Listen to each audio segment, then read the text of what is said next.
Because I thought you would have, maybe. Yeah. Woke up. Done, son.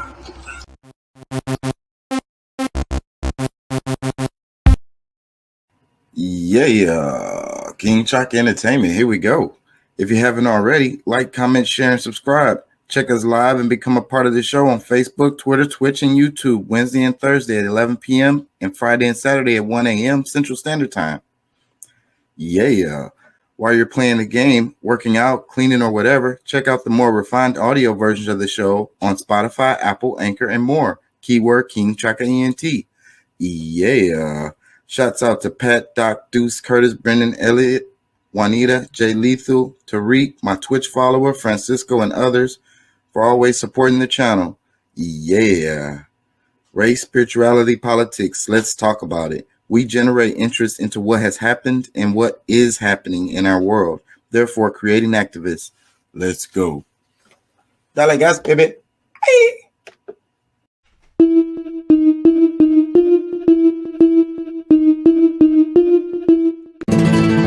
Dime qué tú quieres, papi.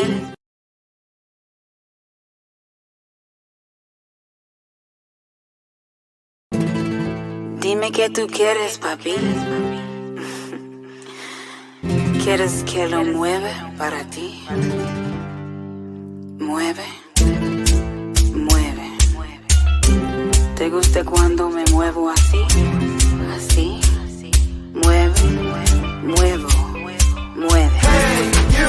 We up in the place. We up in the place. We up in the place. Hey, you. Make your body shake. Make your body shake. Make your body shake. Hey, you. We up in the place. We up in the place. We up in the place. Hey, you. Make your body shake. Make your body shake. Make your body shake. Hop, hop, jump, skip up on the floor. If they didn't know, then we gon' let them know. Drop low, giving them a show. We gon' give them something that they never seen before. Hop, scotch, 784. Bouncing on the beat while keeping the flow.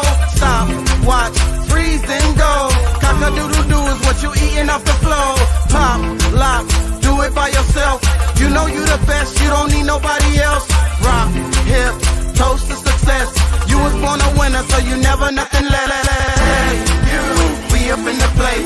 We up in the place. We up in the place. Hey, you, make your body shake. Make your body shake.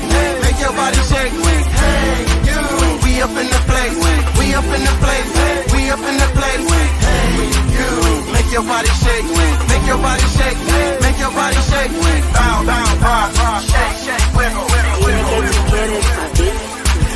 Bow, bow, rock, rock, shake, shake, wiggle, wiggle, wiggle. ¿Quieres que lo mueva para ti?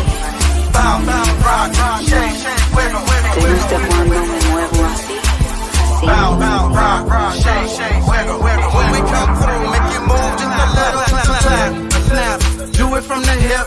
You can do this whether you stand or sit. Pump, fist, do it with your wrist. Pump it back and forth like you trying to catch a fish. Hip, twist, do a finger kiss. Rocking back and forth as you make your body shift. Top, tick, do it like you sick. 2 + 4 is 6 and that's a ripper thick. Top, 6, we gon' let it rip. We got your attention and we not gon' let it slip. So hands up, move your head and know what's up. Now it's shoulders rolling while you showing them your stuff. Hey, you, we up in the place. We up in the place. We up in the place. Hey, you, make your body shake. Make your body shake. Make your body shake. Hey, you, we up in the place. We up in the place. We up in the place. Hey, you, make your body shake. Make your body shake. Make your body shake. Bow, bow, rock, rock, shake, shake, wiggle, wiggle, Dime wiggle. qué tú quieres, papi. Bow, bow, rock, rock, shake, shake, wiggle, wiggle, ¿Quieres wiggle. que lo mueva para ti? Bow, bow, rock, rock, shake, shake, wiggle, ¿Te wiggle, gusta wiggle. cuando me muevo así? Así. Bow, bow, rock, rock, shake, shake, wiggle, wiggle, wiggle. Come through, make you move just a little, just a little, just a little, just a little, just a little, just a little, just a little, just a little.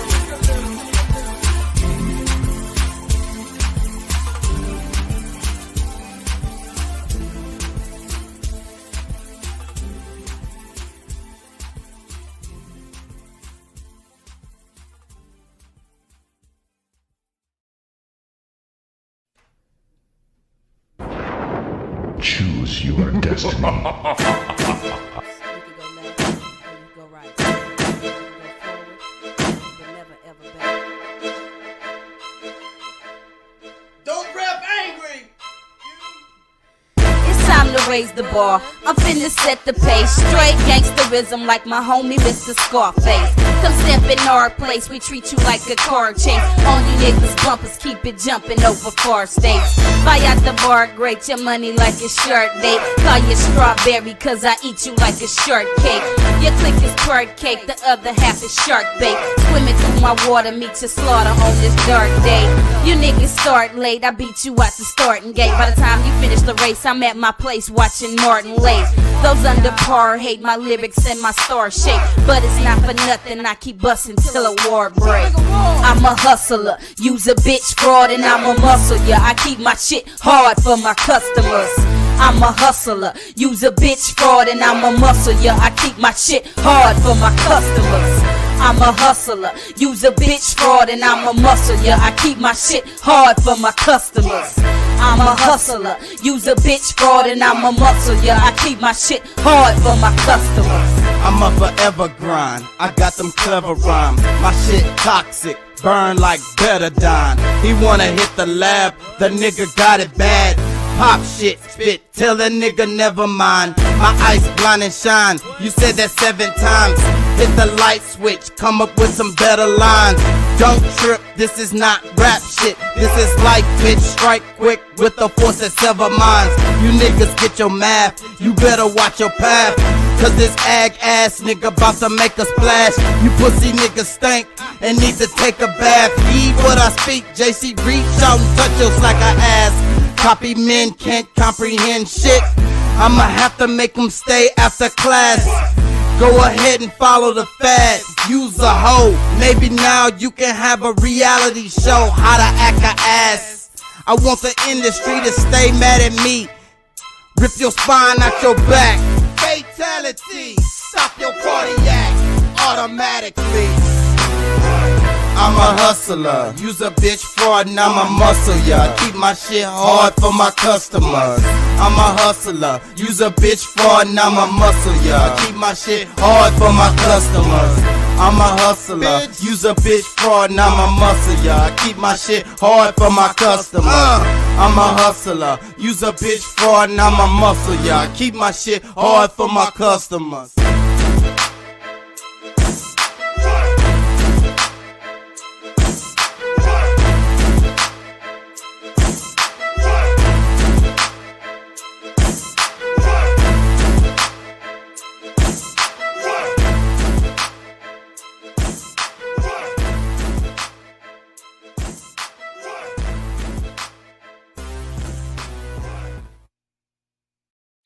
Yeah, this is what it is.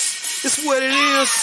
All talent on trapping and rapping and moving muscle. If it ain't about the hustle, then I don't wanna tussle. All talent on trapping and rapping and moving muscle. If it ain't about the hustle, then I don't wanna tussle. All talent on trapping and rapping and moving muscle. If it ain't about the hustle, then I don't wanna tussle. All talent on trapping and rapping and moving muscle. If it ain't about the hustle, then I don't wanna tussle. I done played the block and it's time to stop. Pop the block, then drop the top. Button how to say fuck got shake, keep it hot up on my block. Keep an eye up in my pocket. You know the G and it can't be stopped. Flip the script with serving hill. Keep the heat on Silent Hill. You know when I know that feel water just so cold. Riding on boats, slamming wood dough. Sipping on drink, fucking these hoes. Riding on boats, push kilos. Me and my boys ball out of control. Got so much ice you can balance Super Bowl. Me, Lil G, I can't be hoe. Look at my mouth, see number go. Fucking with a knife, will make you fold. Look at my room, see number polo. Step in the bed and in the studio. Over your nose, the smell of smoke. Over your mouth, the start to blow. Now you know we got that dope. Me and my boys ball out of control. We keyed up and G'd up. We should have lost straight speed up. We should have decided to pull my heat up. Lost in going big, I'm fucked up. Nigga, we keyed up and G'd up. Once you should have lost straight speed up. We should have decided to pull my heat up. Lost in going back, I'm fucked up. All talent on trapping and rapping and moving muscle. If it ain't about the hustle, then I don't wanna tussle. All talent on trapping and rapping and moving muscle. If it ain't about the hustle, then I don't wanna tussle. All talent on trapping and rapping and moving muscle. If it ain't about the hustle, then I don't wanna tussle. All talent on trapping and rapping and moving muscle. If it ain't about the hustle, then I don't wanna tussle. Hitting niggas in they fucking head with a crack. Bustin', I'm bustin' back with a gap that spits venom. You sitting black. And when the bottom of the knife and it's smack, he bleeds. The cat's waxing him back. Cause he ain't suffered enough, hustled enough, scuffling cuff his hand to a cop, nothing discussed, cutting his nuts to his cock. Something to shock a spark out your heart when you stop jogging in the park. And you meet a nigga dog that fighting for blood spilling on the sidewalk. Staying in the light is smart despite staying on course, of course, cause the smell of death escaping out of corpse is rough. Top half man and I be damned if that bottom half horse. Hush, lost souls rushing to touch the black hole, wishing to be dust gagging and fuss, cause the demon face leaking pus. I'll tell it on trapping and rapping and moving muscle. If it ain't about the hustle, then I don't wanna tussle. I'll tell it on trapping and rapping and moving muscle. If it ain't about the hustle, then I don't wanna tussle. I'll tell it on trapping and rapping and moving muscle. If it ain't about the hustle, then I don't wanna tussle. I'll tell it on trapping and rapping and moving muscle. If it ain't about the hustle, then I don't wanna tussle. Trapping and rapping ain't about the hustle. I don't wanna tussle. I'll trapping and rapping ain't about the hustle. I don't wanna tussle. I'll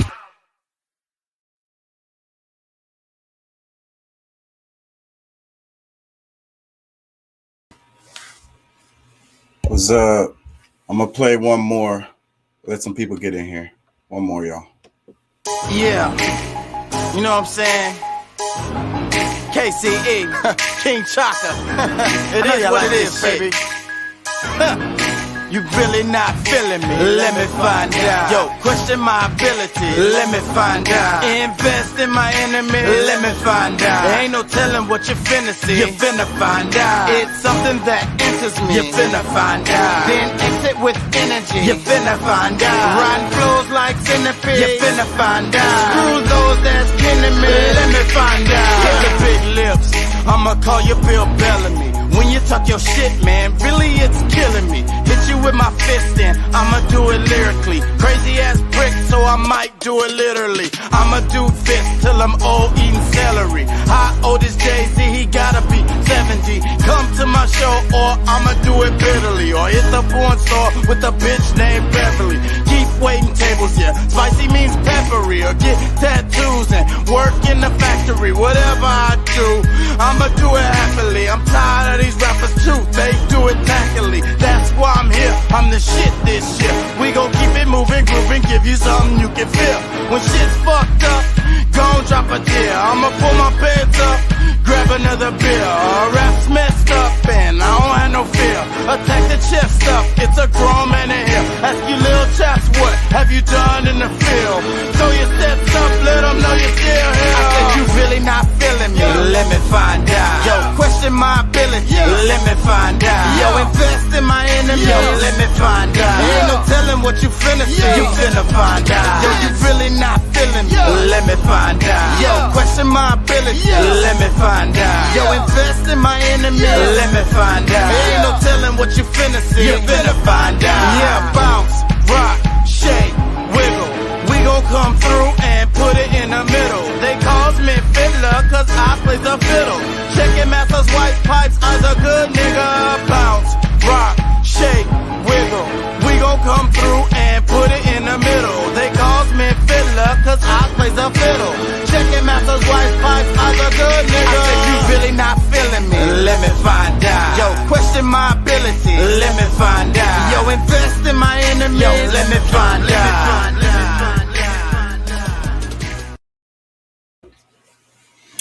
Hey, how y'all doing out there? How you feel? Remember, we want you to be an activist. And don't take my word for it. Look that shit up, please. Yeah. ¿Cómo está? Bien, bien. ¿Y tú? How you feel? Feel good? We're going to keep this moving, y'all, because the show must go on. So today, the title of the show today is Knowledge is in the Mundane. That's kind of the theme I want to kind of go with today, because I feel like, I think that it gets lost, right? We love the sensational, you know. The sensational doesn't educate us that much though. It's very stimulating, but it's not very educational. So and then educational stuff tend to be the opposite.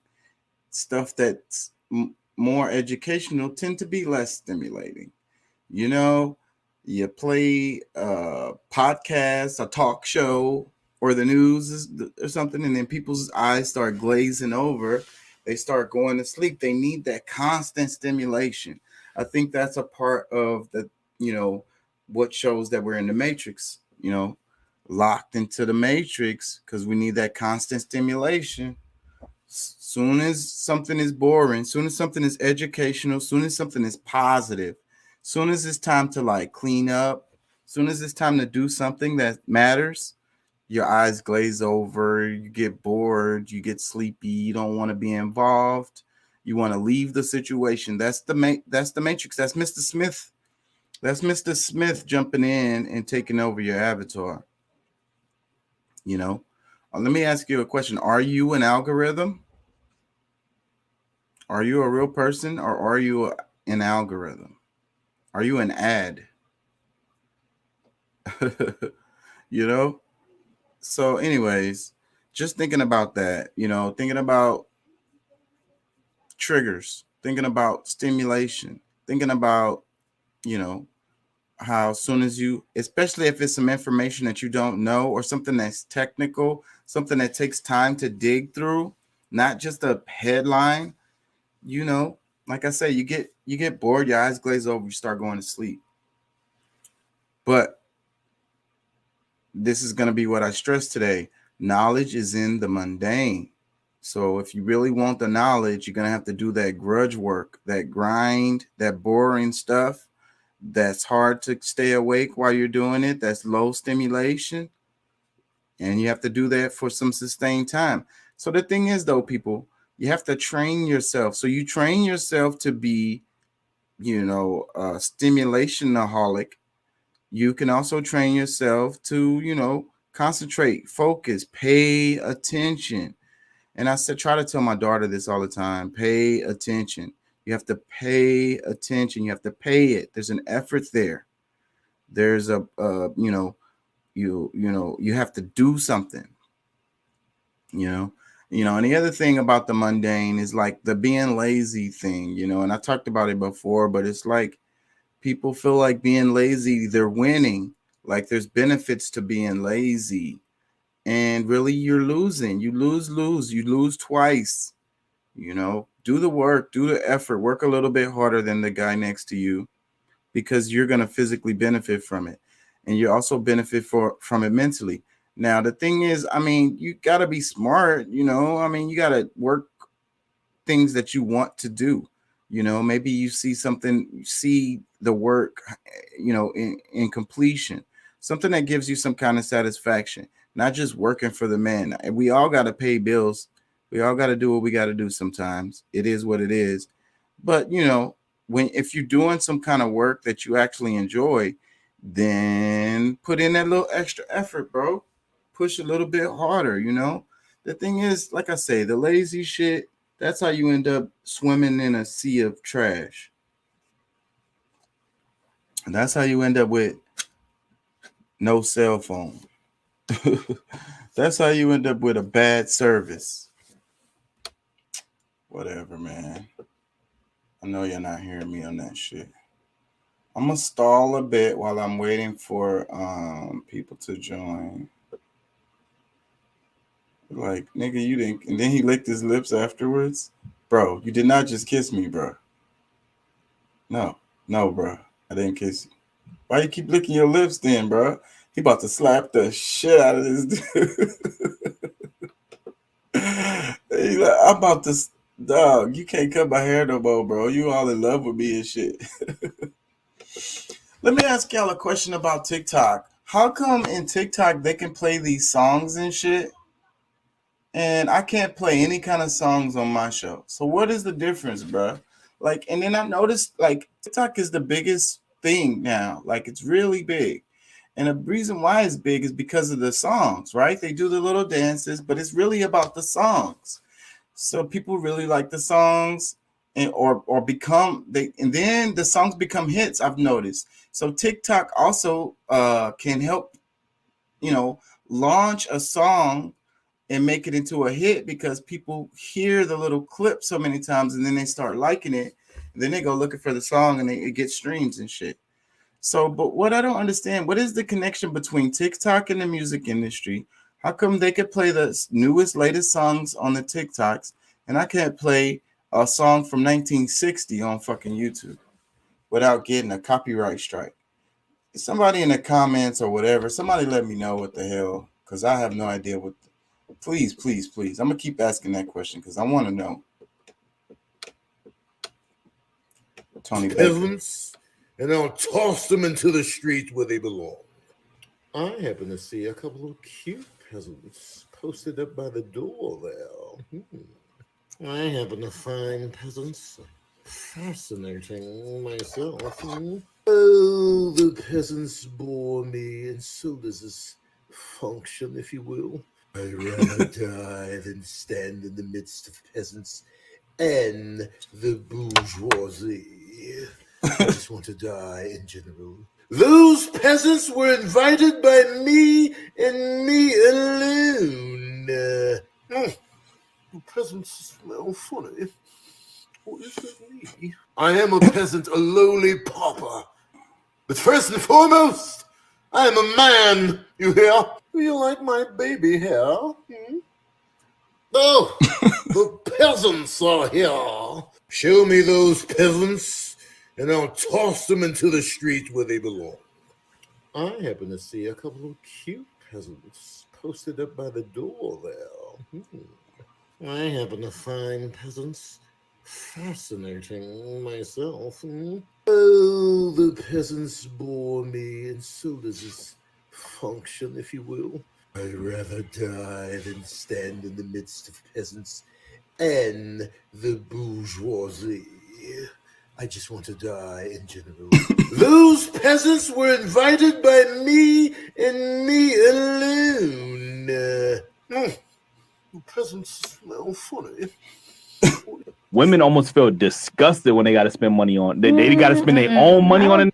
Ari brought Money Bag Yo land, and you go to the comments and women is upset like, yo, I can't believe you brought this. He ain't even put a ring on it. He ain't even put a ring on it. When Cardi B go out and buy Offset Lamborghini, they bring up the he cheated on you, girl. What, yo, I wouldn't. That wouldn't be me. He wouldn't be spending. So we can't sit here and act like women ain't disgusted on the fact that they got to spend money on it when they just think that they're supposed to spend money on them. Man, that's a heavy conversation. They really women almost feel disgusted when they got to spend money on. They got to spend their own money on. They really was eating Cardi B up about that shit, like, and her giving money, like, and her.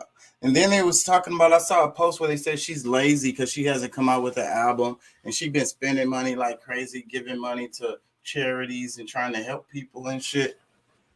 I'm like, what the fuck, bro? What is this world coming to? And what the fuck? Who got time? Y'all sitting around talking about fucking Cardi B. She don't give a damn about y'all. She not thinking about you. You know what I'm saying? Why you all in her pockets and shit? You know what I'm saying? Why you worried about what she's spending her money on? You know, talking about she lazy. What are you doing? That's what you need to be thinking about. She good. This world is crazy, bro.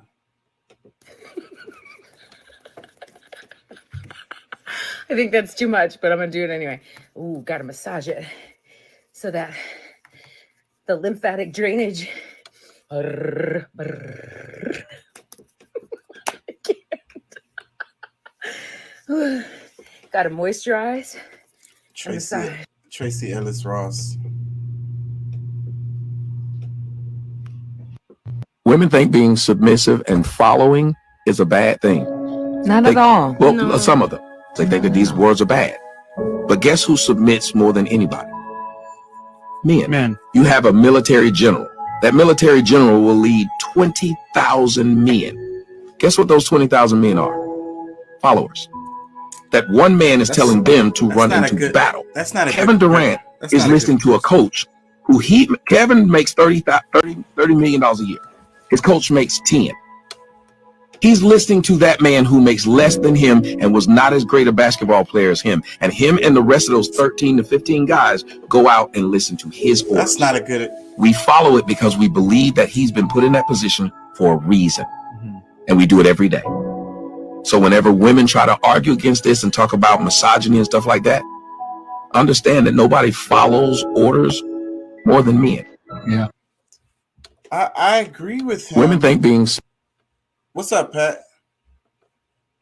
I agree that men submit, but his comparison was terrible because they're talking about women and black women especially not wanting to submit today, to their man. But I agree, men submit. They submit to women. They submit to their woman. Like, how many? Come on, use common sense. How many consolations do we make, especially like in a relationship, in a household, with the kids, everything? That's submitting. I don't think people know what the definition of the word is. You might be providing for that household and paying all the bills, but you submit to her. What? Go ahead. How you feel? What's up? Doing pretty good, man. Yeah, no, I think that's one of the things that most people miss in it is that both people are at least supposed to submit to the cause of the family. You know what I'm saying? Like, and it's not like a really an underclass type thing. It's really just like, in order for you to get a grade, you gotta submit your work. You gotta. It's super simple. It's super simple. Yeah, like, and you know what I like to think about when I think about these kind of things? Present. When you think about like a king or a ruler, right?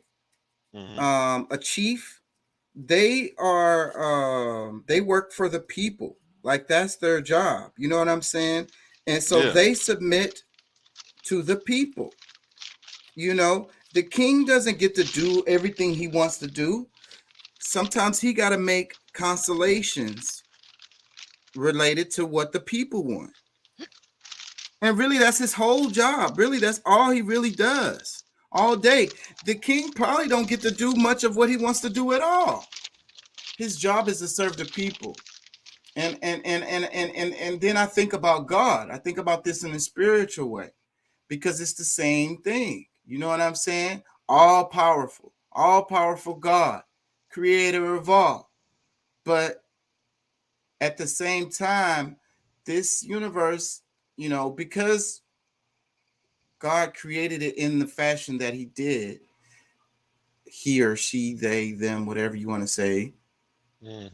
That's the reason. I mean, God, it had to be love. That's the reason why I feel like the fifth element is love also. So it's like, you love this thing you created.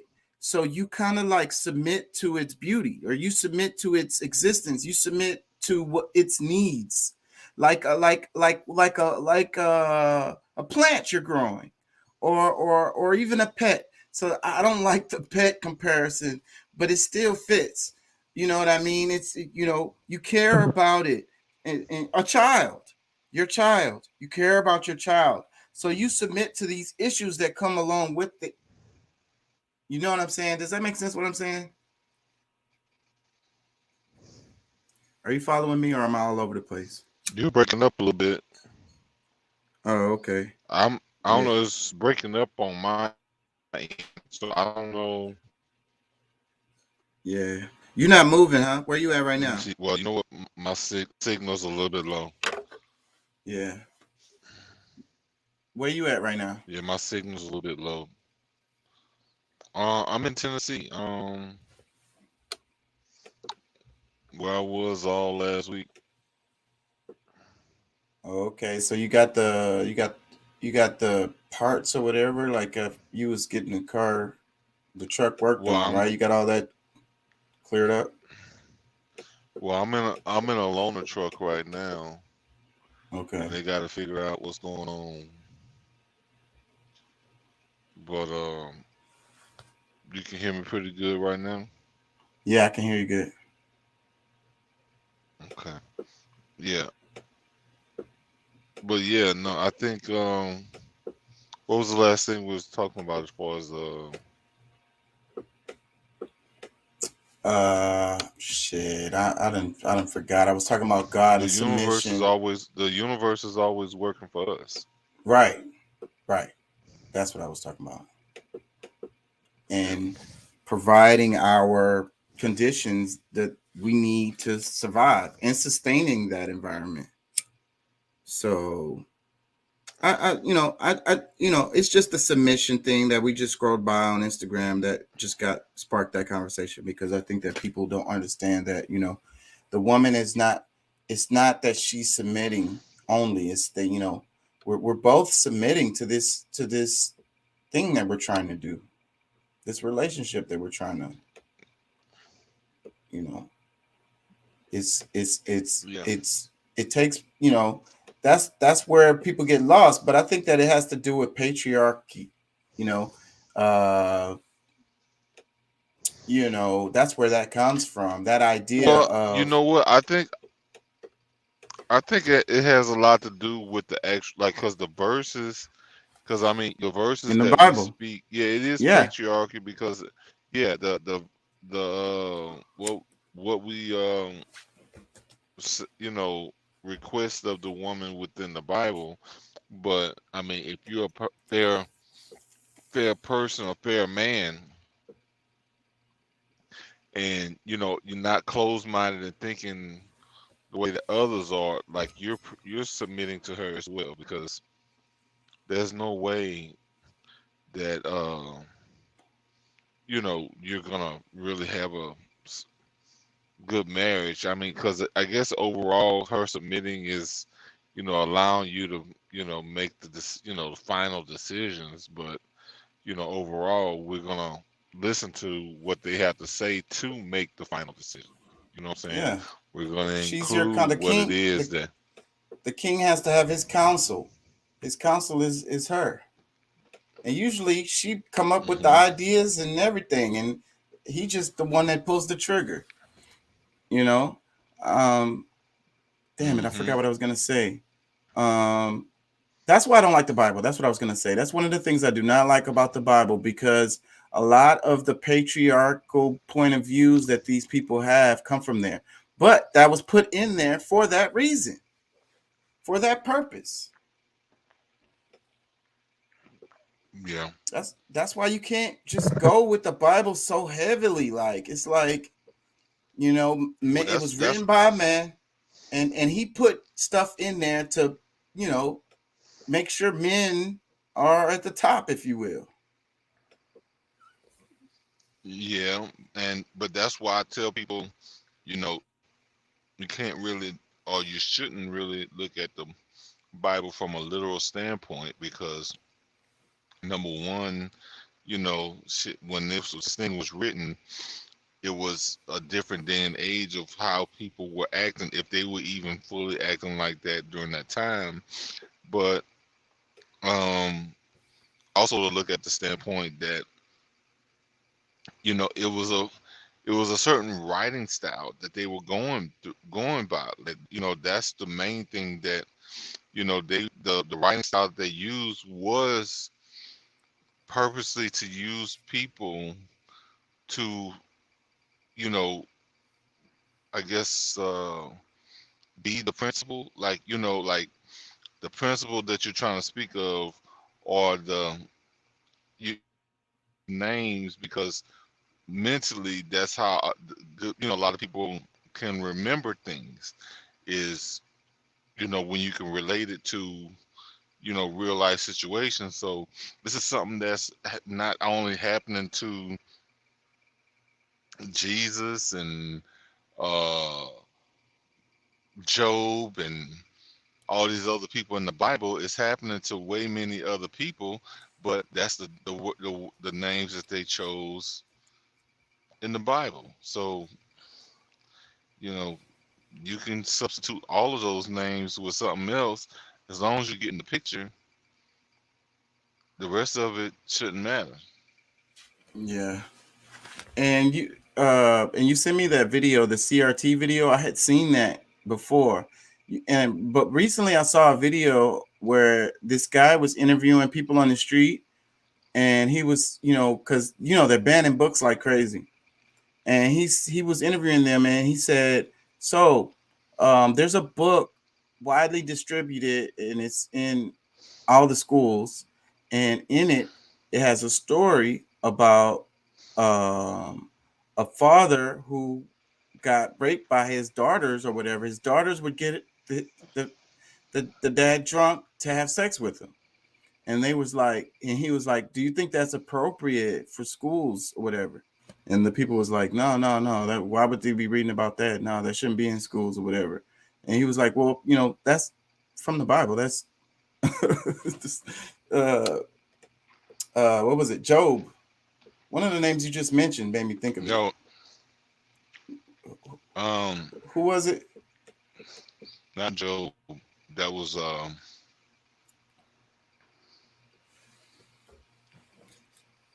one of the things I was just damn, why I can't think of his name. I can't think of it because either. that's It's just the wife blank. that turned to salt. That was the guy, his husband. Yeah. His wife was turned to a pillar of salt because she looked back. Yeah. The story of Sodom and Gomorrah. Yeah, I can't think of it. I wouldn't know. Shit.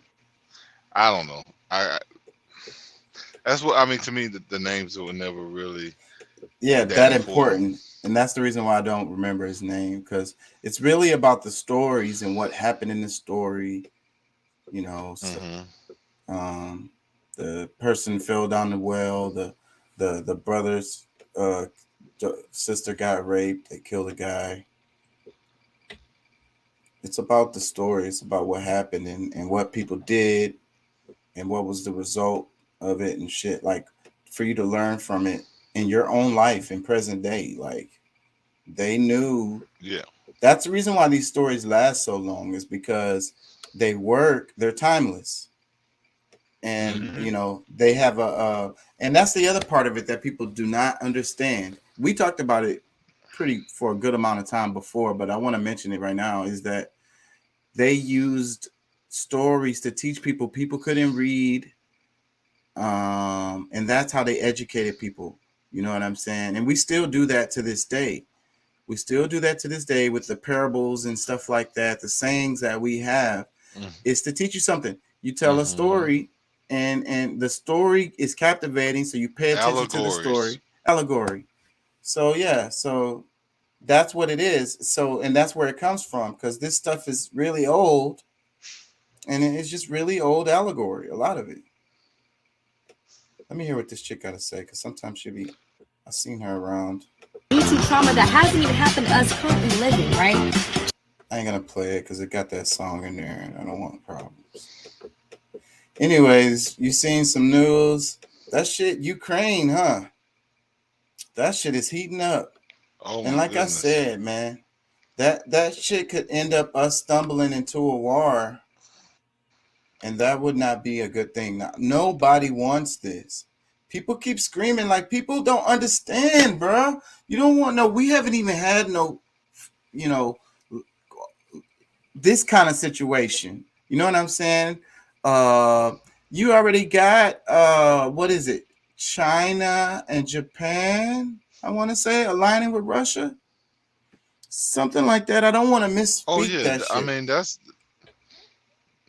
mean, well, I don't know if they've actually voiced it, but I mean, that's already known that, I mean, they're gonna ride with Russia.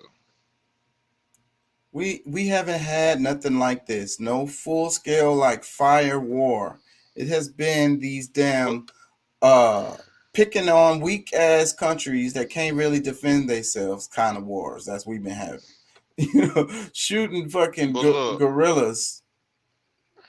Look, I'm gonna tell you, there was I was actually watching the news today.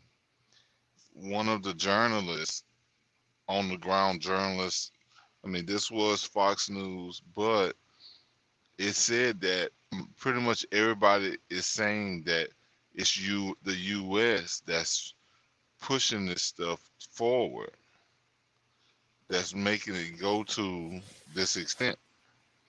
Yeah, I was it's like, really clear. I'm not surprised. I've been screaming that from the beginning. Look, it says Yeah, but I China, mean, Russia, Iran did joint military exercises in the Indian Ocean as the United States imposed sanctions on all three countries.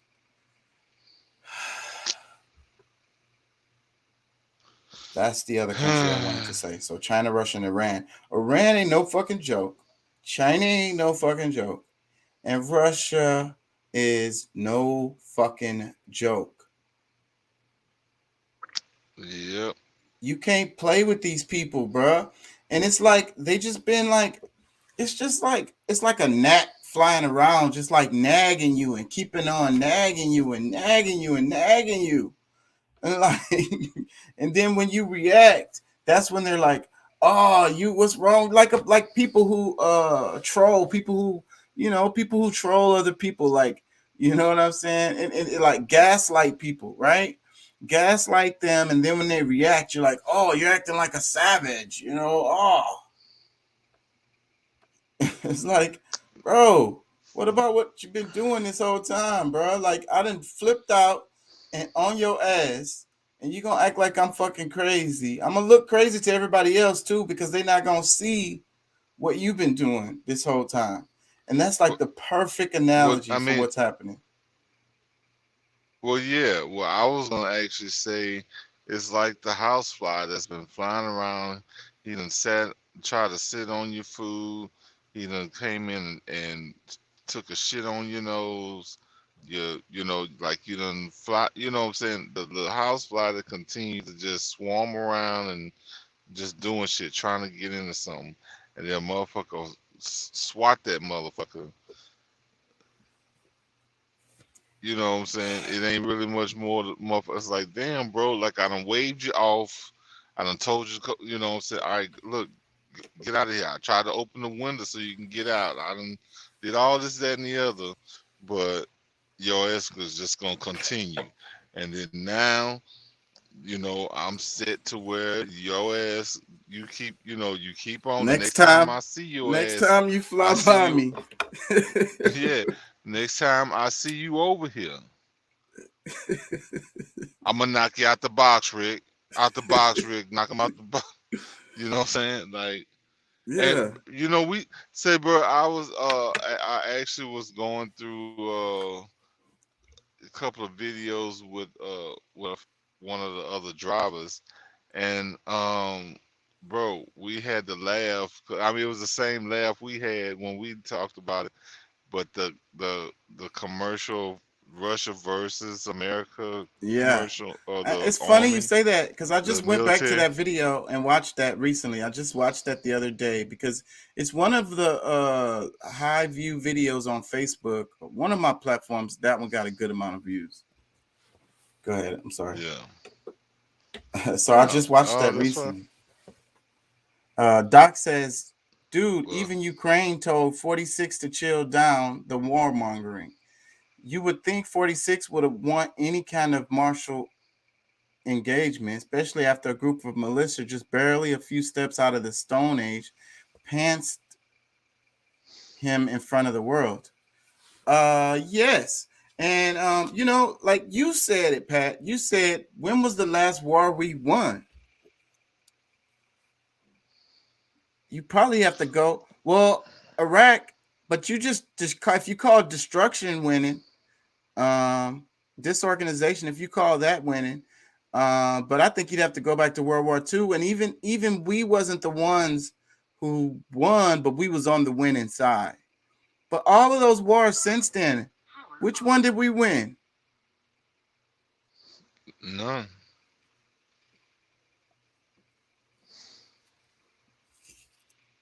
We basically pulled out of all of them, or kept them going. Well, there was some that I think that they, because at some of these places where they've actually taken they've put like army bases on, and they stuck around. They what's the term when they however they it was never really like a declared war, but they go in and they take over some certain amount of control, and that's pretty much it. So you got to really think about a lot. Some of them were never even declared wars, but even with the little conflicts that they've had with people, like it's they haven't really won anything. I mean, I don't care. Like even the Civil War, which was in-house war, like it's still debatable because they say the Union won, but really the South is the one that end up with most of the deals, like the better end of the stick as far as the deals. So And we're I gonna don't talk know. about that because I have a video. I don't know if I'm probably not gonna do that one today, but I wanted to save that one for later. But Reconstruction, because what you're talking about is Reconstruction, and that's when that Yeah. happened. And basically, yeah, so like the South ended up with a lot more power, and like a lot of people, a lot of Southerners, they feel like the South won the war, even though, because of what happened after the war, with Reconstruction, because they had goals that they wanted to accomplish. You know what I'm saying? War is about that. You know what I mean? And in Reconstruction, they accomplished a lot of shit that still goes on to this fucking day. That's why history is important. I'm gonna play a little bit of this. Let's check it out. Claiming that Russia is weeks, days, hours, minutes away from invading Ukraine. Now, we haven't seen any evidence of this. The only so-called evidence we've seen presented of this is Russian troops inside Russia. Very controversial, I know. A country having troops inside its own borders. So we constantly hear these fear-mongering media reports that say that Russia has troops on Ukraine's border. Not mentioned, those troops are in Russian territory. Now, we've seen conspiracy theories published in numerous Western media outlets. CNN took the cake with a ridiculous conspiracy story claiming that Russia is planning this elaborate false flag conspiracy. I heard that. Russia is going to attack Russian speakers, ethnic Russians in Ukraine, which doesn't even make any sense, by the way, because these are people who are largely pro-Russian government and anti-Ukrainian government. So, but it's most likely Russia that is U.S. is planning going a to do false flag operation a false flag to kill ethnic Russians in Ukraine in order to justify an invasion. Here is the line from CNN. Russia has repositioned a group of operatives to conduct a false flag operation in eastern Ukraine, according to an anonymous U.S. official. So they're going to use explosives. So I ain't going to lie. And that's what they do all the time. That's their playbook. It's the opposite. It's all like I always say. If you flip everything to the opposite when they tell you shit, that's going to be way more closer to the truth. And now, I hope this doesn't happen. But I could see some kind of false flag event happening in Ukraine that'll give the UN an excuse to move in there and do a full fire war. Well, you know something. I think It's I a powder think there's keg right already. now. Go ahead. I I'm think there's sorry. already. I'm sorry, but yeah, no, I think there's already been a false flag event, and that's how all of these things became an issue. Because who's to say that it wasn't U.S. troops that, or the U.S. involvement at some point that has really pushed the issue to where it is now. From they're saying that you know, Ukraine was not supposed to go, you know, like they had a gray area that was between the two countries that, you know, they would not enter. And just by that happening, you know, I'm led to believe that that's at least a possibility that we because had some. Yeah. that's how we move. And if people don't realize that's how we move, I'm not saying that's what happened either, but I know that's how we move. Inside Ukraine saying. What is the Ukrainian government saying? Well, this is an article that I just published at multipolarista.com. It's the new media outlet that I have launched, multipolarista.com. Ukraine admits Russia does not plan to invade. While US and Britain threaten war, and Germany and France want peace. That's another. Now, there's a few things to talk about in this analysis that are very interesting. One, that's another thing. There's a split in the UN, and that's what I was trying to allude to before, because I've been seeing it happen. It's happening because the thing remember they sold the submarines to Australia, and they already had a deal with France to sell those submarines, and basically fucked France out of this shit. And then I want to say France went and bought some shit from Russia as a result. And so there's a split happening there. The thing is, the people want to look at global politics in the wake of World War II, because that's what set the stage for the present world that we live in. Except World War II was a good amount of time ago, and a lot of things have changed. And one of them is China, and another one is there's the Brexit. You know what I'm saying? You got a splinter going on. And then the other part of this is the rest of the world. A lot of parts of the world don't really recognize the UN as a real credible thing. No. It's the European powers that acknowledge the UN as credible. But the rest of the world is like, man, they on some bullshit. They on some European colonization, empire, whatever the fuck type shit. You know what I'm saying? After World War II. Well, that's that neoliberalism that we talk about almost every show.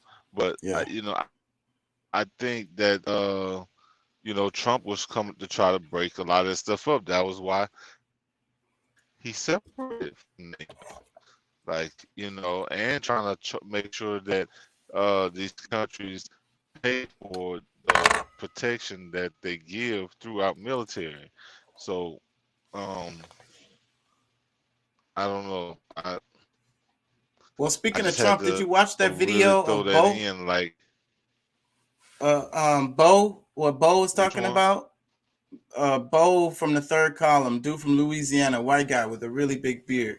I can't play his videos. He be on my ass.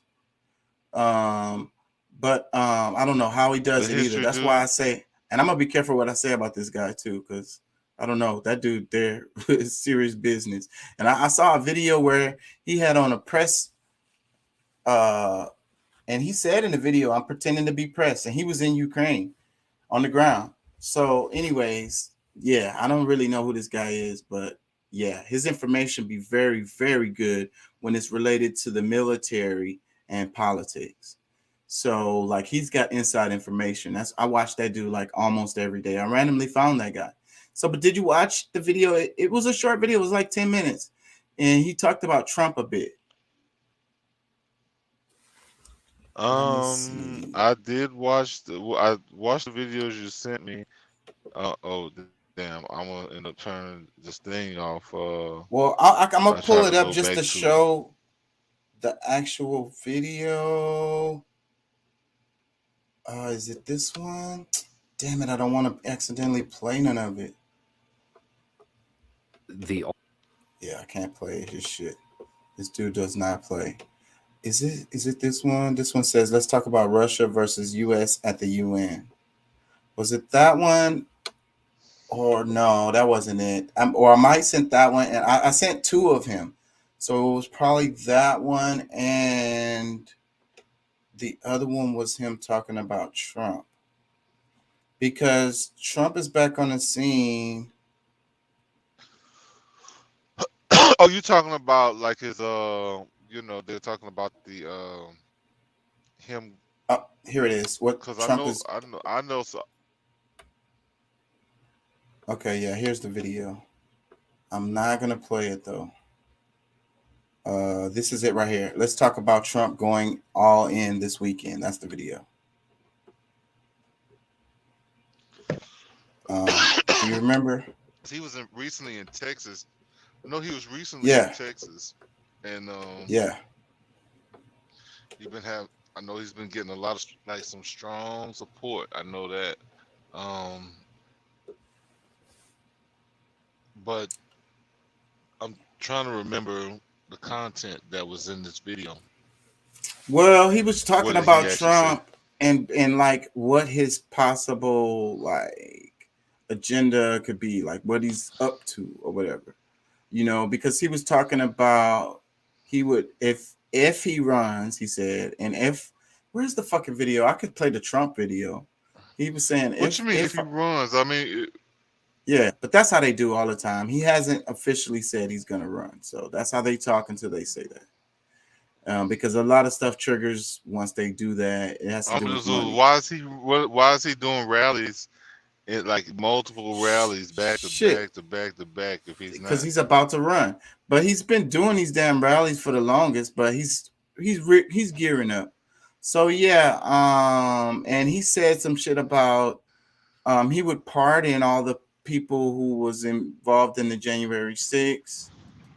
So, and he said that what did he say? I don't want to misquote this guy. Well, on that, I mean, honestly, when you have a tyrannical government, you have the right to go in, like as a republic, as you know, a democratic republic. We have the right to go in and get rid of our leaders, and that's exactly what, you know. I don't know how tyrannical our previous before the United States came in, I'm not really sure if it was tyrannical that way, but they killed off senators and congressmen, people within the Congress in order to establish what they felt was a fair, thing. I mean, so him pardoning them probably, I mean, I don't know. I mean, I don't know how many people stood trial, because really, it ain't really, they're not really, because based on the fact that they did it, why it hasn't really come into play, into a conversation.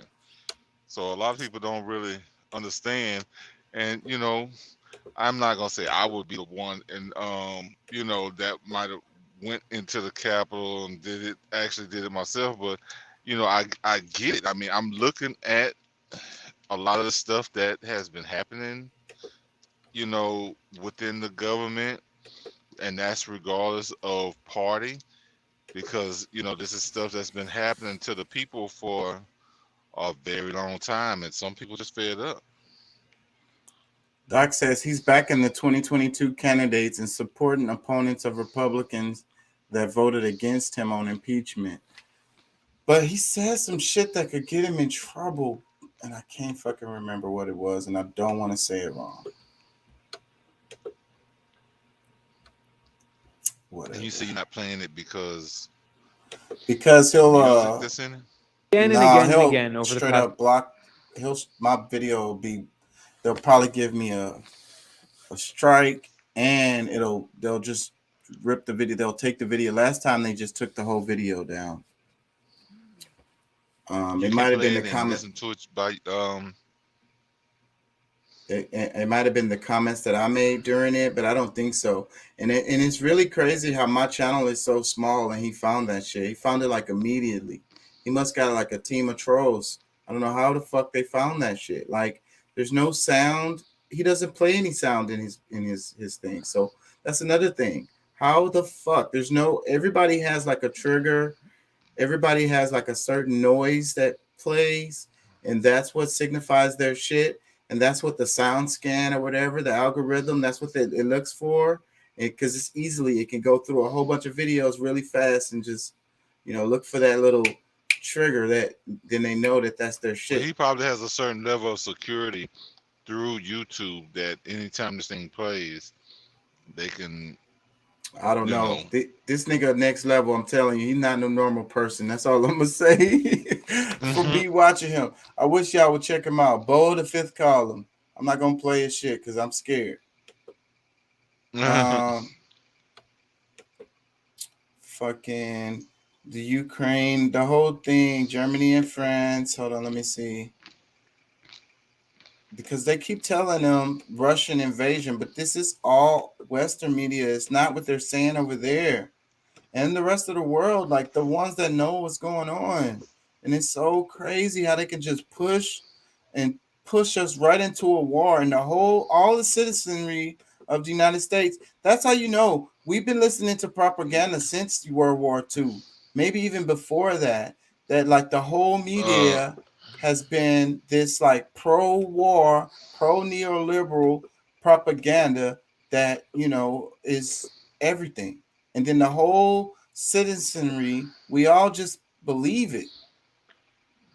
It's not all of us, because I mean I've seen like different things over the years that I don't just let slide by. Like I'm not just like, oh well, that's just what they do, which a lot of too many people do that. Like, you know what I'm saying? No, but I mean, okay, yeah, that's what they do, but is it right, and should we be allowing it? Because that's where a lot of the control begins. I mean, so subliminally they've sent you different messages that make you just kind of fall in line, and they hadn't even told you or demanded you to do certain things that's against your rights, but you just started doing it anyway just because maybe that's a part of that. I don't know if that's part of the MK Ultra, and they've been doing it through TV, through media. It's like they've been controlling how you see everything. Your points of view comes from them, and your decision making is, you think it's you, but it's really what they've implanted in your mind. So I don't know. Let me read Doc's comment. I would like to point out the needed disclaimer for this broadcast. Some use of copyrighted material may appear in the length of the broadcast under Section 107 of the Copyright Act 1976. Allowance is made for fair use for purposes such as criticism, comment, news reporting, teaching, scholarship, and research. And Doc, you're right. If Jay Lethal quotes that every time before his show, but I think it's just like everything else in America. They follow the rules when they want to. Like the rules are not for everybody. They're only for certain people. Because if you're making them enough money, then I agree with you, Doc, but I just don't think it matters because he gets copyright strikes and his stuff pulled down every freaking video. So I don't think it matters to say that shit because the law is the law. I shouldn't have to state it. Yeah, because that's the whole point. The law does not have to be stated, but there's people that just can overlook or totally just not give a shit about it. Because you get pulled over by a cop and you say, "Nah, I don't want you to search my vehicle." You know what I'm saying? Nah, I'm standing up for my rights or whatever. Like whatever the hell like shit you say. I have a license for my weapon. It's in plain view. It's not concealed. Whatever the hell you want to say, bruh. How many times these people get shot or go to jail or get beat up or whatever the hell after stating their rights after the cop pulls them over? It's like the worst thing to do actually when the cops pull you over because you finna make them mad. He says it's about protecting yourself. Use of a disclaimer allows you to fight false flagging or spite flagging. Yeah. So maybe what I'll do is I'll make another transition video, and I'll just say the disclaimer really quick, and I'll play that whole at the beginning of every show. That's what I'll do, because I'm not gonna just say that shit every fucking time. It's like the sign about guns at the door of bars. Yes, it needs to be posted. I don't know that it needs to be posted, bro. Like, I think that, and I get it though, because it's there at the bank and government offices. When you walk in and on the door, it's like, you can't bring no weapons in here, concealed, licensed, legal, or whatever the fuck. We don't give a damn. You can't bring no weapons in here, period. And it's a felony to carry a weapon on, like, I think it's government property, a bank, certain establishments like that, state official building. You can't bring no matter how legal those weapons are, unless you're like under the duty of like security or you're working for them or something like that. And I mean, there's always exceptions to the rules, but so let's move on and jump around a bit. Whoopi Goldberg. I'm gonna play this whole clip.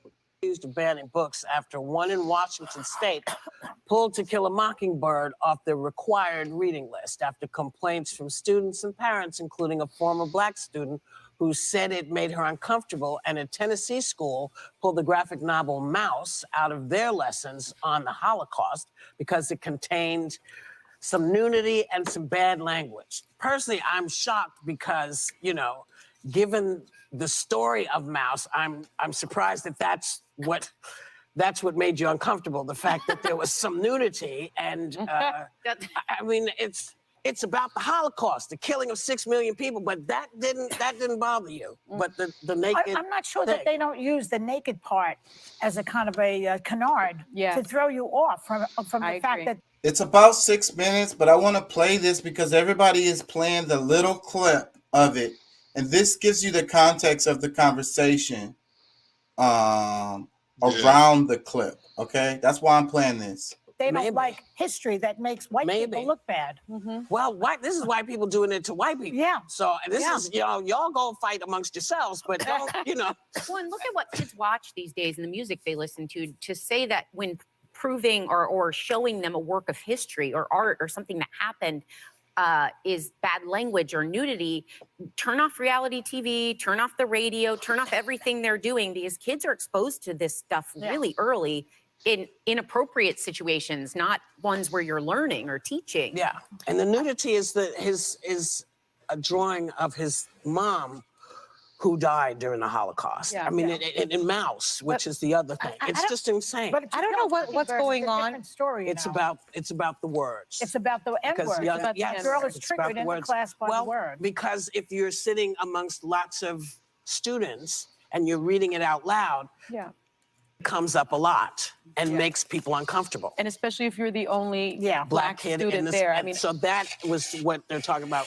with triggering. I don't know if that should stop people from having it as reading, but it's stopping as required reading. Well, there's an entire bill moving through the Florida legislature right now about banning any conversation in schools that make people feel uncomfortable because of their race or gender. And there's also in Florida a bill banning talking about LGBTQ conversations. It's being referred to as Don't Say Gay. So I don't know what's happening with all of this banning going on. We talked about Beloved being banned, Mouse, To Kill a Mockingbird, conversations. I think it's making it very difficult to teach kids. And all these people who talk about and complain about people being snowflakes, how do you not raise snowflakes if you don't expose them to reality? Right? This was the plan with these anti-history laws that started being passed, these alleged CRT laws that started being passed. I don't think people saw far enough into the future. You start banning discussions about race, then you start banning discussions about the Holocaust, then you start banning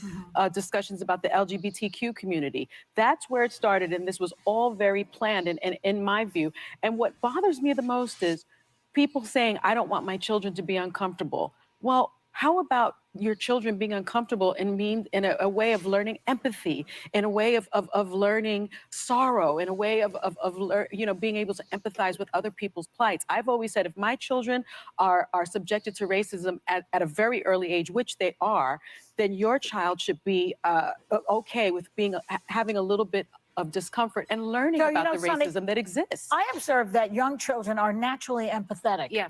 And that the empathy is kind of drained out of them by their parents and things Okay, that they the hear comment out is there. about to come. It's the You song got to that be Barbara- carefully that's taught right. from South Pacific. Yeah. You know, my grandson, I remember when he was around 3 or 4 years old, there was a kid who was in trouble for some reason. And I mean, it gives me chills.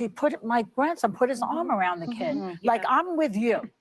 And when you talk about empathy, children are naturally like that. Well, it's the parents' And issue. if you It's the teach a parents' white issue. kid what happened to his friend who happens to be black, he might feel terrible about what happened. That doesn't mean he feels bad that he did something. Exactly. This is the confusion that they're creating, I believe. Well, go ahead. Well, I was going to say that colleges, this all started in colleges and universities and not wanting to make kids uncomfortable. And we talked about it once here on the show with actually Van Jones when he said, if I send my kids to school, I want them to be uncomfortable. I want people to push back on their beliefs because otherwise we're not preparing kids to go out into the real world. We're preparing them for a world that doesn't exist outside of their own house. That's a Well, good also, if you're going to do this, then let's be truthful about it, because the Holocaust isn't about race.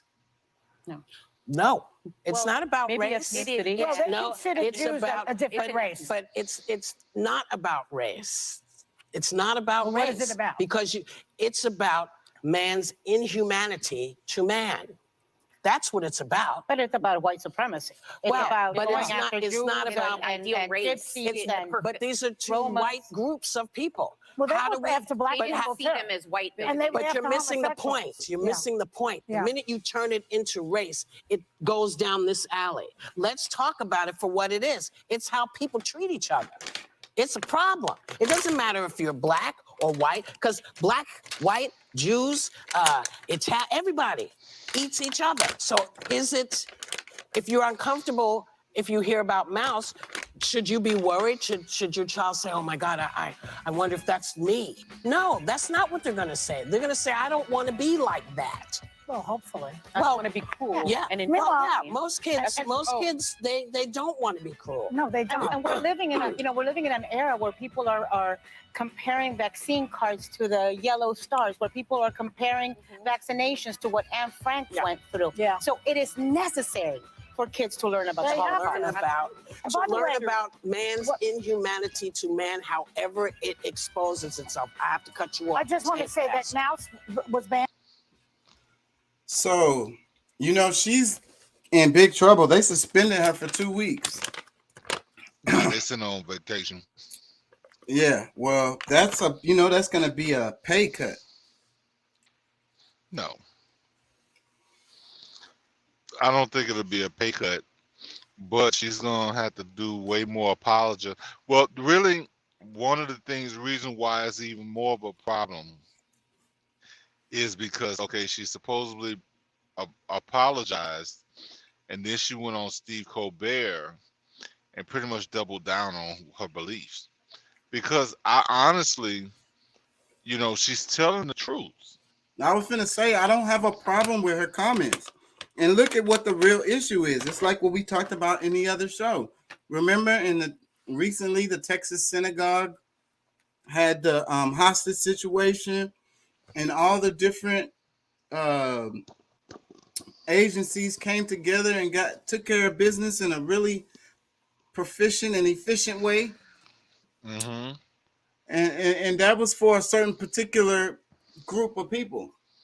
Mm-hmm. The same group of people that was offended by Whoopi's remarks. Nick Cannon, bro. OMG. That's not what I was talking about, but you made me think about something. I have something. So it's the same people, that was pissed at Nick Cannon too. Made him apologize. He fell in line, so they gave him a TV show,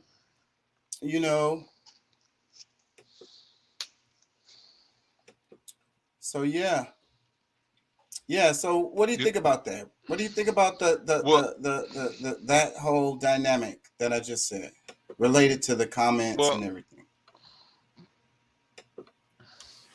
and her getting? power corrupts.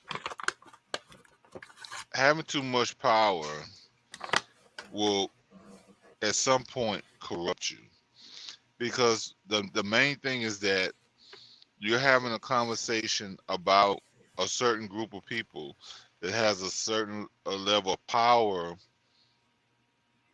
over you to be able to have to change your world. That's really where I see this as a problem, because if you speak a truth, because based on the dynamics in which most people learn here in America, at you know at the least, which but I think many places all over the world, race is is described within like three different ideas, like like now if we're talking about cultural and ethnicities and things like that, we have divides more than because I mean, my thing is like for black people, we get like we're the same thing, but they also kind of divide us by we're all black, but and of the black race, but we're different because of our cultures. How is that not the same for white people? One or two or three, how many different groups of white people there may be, whether it's Italians, uh, French, uh, Russian, whatever, whatever it is, when we look at them, are we everybody pretty much sees them as white people. And regardless, yeah, we can see the divide based on, whether it's nationality or, their, you know, cultures and things like that. But when Whoopi says these are two white people that are, had, issues with each other, is that not true? Doc says the Nazi regime's final solution was complete eradication of the Jewish race. Saying the Nazi agenda was not about race is like saying the Civil War wasn't ultimately about slavery. Um, what I'd say, what I'd say is that going back to I agree with what Pat is saying. It's I feel like race is a social construct anyway from jump. Yeah, And then we want to try to get the point of what she was saying. Like maybe it came out wrong, but the point of what she was trying to say is that people are people, and it's about people doing fucked up shit to other people. And so if we simplify it, then we can start looking at the root causes of these things and deal with them better. Because what she was saying is, once you talk about race, then you start going down another road, and that road is not the road of it's bumpy. coming to solutions. You're not going to come Yeah. to solutions that way. You're already starting on a division. We need to start with humans. Yes, and I totally agree with that comment, because all right, look, that's the truest form of it all. Like, we're all humans. And when you start, if you're gonna use the construct in one place like the US, where most people, at least in the US, is gonna have that understanding. But if we have a definition, if we have two different definitions for race, or multiple definitions for race, then okay, let's have some clarity so that nobody, yeah, maybe I am ignorant to the full understanding of it.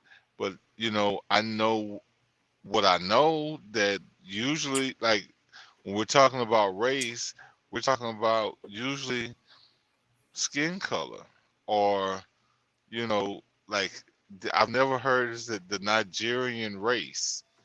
No, or the American race. No, because it's multi-layered. Like the race of America.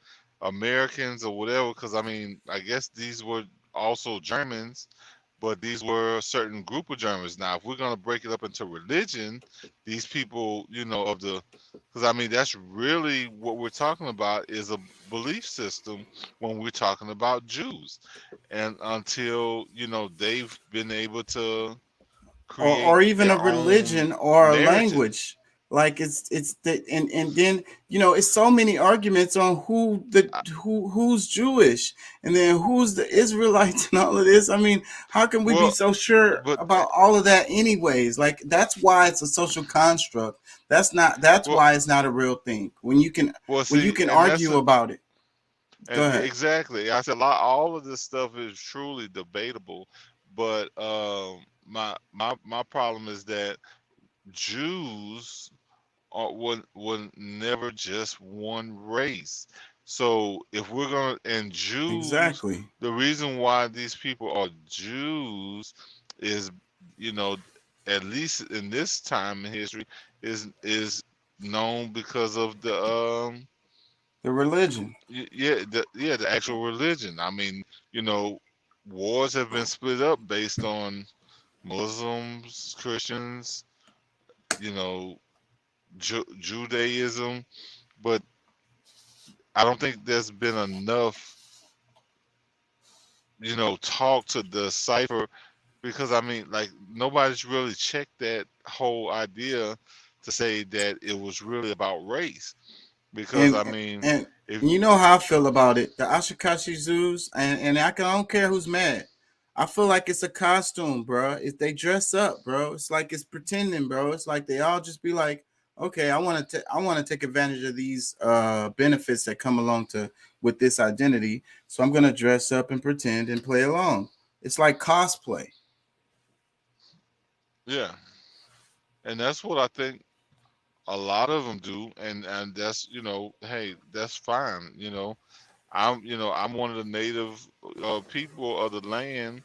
I'm Aboriginal, but I mean, I could walk around with a big headdress on, doing this, that, and the third, but that's not necessarily my style. I mean, I know who I am at my root, so what other people see and think is not, you know, an issue for me. And Some of the these more people, the more you know about it, the more silly it is. Like I don't really talk about this much, but I wish people would just look at it and look and do a little bit of research.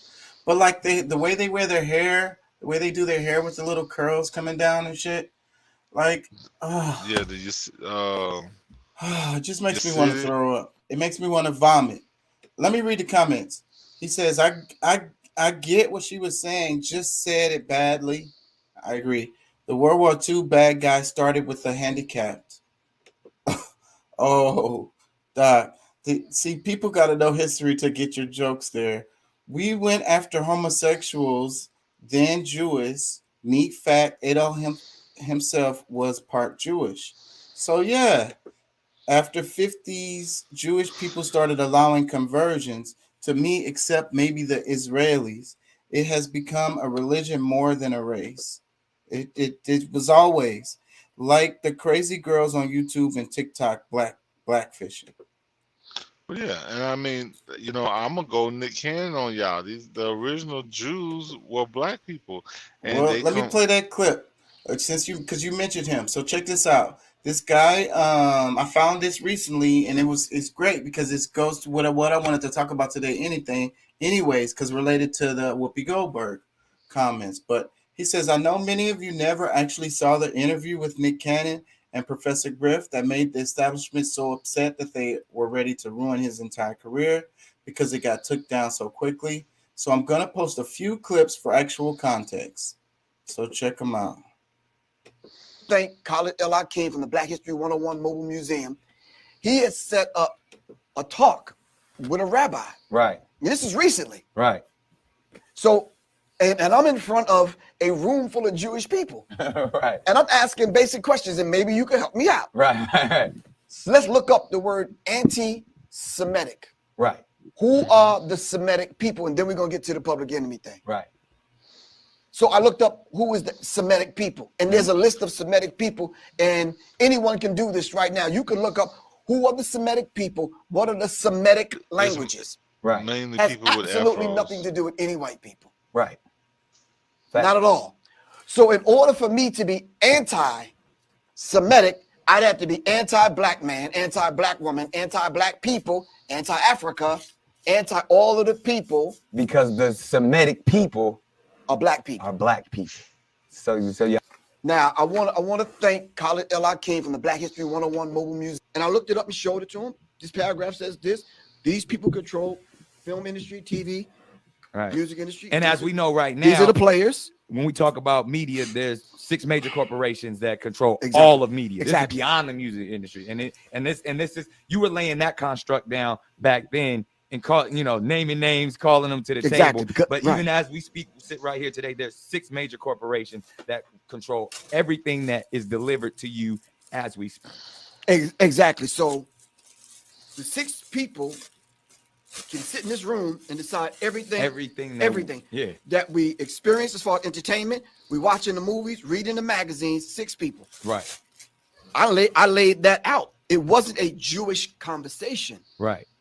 It was about the music industry. The first 20 minutes of the conversation, we was laughing, joking, dapping each other up, talking. Right. His girlfriend walked in. We were talking about David Mills now. And I looked it up and showed it to him. This paragraph walks in, and his girlfriend's white and Jewish. Well, I'm from Roseville, Long Island. We don't have no experience with white people like that. So I'm like, except for Howard Stern. Exactly. So when she came and sat down, complexion of the conversation changed. It became more, and I'm like, you know what I'm saying? A couple of times he even pressed the pause button on the cassette. That privilege starts speaking. And So now he had to change his tone because Right. now the white Jewish girlfriend is sitting next to him. Right. And she's getting offended Right. by me calling out the Cohens and the Moskowitz and the blacks and the, Right. And I'm like, okay, but still no hatred involved. I'm just laying the history out. We're just speaking facts. When I finished the interview, he admitted and said to himself, you know something, this is the kind of stuff that can get you in a lot of trouble. And I'm like, now keep in mind now, I'm in my 20s. Just like these conversations. Walks in and his girlfriend's white and Jewish. He didn't know.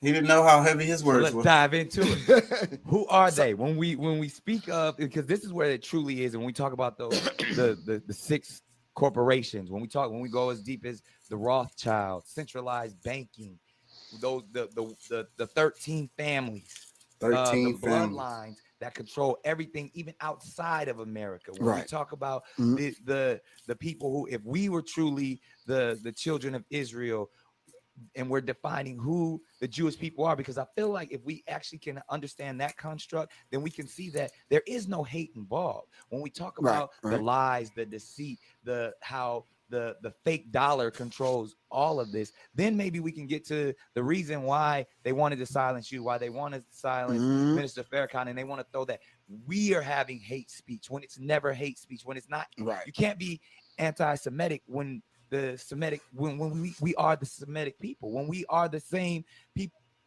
See, those are the comments that got him in trouble.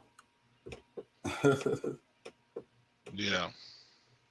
Well, you know, my thing is that they've been able to control the scenario, you know, like control the conversation of how people speak about them overall, and they've gotten too emotional, or they feel like nobody, like, because my thing is, like, you know, we could talk about slavery all day long in whatever context that they want, but and you know their Holocaust didn't last long at all. Like, you know, this is an in and out, but you don't look at, you know, slavery as, you know, with the same reverence. You know, you full of shit. So or what happened in the Congo? It's insane to me. The DRC. Yeah, I mean, but the thing is right in front of our face. They know the shit is fake. They know the way that they're responding to these things really is bullshit, and they just really want to show at every chance they get how much power they got over you. And yeah, so that's the point. Hold on, let me turn the sound on. Damn, she was buzzing shots now. Hold on, let's that. What the hell? What is that? What is that she shooting?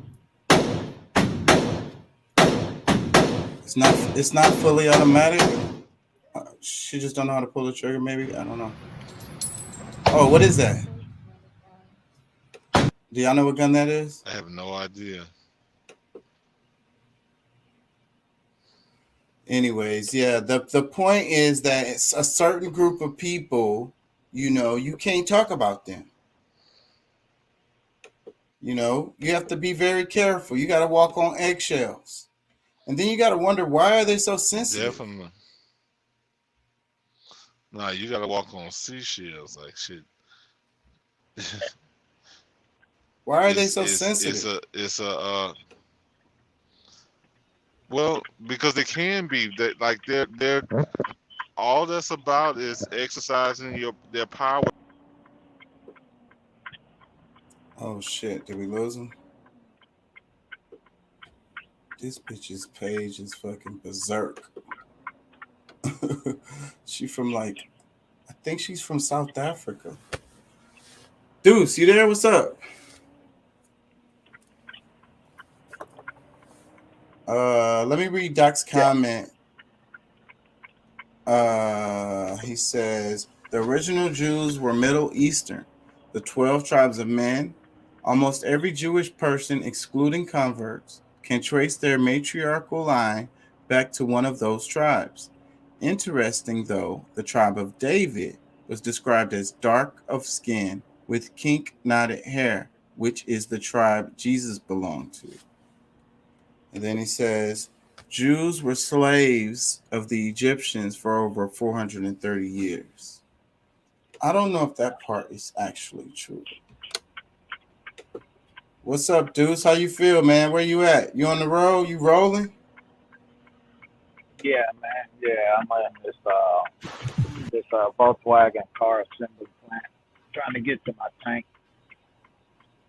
It's pouring ass raining out here. Man, be careful, bro. Where you at again? Chattanooga, Tennessee. Oh shit, I don't think you far from Pat. I think Pat's in Tennessee. We lost him. I'm sure you're gonna pop back in and clear that up. But yeah, and that damn storm, the winter storm is coming, right? And we're getting ice down here. I know that's gonna go through Tennessee too, right? Man, don't give me the line. I hadn't really even followed the weather. Oh shit, bro! I got a video then because I wanted to play that anyways. So I wanted to make this channel good for everybody and also like kind of keep people informed and shit. Because I'm sure I thought everybody heard about the shit. So I almost wasn't gonna play I've it. been hearing about it. I just didn't know. I've been hearing about it. I got I got a pretty good video. Let me see if I can find it. Is this it? This might be it.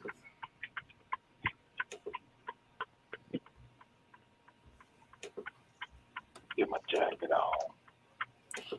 Because it's gonna show the map across the states and how the whole little system is working. It's a winter blast, like it's pushing down, and then it's got rain on the edge of it, so that's what's going to really cause a problem. Speaking of cold, the coldest night's going to come on a Thursday night, Friday morning. Lows in the 20s for most inland areas, 30s on the coast. People plant exposed pipes, that exposed irrigation pipe outside that PVC pipe needs to be covered up going into Thursday night, Friday morning, where it may snap in the cold. It's 61 outside right now. Dew point's 57, very comfortable. But you get north of the Arctic Front, which is right here, no doubt where the leading edge of cold air. North Texas, Amarillo to Oak City, 29 in Dodge City, one below at Bismarck. And the current source for the cold air is up to an Old Crow where it's 40 below. And the jet stream pattern is just such that the ridge can grab that cold air out of Old Crow. It's sending it south now. You've got the cold air coming in on the northern branch of the jet. Southern branch is most and a disturbance off the Pacific. So it's cold and wet, and that equals a winter storm. across north and central Texas. Winter storm watches and warnings are up.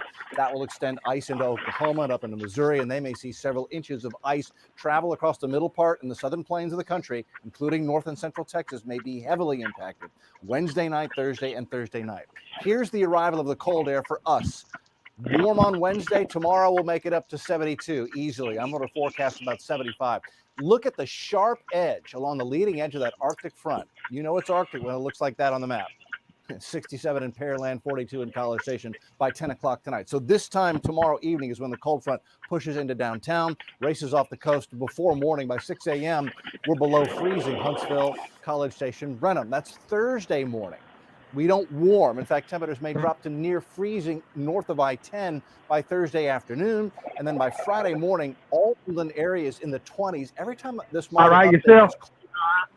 Now showing 21 for a 6:30 morning low Friday morning in College Station and Brenham, 23 Huntsville, 23 Columbus. That's a hard freeze for our north and west counties. Want to make sure those exposed outside pipes are protected. Wind chills will be bitter cold as well in the 20s and teens on Friday morning. So Friday morning is a morning to get a late start, stay bundled up. What about the ice? So it enters North Texas Wednesday night. And then as we go into Wednesday night, Thursday morning, that's when the icing could get significant. I-35 corridor and I-20 corridor.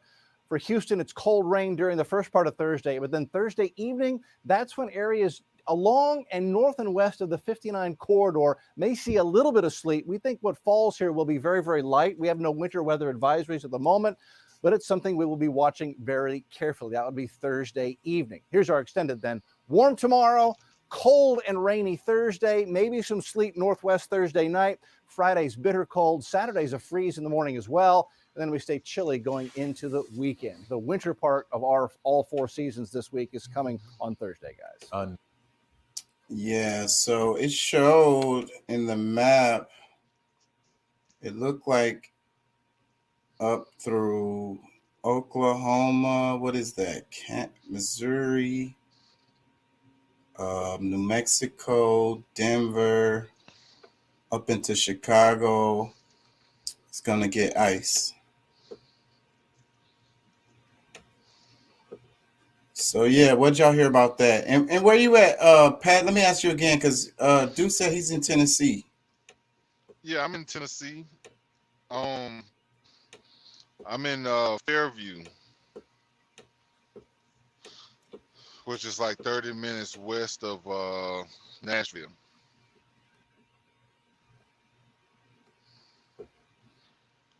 Can y'all hear me? Yeah, I can hear you. Deuce might have stepped out. Okay, because my connection has been like super bad. Hearing stuff has been an issue, and I'm trying to see if find that sweet spot, you know. Yeah. So well, you know where the ice is. The ice is not going to come through Tennessee, is it? Yeah. Over the I was trying to see. It's not gonna get over to us until like more like the weekend, and hopefully I'm out of here by that time. Okay, then that's good news. Yeah. Doc says we're catching the southern edge of the storm. Temp drops 30 degrees in the last 6 hours. Yeah, you know, Houstonians lose their damn mind. I went to the grocery store and grabbed me some snacks too, because last time we had that a little freeze and the damn lights went out for like 3 days. So if the damn lights go out, I want to make sure I got snacks. You there, Deuce? You might want barbecue or something. Yeah, I got that. I can do that too. Yeah, I'm here, bro. Yeah, I'm just running back and forth. Yeah, I'm about to fill this tank over here in old Chattanooga. Okay. So how far away are you from him, Pat? Shit, we a little ways away. What's that? How far you say? I'm in Chattanooga right now. Yeah, that's about what, Nashville. 200 miles? Yeah, something like that. Damn, Yeah, he's Tennessee up is by big. 75. He's a lot closer to Atlanta. Damn, Tennessee is wide as hell, huh? Hell yeah. What is the highway? It got an east-west highway go through Tennessee? I-40, mainly. They have I-26, I-24, I-75. That's the main. I-40 and I-75 are the main ones. But you know, Doc says we picked up some charcoal in case we have to cook up a thawed freezer again. exactly. Yeah. You better get more than one bag, and honestly, it might be too late if you hadn't gotten that type of stuff already. Yeah, that's why I say I went to HEB just now before I started the show, and it was retarded in there. Damn it, boy. I always wait to the last minute to do everything, but I had class though, so as soon as I got out of class, I went to HEB. Yeah. But I could have went yesterday. Yeah. The Can't be shelves waiting was till no last minute. Not in this kind of weather. The shelves was empty as fuck. Like, you know, I wanted to get some water bottles, and the selection of water was fucking not there. Yeah, because everybody, well, for one, the shelves have been kind of scarce already before all this shit. So then you tack on this, so and then you wait last minute. Yeah, you out of there, bro. You should have done that shit early this morning, because they was talking about that storm since last week. Yeah. And but why niggas gotta be like that though? Why niggas gotta buy up all the damn shit, bro? Niggas don't need, like you say, why? Like you say, Why? You just gotta be on top of your shit, because you know how these motherfuckers get. Yeah.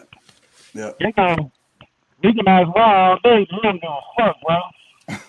It's all about me and my family. You know, that's the way people think in this type of shit. Yeah. You all the way right. I cannot argue with those words. Those was disciple words right there. You speaking the gospel right there. Yeah, I'm sorry, guys. Like my connection is in and out, so I'm not hearing everything properly. But I will just say amen.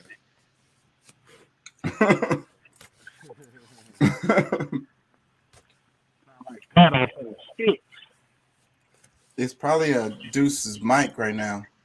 Doc says Kroger at Westheimer Elmside has a ton of charcoal, and Big Lots at Gessner has spring water, 3 cases, $10. And if you need 144 rolls of toilet paper to make it through a week-long storm, then you have more problems. That's what I'm talking about than being just cold. That's what I'm talking about. The irrational ass buying.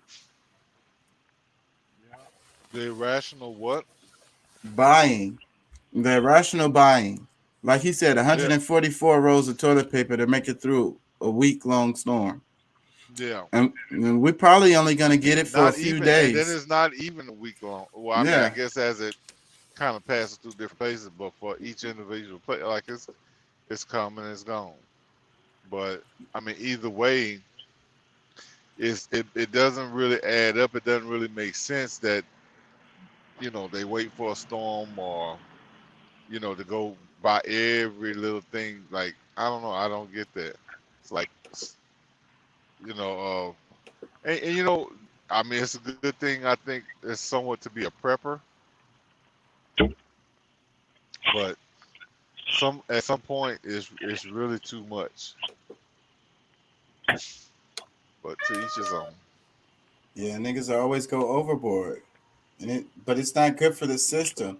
And I was watching a video on how like these companies are taking advantage of the pandemic and the actual inflation, and they're just raising their prices and using like the situation as an excuse just to charge people more so they can have better profit for this year. Yep. But then that's out of the handbook of the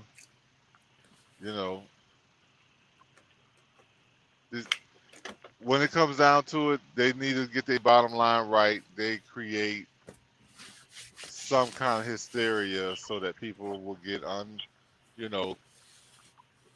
get off their rockers and start doing shit that they And wouldn't that's the normally. part of everything I wish everybody would pay more attention to, because all the big companies made a whole bunch of money these last 2 years.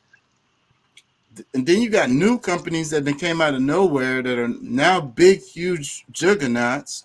The ones who came out with the vaccines were small companies before. Now the motherfuckers are worth a whole bunch of money. Yep, that's how it happens. Yep. If anybody would have known what was going to happen, investing in like Pfizer and Moderna and shit would have been a good idea. Yep. I probably would have done that. I mean, I think they have some things they need to practice too in their service, but yeah. So I mean, but that's where like got the part about being in the stock market, because like I say, it would make sense, and if you knew to invest in these companies, it might be too late now, but even though their product is fucking hurting people, taking advantage of people, and being spread by fear, then that's like the perfect conditions for making money. But then it's like, okay, so you're involved in it. You get what I'm saying? That's why I struggle with investing in stocks. That's why I haven't done it yet. I haven't pulled the trigger. I got apps on my phone and everything, but I haven't pulled the trigger because it's like there's this moral thing that's holding me back.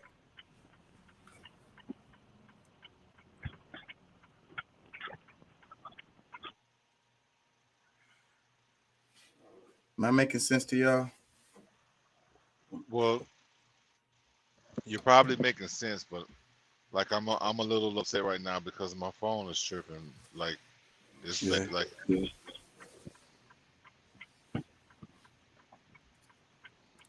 Yeah, that sucks. Be like that sometime. You're like you be in the middle of nowhere though. Sometimes like some of these but I always complain about the services too though. That's another thing that I feel like I was thinking about this just yesterday or whatever. When we be talking about socialism, communism, or whatever, but I feel like the phone service is a utility, so everybody should have access to a base level of it, and it and it has good quality, and it'll have good quality because it'll be like a nationwide type service. You know what I'm saying? That everybody has access to. I think that's what they should do, because one of the problems with the reason why you get bad receptions be the satellites. And so one company they got to pay to use these satellites, and they have a lease agreement or whatever, and then only certain satellites, and then like they're competing with other companies. Like they might use the same satellites, but they might only have access to the other ones and stuff like that. So it causes gaps in the coverages because of the different companies competing with each other, and not having it's all about the infrastructure. So that's another thing. These infrastructures be built by tax dollars 9 times out of 10. I'm sure everything related to the phone services, I bet you those satellites was built by freaking tax dollars. So, but it's a private company that gets to use it and profit from it and provide these services to us. But if that was socialized, if you will, and then you could give a better service over larger areas instead of having pockets. And the people who even have the best network, the best service, they still have gaps in their service or places they can go where their service doesn't work as well. It shows that capitalism doesn't work for everything. It shows that privatization is not always the best thing. and when it comes to utilities, like I say, and Wi-Fi should be a utility now. At some point, they're going to come to that point and come to the conclusion that Wi-Fi is a utility and everybody should have access to it, like without paying. Because if you can't pay for Wi-Fi, then now you can't do shit. Can't even, you can't do nothing.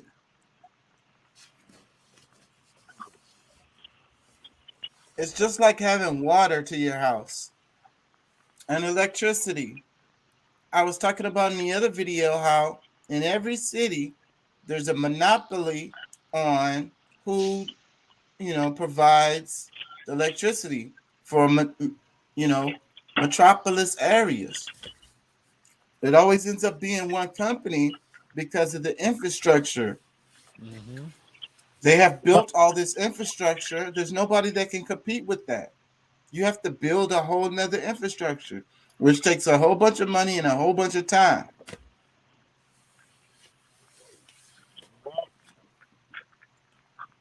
Y'all get what I'm saying? I'm all over the place.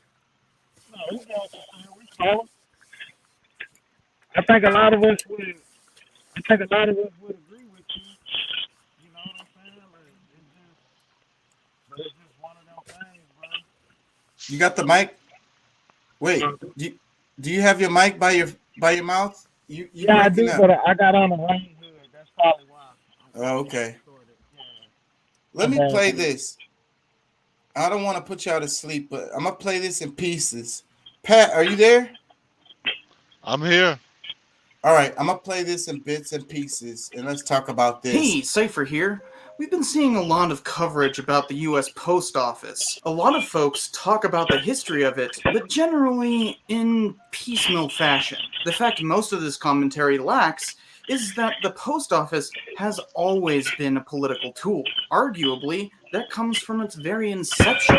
Interestingly enough, what it has been used for over the years has changed substantially, but it has always been a harbinger of the up-and-coming dominant ideology. The post office is a cornerstone of our democracy, and in fact, voting by mail is nothing new, which Mr. Beat is talking about in his episode. So be sure to check that out. We're doing a bit of a collaboration. It's not just important for voting, but from the earliest days of the Republic, we have depended on the post office to inform the people, thereby making them better voters. Unlike elsewhere, the postal system in the United States is uniquely important. Yes, so the post office in the United States, uniquely important. That's a good place to start. You there, Pat? Yeah, I'm here. Yeah, so I think people and then they've been trying to dismantle this shit for the longest, like undermining the post office. And the importance of it, the post office is related to kind of like the foundations of the United States, bro. A lot of the stuff that happened was related to the post office and the way that moving post around. The telegraph lines. When you see that, there's a picture. It's a very famous picture that shows, it's like a really tall woman and she's walking and she's kind of like putting up telegraph lines and they're marching to the left. And then there's regular sized people. And anyways, it represents the sea to shining sea. God gave us the right to, God gave us this land and we're going to upgrade it. So that's what it represents. So the post office was very integral in the creation and expansion of the United States. Like so much so that people don't know early founding fathers, they were postmasters. And, those jobs were given to people, friends, buddies, how it goes, the crony system. Even I want to say Abraham Lincoln was a postmaster. Some big names were postmasters. And like I say, those jobs are given to them, and they're cushy jobs. Anyways, he's going to talk about it in the video. But the importance of the postal system as it relates to the history of the United States, what do you think about that, Pat? Well, I think that, you know, of course, with the government wanting to privatize everything, you know, they'll gain a lot more control of the people. Like, I mean, if we're forced to pay for mail delivery, like we're just gonna end up becoming uninformed people when it comes to that. I mean, if every, you know, but I mean, there are other sources in which we can get mail now, which is via email, but I still don't think that it matters, because I mean, the foundation for what you know, this entity is built on was you know, so that people across the country knew, like, the president, or, you know, like information he was getting out to people, mailing it, or, you know, however, I just really think that this, you know, they're not gonna stop funding certain things in the government. Post office should be one of those things that they uphold and continue to support. Because, you know, newspapers are pretty much dead. They're barely alive. And for the digital subscriptions, they are expensive. You have to pay for each one separately. And they don't let you read too many articles. You know, I research shit all the time. And they'll let you read like 2 or 3 articles, or they won't let you read the whole article or whatever. They'll cut it in half and be like, oh, if you want to read the rest of the article, then you gotta pay for a subscription. Yeah. So people are, it's already happening. What you're saying, Pat, people are not getting the information. So they're getting their information from some idiot online on a TikTok who just pulled some shit out of their ass. And before you know it, a lot of people will have voted against keeping the post office or having that service available from our government. You know, because I mean, you know, a lot of people go in and just vote blindly. They won't know that how that's gonna affect our everyday life. And it's about politics, because they've been giving the post office a bad image for a long time, and making people do talk down on the post office. So the public opinion of the post office is fairly low, even though they should be upholding it like a motherfucker. And then, like you say, continuing to privatize everything is fucking shit up. They're not as efficient. And then they forced. Anyways, let me play a little bit more of this video. All run by private corporations nowadays. A helpful tool for keeping some of their peering eyes from your internet activity is a VPN. It allows you to disguise your IP address by routing all your traffic. Now, Germany. Discount and 3 months free. 60 during the French and Indian 30-day money-back guarantee. Before we get to the internet, though, we've got to go way back to colonial times. Prior to the American Revolution, mail in the colonies was carried out by individuals who received a grant from the British Crown. They created a more generalized postage system, hence why the highest two in the colonies were called Postmaster Generals. In 1753, Ben Franklin became one of them, and in fact, he was the first Postmaster General to turn a profit in 1760 during the French and Indian War. As he became increasingly radicalized against British tyranny during the period after that war, he eventually confronted the Privy Council over some controversial letters from the governor of Massachusetts in 1774, and was officially sacked only 2 days later. No matter, Franklin turned to a fellow printer named William Goddard to set up their own independent postal system. Soon, that system was co-opted by the War of Independence. Just a few weeks after the first battles, a new Continental Congress convened in Philadelphia. Franklin and Goddard quickly reformulated their private service to serve Congress. It was a wartime expedient, specifically to keep correspondence with the Continental Army. Quickly, Franklin delegated his duties as the first Postmaster General to his son-in-law, Richard Botch. Under the Articles of Confederation, Congress maintained the power of establishing or regulating post offices from one state to another throughout all the United States and exacting such postage on the papers passing through the same as may be requisite to defray the expenses of the said office. Even under the Articles, which were weak at best on the ability of Congress to complete countrywide goals, the post office became a political football. In order to bolster stagecoach companies, Congress required contracts with them to carry the mail in 1785. This helped the loosely lined Confederation of States together and made them realize they needed stronger federal control. So in 1787, the U.S. Constitution was formed to solve many of the issues of the Articles. And one of the passages specifically states, the Congress shall have the power to establish post offices and post roads. So even in the Constitution, the power to create infrastructure improvements were tied directly to the post office. If you wanted a good road, it had to be made specifically for the post office. It was bolstered by the 1792 Postal Service Act, which established the post office as a department and made shipping newspapers throughout the country a priority. So, do y'all get the significance of that?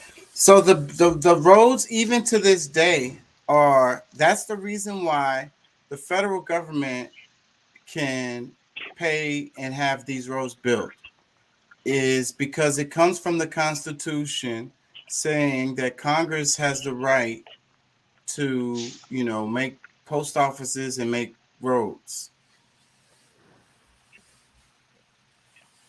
So the highways that we drive on are there because of this, or the reason why. Yeah, basically that, and then that's why they were built and everything. Do y'all understand what I'm saying? Yep. Got you. I follow you. That's crazy, though, man. That's crazy. Yeah. I feel like I'll be talking to myself sometimes, because it's like I don't know if people understand, but like the significance of this kind of thing, because people like to scream about the Constitution, and then the Articles of Confederation came even before that. So even in that, you had this idea of the federal government having control and spending the money to move letters around. They felt like it was important. Like they felt like it was so important that it was an integral part of like democracy or government, or it's fundamental. Crazy, man. Like I said, man. Like, just learning new stuff that you didn't know. You know what I'm saying? No one could have ever told me like the interstate system that we use today was created for the postal service. Yep. I didn't really know that either until I saw this video. That's why I want to share this with y'all, because it's super educational. This guy makes really good stuff, and he packs a whole bunch of information in like a short amount of time. So it's really like a class.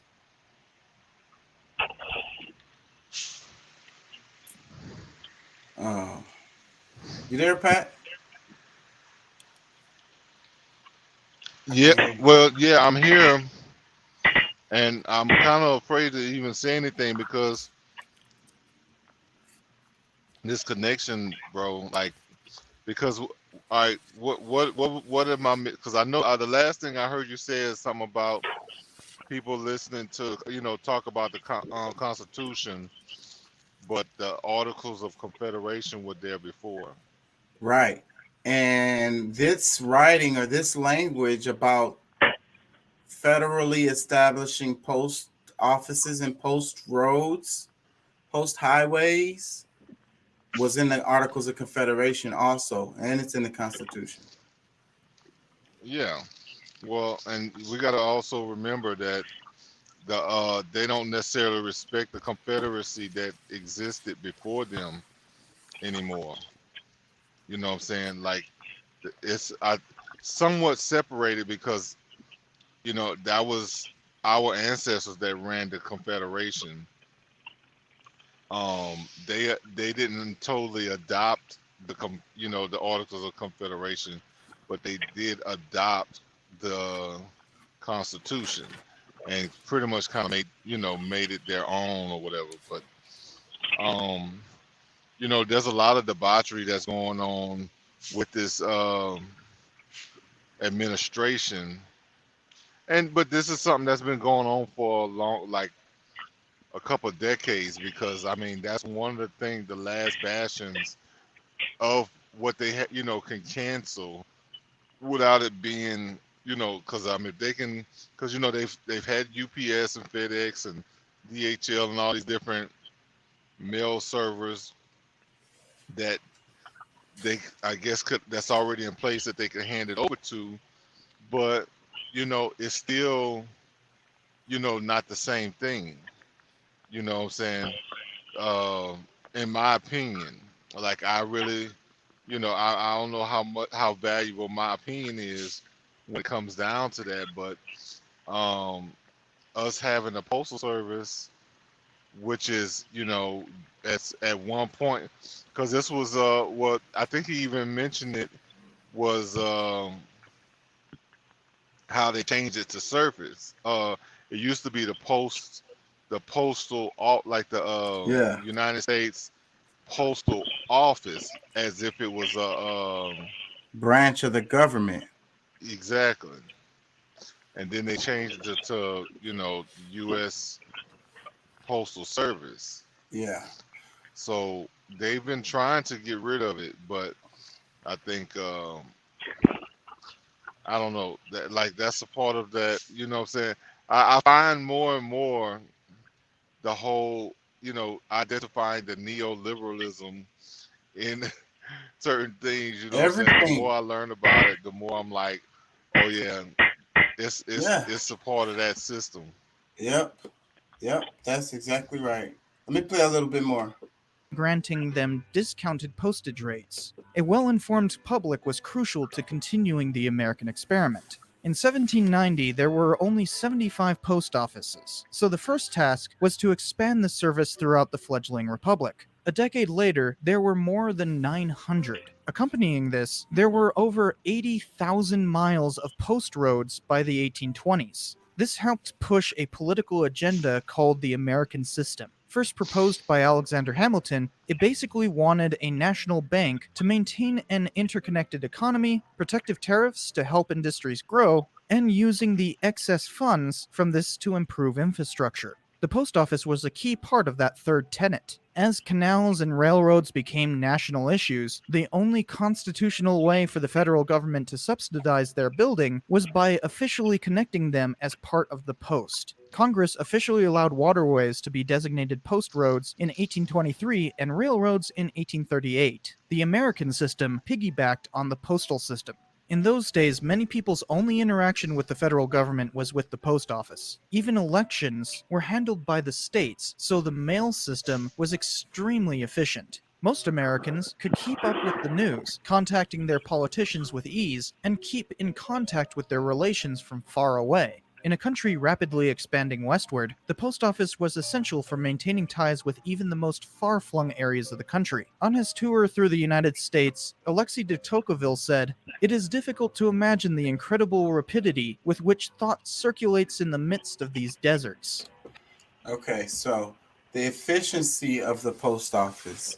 The efficiency of the post office and how integral it was to, the growth, how fundamental it was to the United States becoming a country, and growing from sea to shining sea.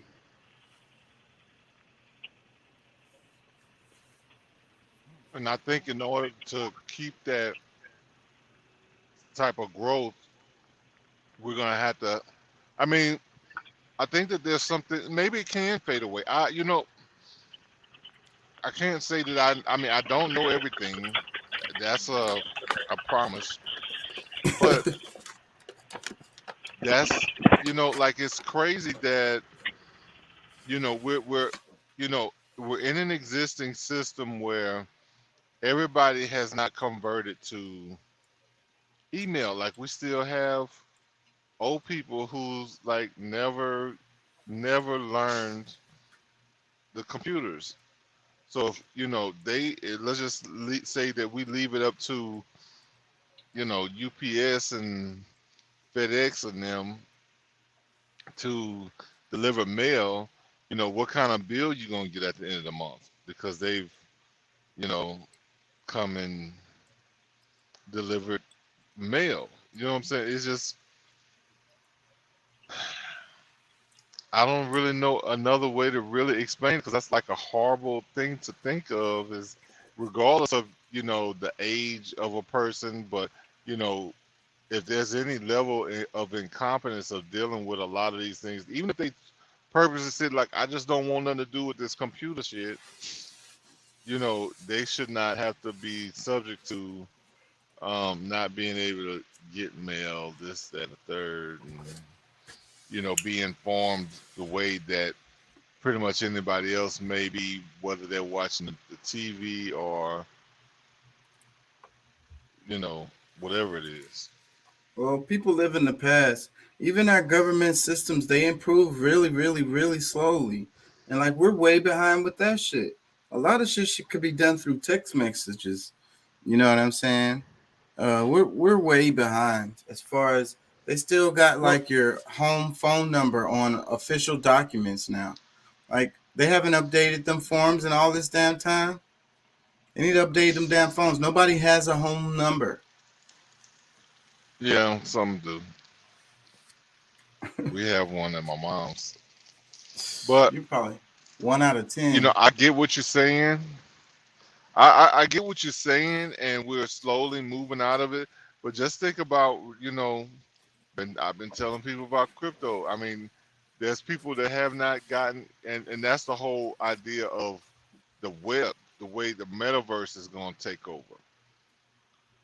We're not talking about .com, which is very similar, but there's still people that's trying to fight the idea, that crypto is going to be the next, at least asset that upholds the cryptocurrency, at least some of them. So, and that cryptocurrency, the blockchain, all that stuff is tied in. So, I mean, a lot of people are not ready to convert to that. So when if you're not ready, I mean, I guess they'll force you. I mean, I don't know, but I guess at some point it'll have to die away. But nobody's looking for other talking about any other branches of government that is wasteful or not keeping the budget balanced or any of that type stuff. And it's quietly dying, and they're using the politics to do it. Did you listen to those 2 songs I sent you? I want to go over this right quick, just to change the subject. I did, but I don't want. Yeah, go ahead. I don't want to bore the audience with my history on the postal service, but I do want to come back to it. Yeah, I thought I was gonna have to download Spotify because it only played like 8 bars of the song, and from the message that you sent me, and then it wasn't on Apple Music. Well, one of them wasn't. The the IT wasn't on there, but then when I thought about going to YouTube, I found it, and yeah, it was fire. Fire. I'm gonna go over that one too then, but I'm gonna start with the prison song one though, because the freaking You know, this is the sample to the Molly Percocet song. I know that was the first thing I said when I heard it. I was like, Molly Percocet. Yeah. It's like they didn't even change it that much. They just added like They sped it up. All they did was like put they some took it, they bass in chopped it, and kick. they cut it, they replicated it, and looped it and just put a kick and bass line underneath it. What I think they sped it up too. They probably sped it up to 100 or 120 yeah, Metatrons or how it's it's BPMs. What was I gonna say? Yeah, so I'm gonna play like a really short clip because I don't want to play the songs because they get me in trouble. But just so y'all can get a feel for what it is.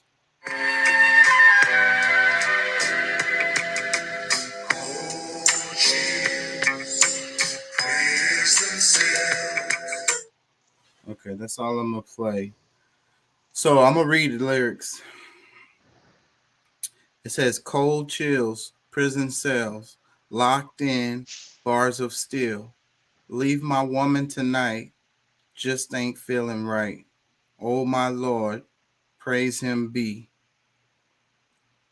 And then it says, set your poor people free, be merciful to our abusers. They don't know what they do. Thinking you lost your senses. What can you do when they shit? It's hard to read this shit because it jumps around with the hold on, I'm gonna start over.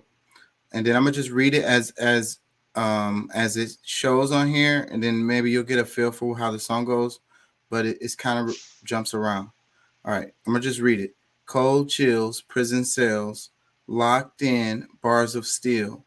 Leave my woman tonight, just ain't feeling right. Oh my Lord, praise him be. Cold chills, prison cells. Set your poor people free, locked in, bars of steel. Be merciful to our abusers. Leave my woman tonight. They don't know what they do, just ain't feeling right. Thinking you lost your senses, oh my Lord, praise him be. What can you do when they set your poor people free? Ooh, you better collect your pieces. Be merciful to your abusers. Freedom, it waits out here. They don't have to go to prison, but will it accomplish you? Ku Klux Klan, they're laughing, damning the thought of you, condemning you to your suffering is what you really want. A little bit more. Making your time on walls. Think you better change your motto. Wiping away the morn. There in the bars, let's follow. Tell me your days aren't done. Vengeance is mine, said the Lord. It's I think you really kind of got to hear it, so y'all check it out. This is Prison Song by Carlton Williams. And the feel of it is crazy because I was thinking about the Molly Percocet song and like how this inspired them for that song. And then it's like, you know, they're talking about being in a prison, and then they're also like talking about set your children free. And then I think about the Molly Percocet song, and I think about people feeling like they're in a prison, feeling like they're in the Matrix, and them escaping with Molly and Percocet. But also, they're escaping with death. You know what I'm saying? And it's like, oh Lord, because I feel like that's the vibe of the song. The song is like, because like you're in a prison and the only way to escape is death. That's the feeling that I get. That's the vibe. And I think about a lot of stuff related to that. Anyways, go ahead. I lost my train of thought. It'll come back to me. What do you think about all that? Either whoever's listening, whoever can hear me. It's funny how I can hear you, but then But no, I kind of remember some of these lyrics and from listening earlier because I was able to pull this up on Apple Music. But you know, it usually a lot of times I have to listen to it a few times to really get it. But I mean, the lyrics really kind of they're self-explanatory to an extent because I don't know. I mean, I think that it's even people who are not behind the actual prison. They're talking about being in Hmm. prison. That's my So point. The yeah, Matrix. yeah. Well, yeah, the Matrix, and I mean, because shoot, I mean, when you have to ask permission to travel, you better have all your travel documents in order. That's a Yeah, way of, you know, locking you in. yeah. I mean, you think, well, it don't, it makes sense. Yeah, I should do And this or whatever.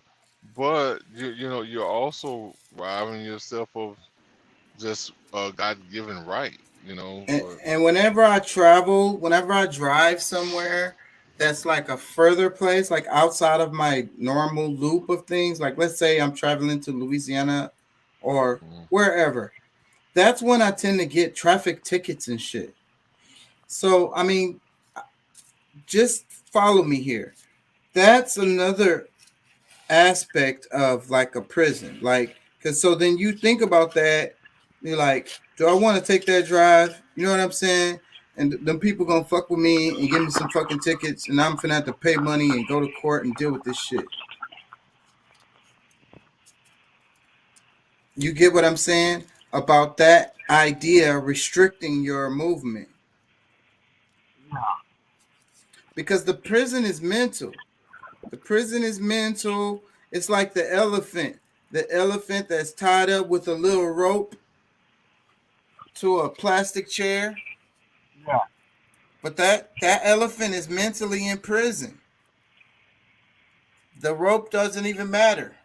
The plastic chair don't matter at all. They already broke him mentally. What would he do anyways? Think about this. What would he do anyways? What if he realized that he's tied with a rope to a plastic ass chair and he could really just move around how he wanted? Then what would he do? Because he don't even have his own mind to be able to have an idea of what to do. You know what I mean? He wouldn't even be able to survive on his own. He would die. He's so dependent on the system. That shit goes back to when they was when think about the stories that you hear when Harriet Tubman was trying to free the slaves. A lot of them didn't want to leave. They were terrified to leave. Like they felt like they had that. It goes back to present day, and the way that we think, our mentalities today, as a human being, as a culture. You know what I'm saying? We continue to promote certain things within our culture. You know what I'm saying? That ties back to all of this shit, man. That programming. Yeah. That slave mentality programming. Basically institutionalizing you. You're kind of going in and out. Yeah, I got on a rain hood, bro. It's not raining hard, but it's like a heavy sprinkle, so I got this hood on my head, trying to keep my head from getting all wet. Bro, you always grinding, bro. Every time I talk to you, be grinding. Heaven Whistler says, "What up, yo?" Yeah. That's not Curtis. It's somebody else. Oh, I who don't did know. it say?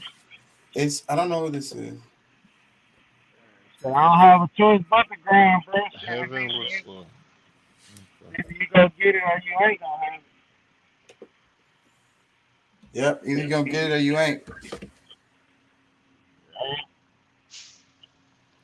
Let me read some more lyrics. These will be easier to follow because I listen to this song all the time. So I could probably rap the song. But I'm not gonna do that. I'm not gonna disrespect his art. So, Point of No Return by Immortal Technique. I'm gonna just read it. Yeah, it's the real time. Hold on. Yeah, it's that real this time around. Immortal Technique Revolutionary Volume 2. It's on now. Lock and load. This is the point of no return. I could never go back. Life without parole, upstate, shackled and trapped. Living in a hole, looking at the world through a crack.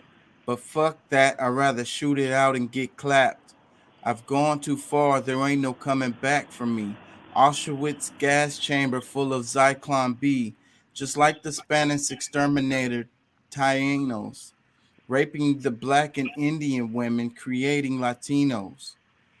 Made it out of self-righteous hatred, and now you got yourself a virus stuck in the matrix, a suicide bomber strapped and ready to blow, lethal injection strapped down ready to go. Don't you understand they'll never let me live out in peace? Concrete jungle guerrilla war out in the streets. Nat Turner with a sickle, pitchfork and a machete. The end of the world, you're not ready. This is the point of no return, and nobody can stop it. Malcolm Little running up before Elijah Muhammad, the comet that killed the dinosaurs, changing the earth. The love to criticize, they always say I change for the worse, like prescription pills when you misusing them. The Templar Knights when they took Jerusalem and figured out what was buried under Solomon's temple, Al-Aqsa. The name is not coincidental. I know too much. The government is trying to murder me. No coming back like cutting your wrists open vertically. How could the serpent be purposely put in charge of the country? Genetic engineered sickness spread amongst me. My people are so hungry that they attack without reason, like a fucking dog ripping off the hand that feeds them. Immortal technique is treason to the Patriot Act. So come and get me, cause I'm not coming back. This is the point of no. This is the point from which I could never return, and if I back down now, then forever I burn. This is the point from which I could never retreat, because if I turn back now, there can never be peace. This is the point from which I will die or succeed, live in the struggle. I know I'm alive when I bleed. From now on, it can never be the same as before because the place that I'm from doesn't exist anymore. This is the point of no return. You better believe this. Mary Magdalene giving birth to the children of Jesus. The evolution of the world, bloody and dramatic. Human beings killing monkeys to conquer the planet. The kingdoms of Africa and Mesopotamia. Machine gunning your body with depleted uranium. This is the edge of microchips and titanium. The dark side of the moon in contact with aliens. I started out like Australians, criminal minded, broke into hell, tore it down, and built the city behind it. Southpaw murderous methodology, nigga. Remember that I'm just a man, don't follow me, nigga. Because once you pass the point, you can never go home. You got to face the possibility of dying alone. So tell me, Emma Effer, how could you die for the throne when you don't even got the fucking heart to die for your own? It rains acid one day, the earth will cry from a stone, and you will be looking at the world living inside of a dome. Computerized humanity living inside of a clone. This is the place where the unknown is living and real. Worm went to the planet X and the seventh seal. Universal truth is not measured in mass appeal. This is the last time that I'll kneel and pray to the sky because almost everything that I was told was a lie. This is the point of which I could never return. And if I back down now, forever I burn. Let me see. Is there another verse? That's it. Because the place I'm from doesn't exist anymore. That's how it ends. What do y'all think? That was some cold shit. Oh, that's Alex. Oh, that's Alex. He asking for the link. I got you, bro. It should be earlier in the chat, but I just put another one right there. Yeah, I hope to be in a better place I know I'll be in a different place, but hopefully I'm in a better place tomorrow night because this is very annoying. And I like at one point I just kind of got to a point I was like, man, I'm just going to leave. But I'm like, all right, well, you know what? I'll just stick around when I can hear. Respond. Did you hear me But just now when I was doing that? yeah, I heard that. Okay. But I've been, I guess for the most part, I've been having a lot of issues with the videos. Oh. That's when you play it, and some of the stuff that you know say, but it was never like not hearing enough to be able to, respond. What up, Alex? What's going on, man? What's Happy up? Hey, to yo, hear from you.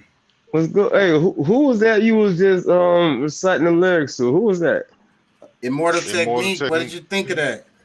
That joint was ill, though. That joint was pretty dope. You know what I'm Yeah, saying? I'm gonna go back over some lines a bit. But Pat, what did you think of it? Like, had you heard that song before when I sent it to you? No, I hadn't heard that song. Well, you know what? I have that album.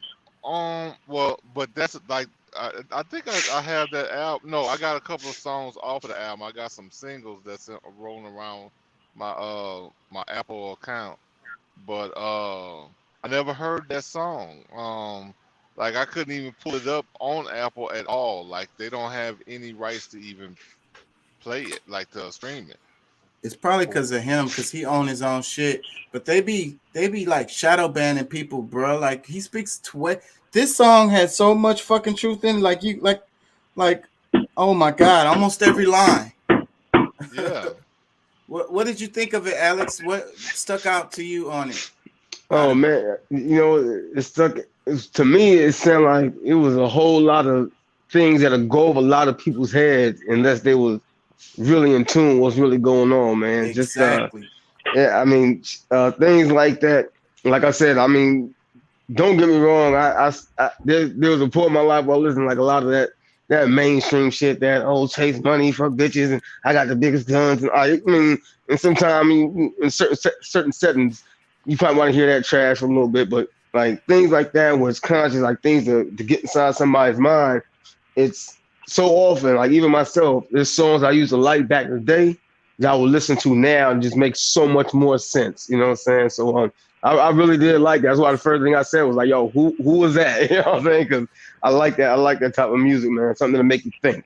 Yeah, the name of the song is Point of No Return, and the artist's name is Immortal Technique. Yeah, I really like that. I really like that. I really, really like that joke. Yeah, man. He had so many lines in his whole. Let me see if I can find He's some. just a dope artist. Like, I mean, man, shoot, he's got other songs that I got addicted to. Where he just like goes off on a rant, like almost pretty much like a freestyle with that Adele beat. And bro, like he goes off. Like, So here's I a mean, line. Here's a line right here. Just like the Spanish exterminating Tainos, raping the black and Indian women, creating Latinos. Motherfuckers made me out of self-righteous hatred. And now you got yourself a virus stuck in the matrix. Woo! Yeah. Yeah. Like that. I think he said something about computerized humans living inside of a clone or something like that. I like that shit too. Yeah. Yeah, that shit. I like that. I like that. I'm gonna find out that line. But the Tainos, like, people don't even know who they are. Like, history doesn't even fucking. Pretty much. I mean, history. People always. You can't. It's almost impossible to exterminate a people, but you can take their numbers to a point where they're like endangered species. You know what I'm saying? And that's what they did to the Tainos when they came to the Caribbean. Well, let me ask you this, because like it may be hard to exterminate a people per se, but a culture. I think a culture can get exterminated. Yep, because that's what happened to the Tainos. They had to integrate, but some of the stuff, they always hold on to some stuff. Some stuff always makes it through. I like when he said Malcolm Little running up before Elijah Muhammad. Like again, like you said, you got to know some shit to know what the hell to even hear that dude. He said the Templar Knights when they took Jerusalem. Man. Yeah, that's you know, it's funny, like you know, back in the day when I used to, you know, saying freestyle or rap, my friends, like that shit was always dope, but it was a bunch of, like I said, it was what I was accustomed to at that time. And it was like everybody grows, like who you are when you're 20 ain't the same person you are when you're 30, who ain't the same person you are when you're 40. You know what I'm saying? But it's just like I wish that my mind, I wish I'd have been thinking more along those lines the way I do now when I was younger. I'm pretty sure a lot of people feel that way. You know what I'm saying? But that type of music right there is good. I like shit like that. Though. Yeah, hindsight is 2020, but I mean, you know, you just gotta take it as it is, you know. Yeah, yeah. Let me read these. Mary Magdalene giving birth to the children of Jesus. The evolution of the world, bloody and dramatic. Human beings killing monkeys to conquer the planet. Now those lines right there. Oh my God! Like you got to know history and everything. The oh, this is the part I think he was talking about. He says the kingdom of Africa and Mesopotamia. Machine gun in your body with depleted uranium. This is the age of microchips and titanium. The dark side of the moon in contact with aliens. Hold on. Where the hell is it at? I like that line. Remember, I'm just a man. Don't follow me. Because that's what I say all the time, man. And we got to remember that. Because that's why I don't like these idols. When the Bible says don't worship idols, don't worship idols. So that means your damn pastor. That means any idol. That means anything. You know, I was thinking today earlier I was in the shower and I was just thinking about, you know what I'm saying, false gods, you know what I'm saying, and people turning things into idols.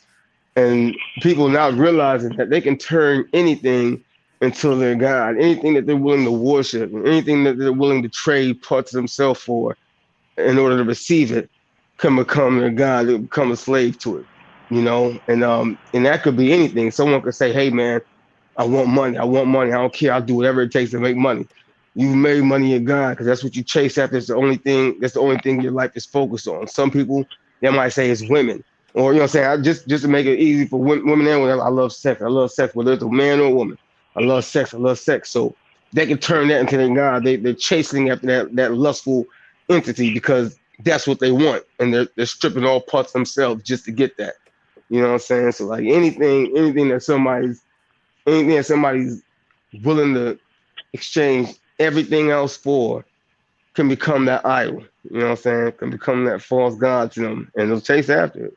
People do it all the time, whether it's indulging in food, alcohol, drugs, women, regardless of what it's violence. Some people like just the violence. Some people chase after power, and they don't care if they're running a country or running a drug ring. They don't give a shit as long as there's some sort of power to be able to control and dominate others. You know, it's crazy. It's crazy. Yeah, I think this is a good topic though, the false idol topic, because like the politicians, the president, you know, any images that you have on the wall, you know, people that you worship, because you don't even realize that you're doing that. No, they don't. They Because a lot of you giving one man more reverence than another. So that's the thing. Like anytime you know, and that's why we got a nation full of followers. You know, because they think somebody's no man. It's all men. No man's greater than another man.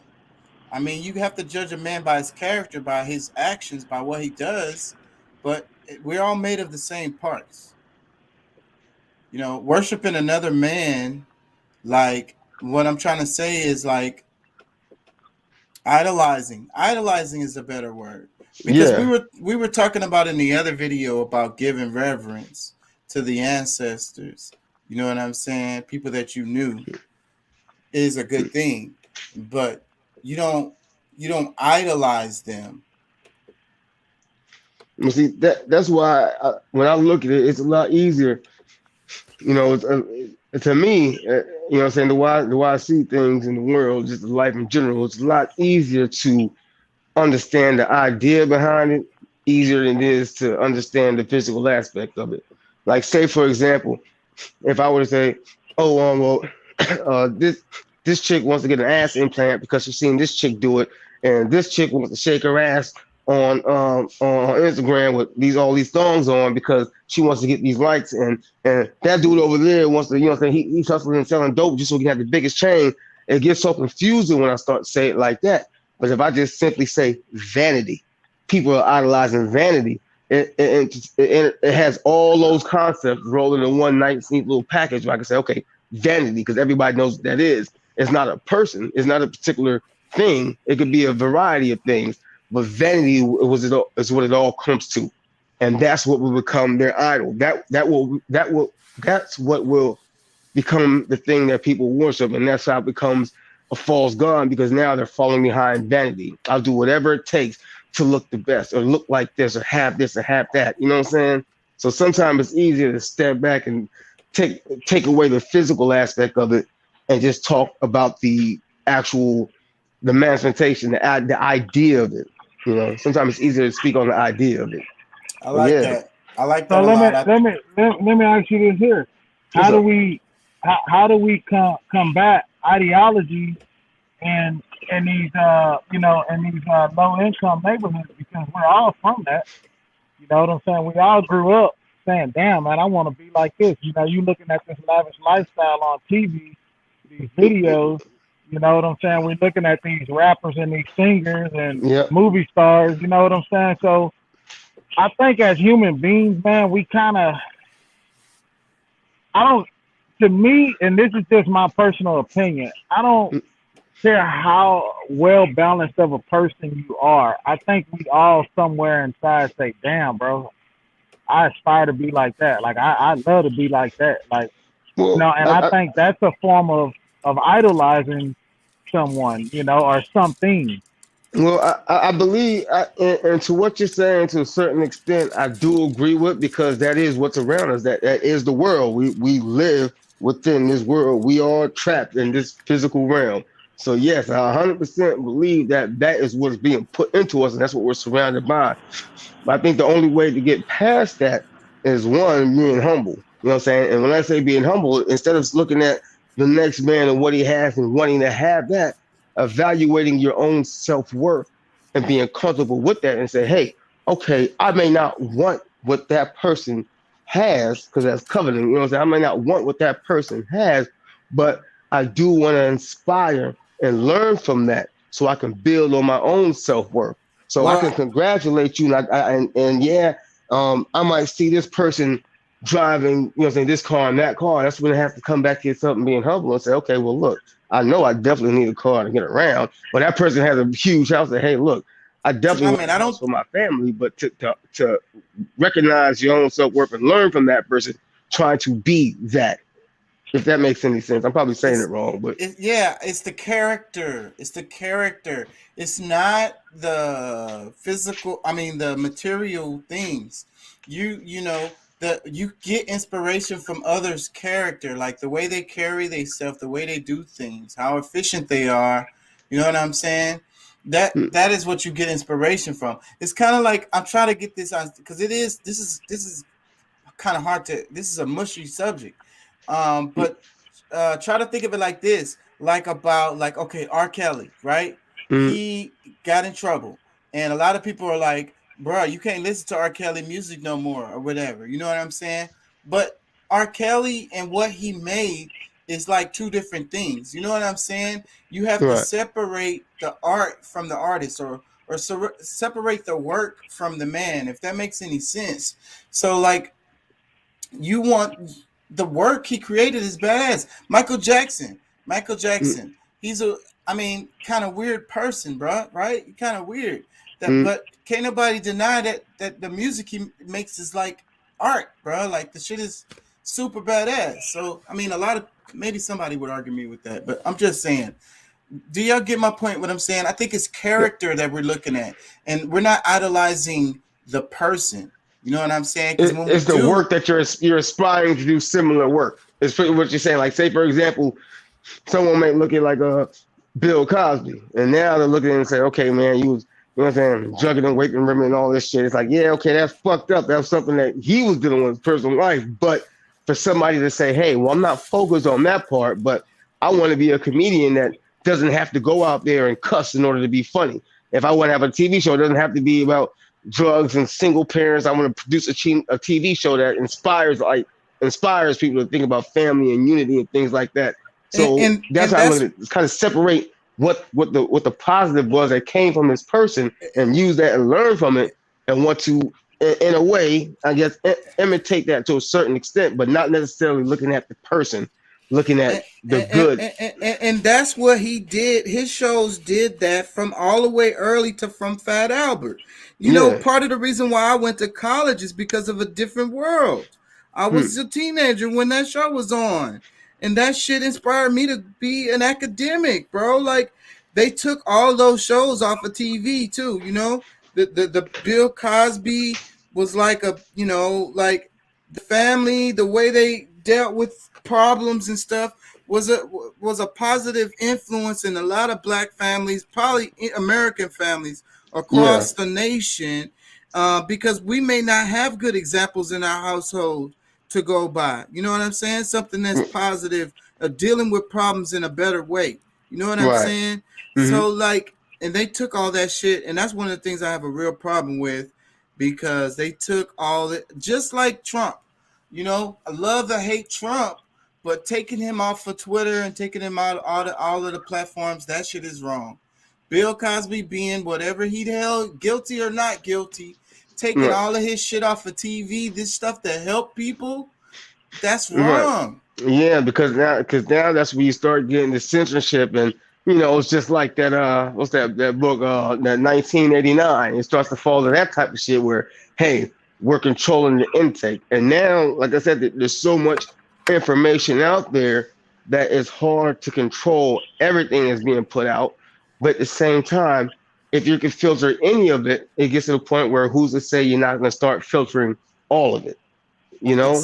Exactly. And so, yeah, that's something that me Free personally, speech. I don't agree with either. Yeah, and that's something. Once you take that away, it's easy to control the minds. And if you notice, like I said, when you got shit that, a lot of things that I believe to be, I don't want to say passive aggressive. You know what I'm saying? Subtle things that shouldn't be out there, they don't mind. But when anybody's coming out there with a clear point that can change some minds, not everything is going to be liked by everybody. And you know what I'm saying? How many and then Bill Cosby was saying, and before he started getting in trouble, he was saying that the TV didn't have very many positive black shows anymore. Yep. And he wanted to do something about it, and he was trying to start a whole damn network and shit and do that shit. And fucking that's when he got in trouble, and that's when they pulled all his fucking shows, and you guys know the rest of the story.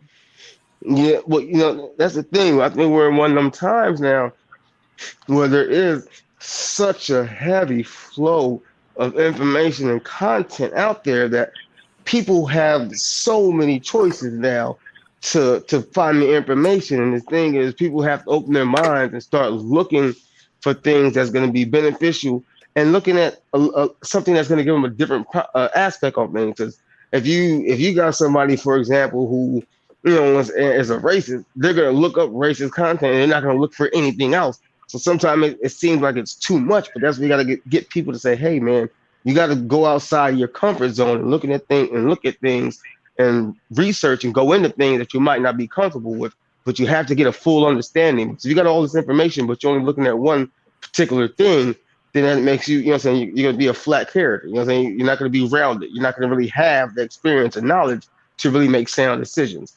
And a lot of people are doing that now. But yeah, there's not a lot of positive influence out there on a lot of things. Unfortunately, it seems like it's getting worse. But there is good content out there, but people gotta search for it.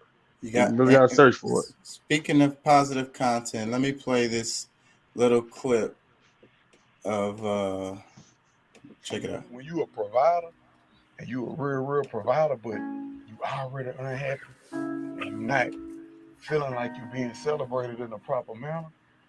You feel like you only being tolerated. Like a lot of people be like, why certain men don't go home? Like when I was in the streets, I used to hate going home because I feel like it's cool, but I ain't welcome though. Because it don't feel embracing when I go home. It's like y'all act like this is what I'm supposed to be doing.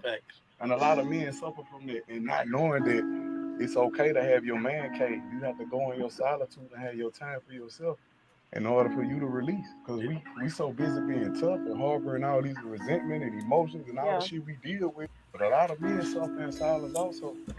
When you a provider and you a real provider, but I think that's an important topic. Before you make a comment, let me read the comments.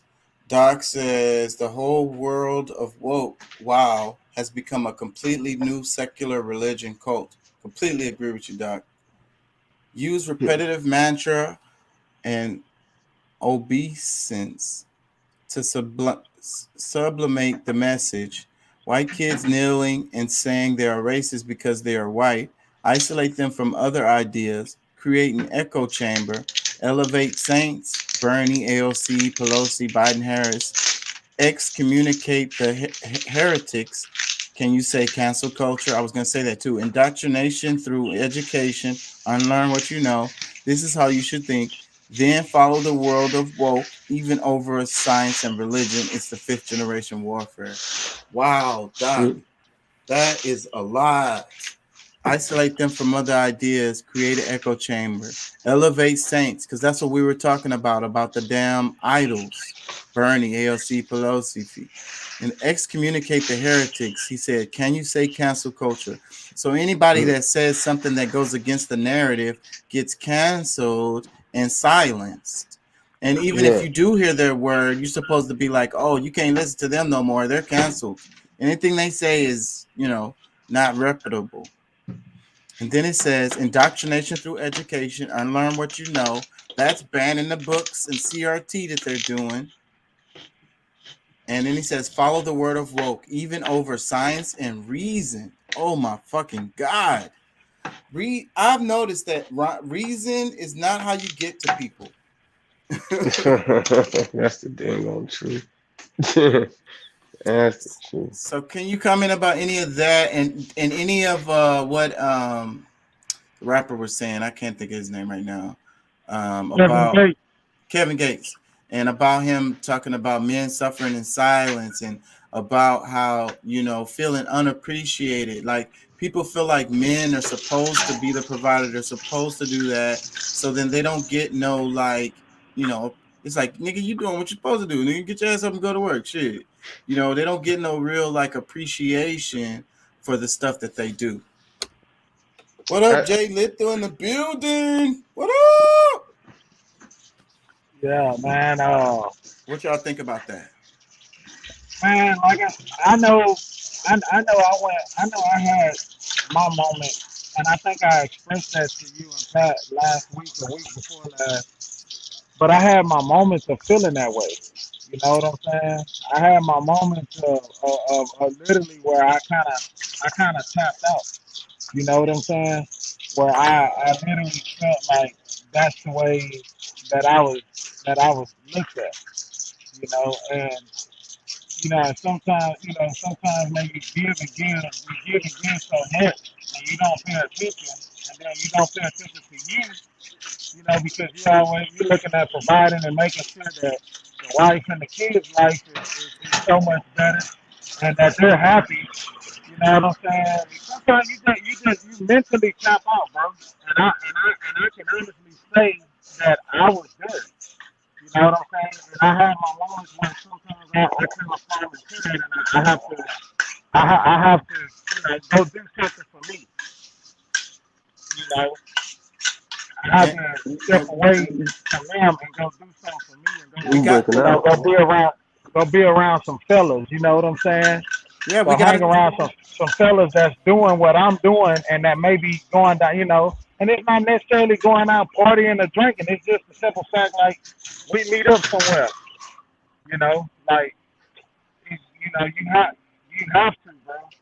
Yeah, we as black men, or as men in period, we have to take care of ourselves. We like to be providers, and we get a certain amount of satisfaction from that.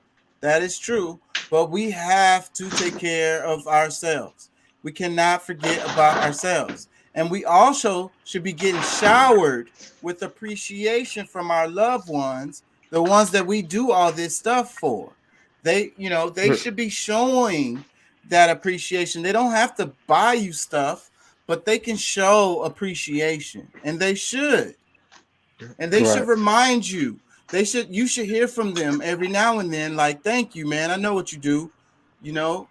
Thank you. I know you probably don't hear it enough, but yeah, you be holding it down. I appreciate that. We need to hear that.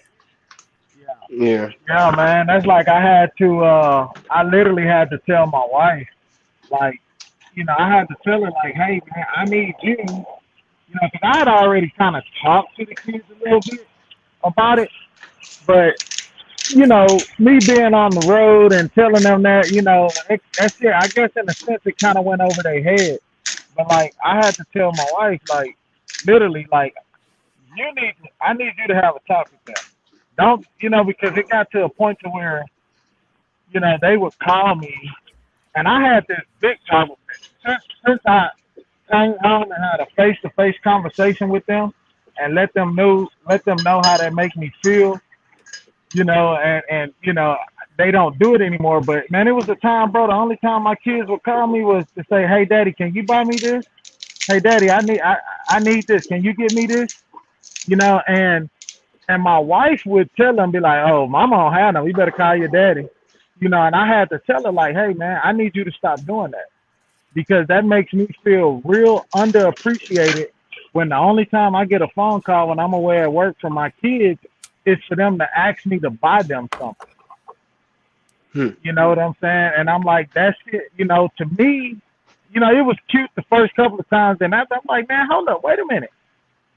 You two little jokers got cell phones and don't call me no other time unless it's for me to buy y'all something.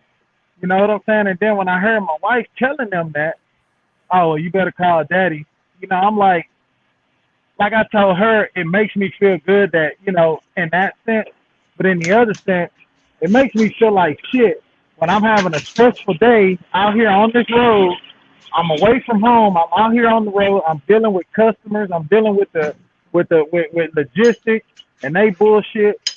You know what I'm saying? It's out here, it's raining, it's cold, I done got wet, my boots are soaked, I'm pissed off, and then now I gotta try to have a good attitude because my daughter's calling me or my son is calling me, and then the first thing out of their mouth, Daddy, can you buy me this? Like no, bro, this shit gotta stop. Hey, you know what I'm saying? Alex, what do you think? How does that impact mental health, you guys? Alex, what you think? The mental health of men. I think, and I must say, I do believe, and I think a lot of people do that. I do believe that the role of men and women, there are some things I do slightly excuse from women, and there's some things I do expect from men, just in an old-fashioned sense. I know we're in a new time, but there's some things I kind of have to understand from a women and man's aspect. And not because, women, they're pretty and they're ladies. And it's like, no, because the chemical hormones going through their brains and all that is different than ours. But at the same time, I think communication is a big thing, because when you're able to relate that, you know what I'm saying, and speak to your wife and speak to your children and, you know what I'm saying, relay that message, that's where a lot of problems get solved, is being able to sit down and talk. And one thing I was talking to somebody about, I think it was about 2 weeks ago or something, I was talking about men being providers. And sometimes you got to realize that, you know what I'm saying, it's not always money that we have to provide. You know what I'm saying? Sometimes we have to provide emotional support. Sometimes we have to provide wisdom and guidance and leadership. There's things that we have to provide that doesn't always come back to money. And then on top of that, sometimes we have to look at ourselves and say, okay, man, I know that I'm doing, for that. I mean, it's like I talked about my brother's situation, because he's very similar. You know what I'm saying? His job would have him, you know what I'm saying, go to a different power plant. He might be there for 2 or 3 weeks. And then when he gets back, you know what I'm saying, first thing Monday morning, he got to go into the office. And over there, I was laughing and joking with him. I said, hey, man, next time take a picture He said, I'm out here for work. I'm not taking pictures. I said, no, take a picture so your kids remember what you look like. You know what I mean? Like, and I said, I know you out there and you have to leave and go to this state and that country, and this is part of your job, and you're doing that to provide for your children. But at the same time, what is it costing you? Because if you provide, if you're doing that to provide for them, that's all it's becoming. Because now you're losing the very thing that he took this job for. I mean, I want to get a home out here so I could be around the kids more. And now you're losing that. So you're sacrificing something that means so much to you, which is the time that you have with your kids and your wife, in order to provide for them. So that's where that balancing act comes into play. It's like, hey, I know I have to provide and I know I have to do this. I have to provide and make sure that my family is taken care of as a man, and I do believe that man should hold that title. But at the same time, it's like, man, how much of yourself are you willing to exchange for the money? To do that? Because now it can get to the point where it's like, okay, now I'm not really necessarily there. I'm just nothing but, a source of income.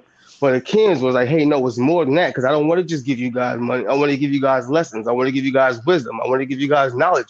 I want to give you guys love. I want to give you guys time. But if all your time is going to that once again, that's when it comes important to say, okay, man, this is what I'm willing to do. But also this is what I'm not willing to do. That's a hard thing. I know it's one of the things that's easier said than done, but it's real important, because if it's taking that much of a mental toll, and I told my brother this, I said, hey, if it's taking that much of a mental toll on you, you got to stop and look and say, okay, man, well, what is necessary versus what you want. I mean, of course, you want your kids to be in that house, and you want them to go to private school and you teach them. I'm saying you're doing all this stuff, and that's cool. But what is it costing you now? And I ain't talking about the money. What is it costing you as a person? So I mean, yeah, it can be very stressful, and it is good to feel appreciated. But I think it's also important to realize the position that people are in themselves, in position that people put themselves in, and say, hey, logically, can I understand it? Like I told my brother, I said, hey, if you're only home, 1 week out the month, and then that 1 week you're home, you're tired because if you're on the road, you don't want to go out to the park and go roller skating with the kids and all that. What do you think they're gonna see? Well, yeah, that's dad, but he just pays the bills. I love him and I know he loves me, but like he pays that's what he does. So that's what I was trying to tell him. Like, hey man, you gotta start rethinking some of this shit that you're doing. And he didn't care for it too much when I was trying to explain that to him, but I knew that he understand where I was coming from, because the job he had before and the time that he had. And like I said, sometimes the money is costing you something. There's a part of yourself that you like, everything you're always giving yourself a part of something, but you want to make sure you're just not giving too much, because this is what it's costing you. You're making X amount of dollars, but what is it costing you? Not money wise, but what is it costing you? So money versus time, you know what I'm saying? And emotional support is important. Oh yeah. But I think that in our society, a lot of the women, especially, they don't respect emotional support, and the other kinds of support, the ones that you're talking about, and maybe they just want the monetary.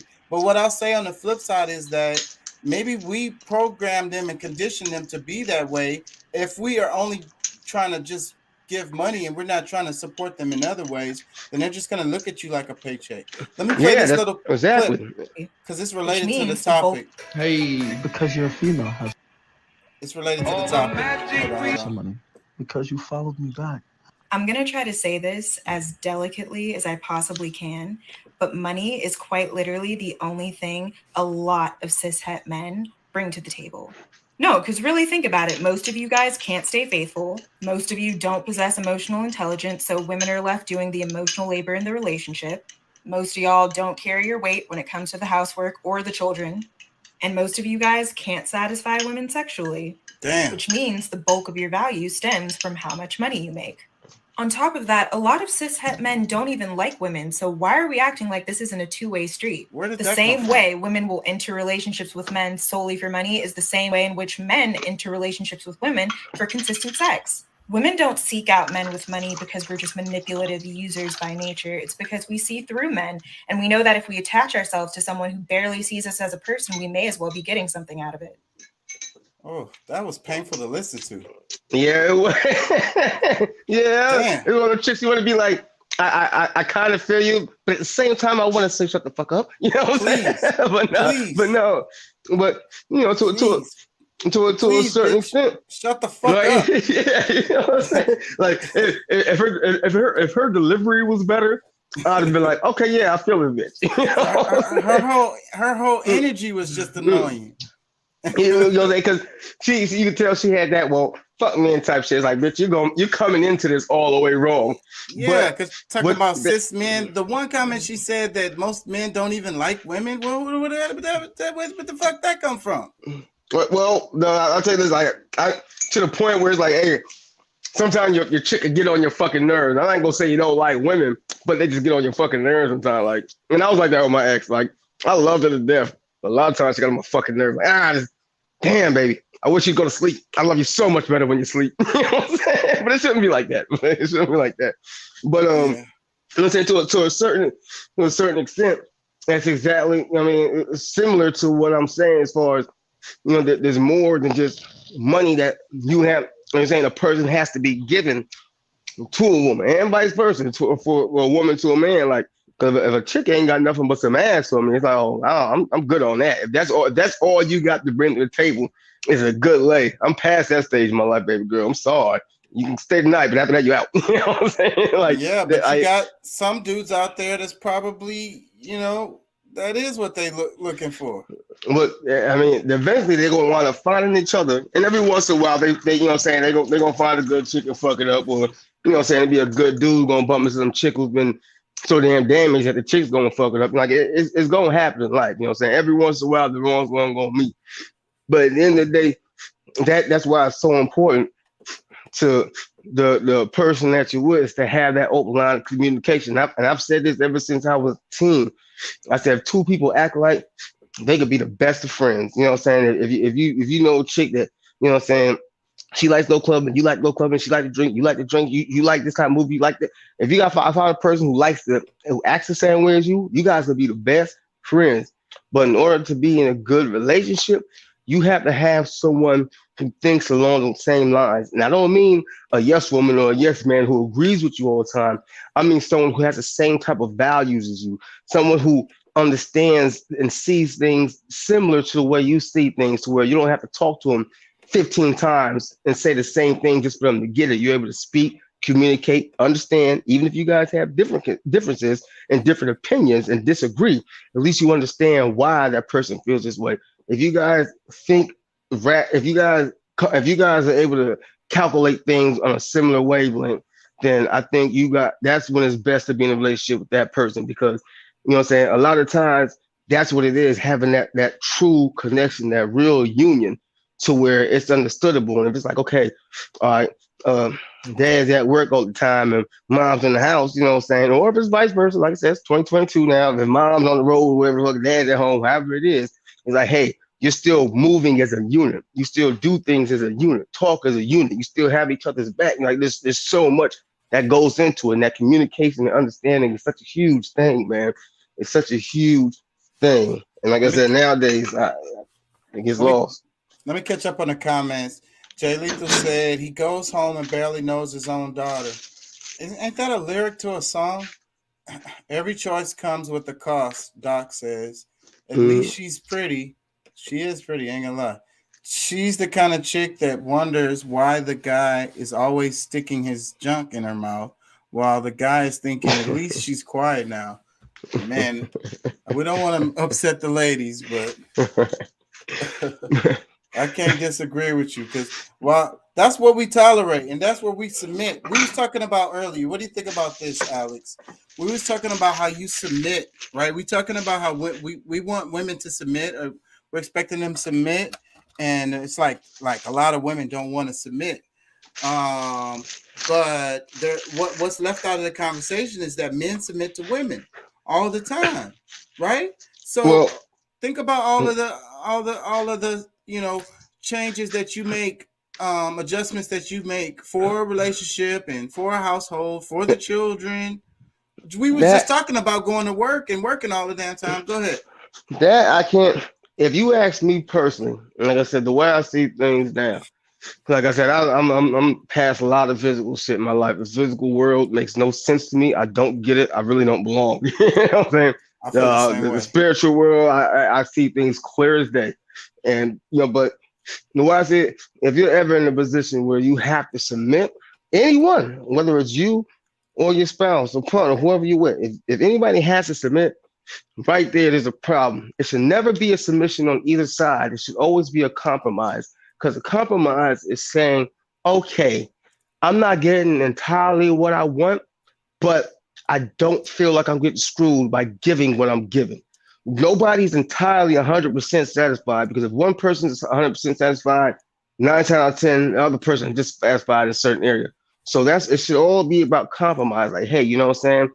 I understand that this is something that I may not necessarily want to do, but I know that this is going to make you happy. And in return, this is something for me that you may not want to do, but we both agree that this is best for the overall situation, not for me individually, not for you individually, but for the situation, this is what's best. So we're both getting some of what we want, and we're giving up a little bit of what we didn't want to, but it's okay because it balances it out and it makes sense. It makes it fair. So submission is something that I think is going down a road of problems and resentment and shit like that. Compromise. Both people walk from the table satisfied, not ecstatic, not happy, like, yeah, I got what I wanted, but also not like, shit, I got fucked over. Compromise is, you know what, I'm content with this. You know what I'm saying? This is cool. I don't feel like a sucker. I don't feel like a pushover. I don't feel like, you know what I'm saying, I let somebody walk all over me. But at the same time, I did achieve some of what I wanted to, and the trade-off I think was fair. You know what I'm saying? So it should always be about compromise, never about submission, if you ask me personally. Yeah, so but what about religion? What about the Bible? What about the woman should submit? I think that's when it comes down to that, I think it's in certain, I like this. If first of all, if you're in a situation where it's not the right person in the first place, that's where all the problems come. Because if you got somebody that you're compatible with, you know what I'm saying, mentally compatible with, emotionally compatible with, you know what I'm saying, physically, if you happen to get that too, then God bless you. You know what I'm saying? But if you find somebody that you're mentally and emotionally compatible with, when it comes down to that whole thing of submission, I think it's more so just being old-fashioned, traditional, and saying, hey, there's certain times where the woman should have, you know, say it's in this area. There's going to be some times when the man's going to have a little more say in this area.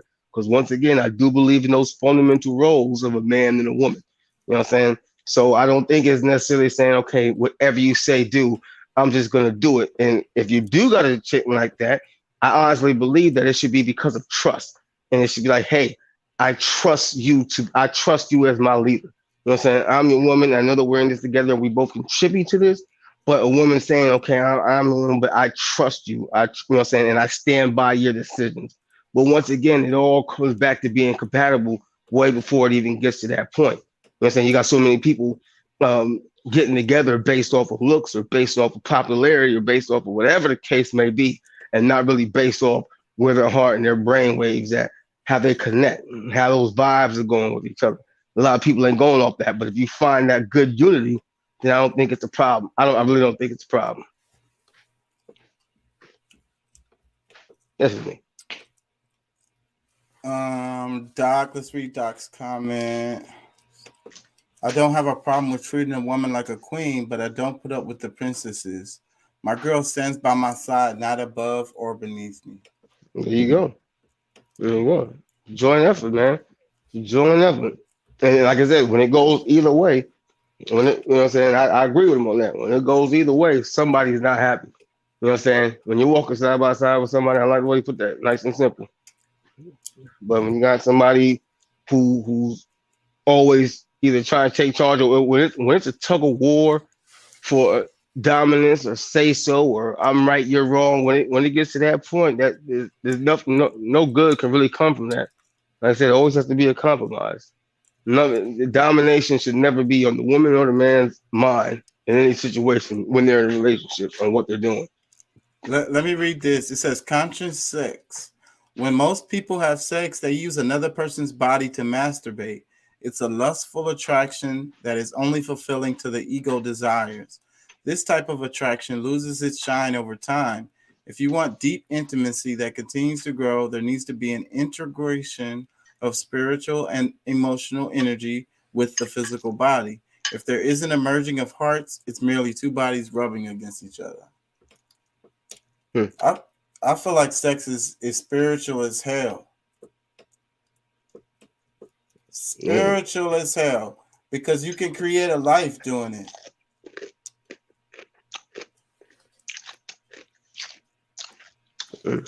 So therefore, it shouldn't be done lightly. Nah, when I was younger, my mind state wasn't like that. But you know, the older you get, the more you learn and start to realize, you know what I'm saying, certain things mean a whole lot. Things that people don't think of. And it's funny we talk about. Wait, what do you think about sexually transmitted demons? Oh, for sure. For sure. Absolutely. 100%. Because now you're entering somebody and you're entwining with them. And I do believe that. I do believe that's a thing. I do believe that's a thing. I do believe that's a thing. Yep. Because you know what I'm saying, sex is an intimate, you know what I'm saying, it's an intimate act. And yeah, I do believe if you're fucking with somebody who has real fucked up shit that's coming with them, yeah, I do believe that can leak off to the spirit. Absolutely. Me personally, absolutely. Yeah, 100% I believe in them, and that scares me way more than anything else. Yep. It says spirituality increases sexuality. Seeing sex as more than a physical act produces a different experience. Wow, the universe. Because this just popped up and we're talking about this. Because again, it's special, so it should be a special experience. You know? And that's how I feel about it. Right, I'll tell you like this, especially since I've gotten older. In the past, I could say since me and my ex were about 7 years. The way I look at it now is if I can't see myself hanging out with a chick and kicking it, whether it's watching TV or going out to eat, whatever case, if I can't see myself hanging out with a chick, I will not waste the time to fucking. I just won't do it. Because it makes no sense. I've had, like I said, when I was younger, I was like, oh, I'm the man. I just knocked off this chick. I knocked off 3 chicks in one night, nigga. Yeah. You know what I'm saying? I did shit like that and thought it was cool, didn't mind it. And then after, you know what I'm saying, being in a relationship and, you know what I'm saying, getting close to somebody and shit like that, it's like, hey, man, I think it was 2 times I smashed and chicken. Shit was great, amazing, and all that. And they say they going. I'm like, dog, I just get this bitch, all this good shit, and I'm still here in this house by myself. I'm still alone. Like, I know some niggas probably love that shit, but me personally, I'm at that point now. I was like, nah, to me, that ain't worth it. I'm not going to waste this time, wham, bam, thank you, and send you on your way. And here I am still, you know what I'm saying, without that companionship. I'm good on that. So, personally, I wouldn't waste my time smashing on nothing if I couldn't see myself kicking it, hanging out, and continue to hang out with this person. And that's just how I am. Yeah. Yep. But what about do you think humans are naturally monogamous?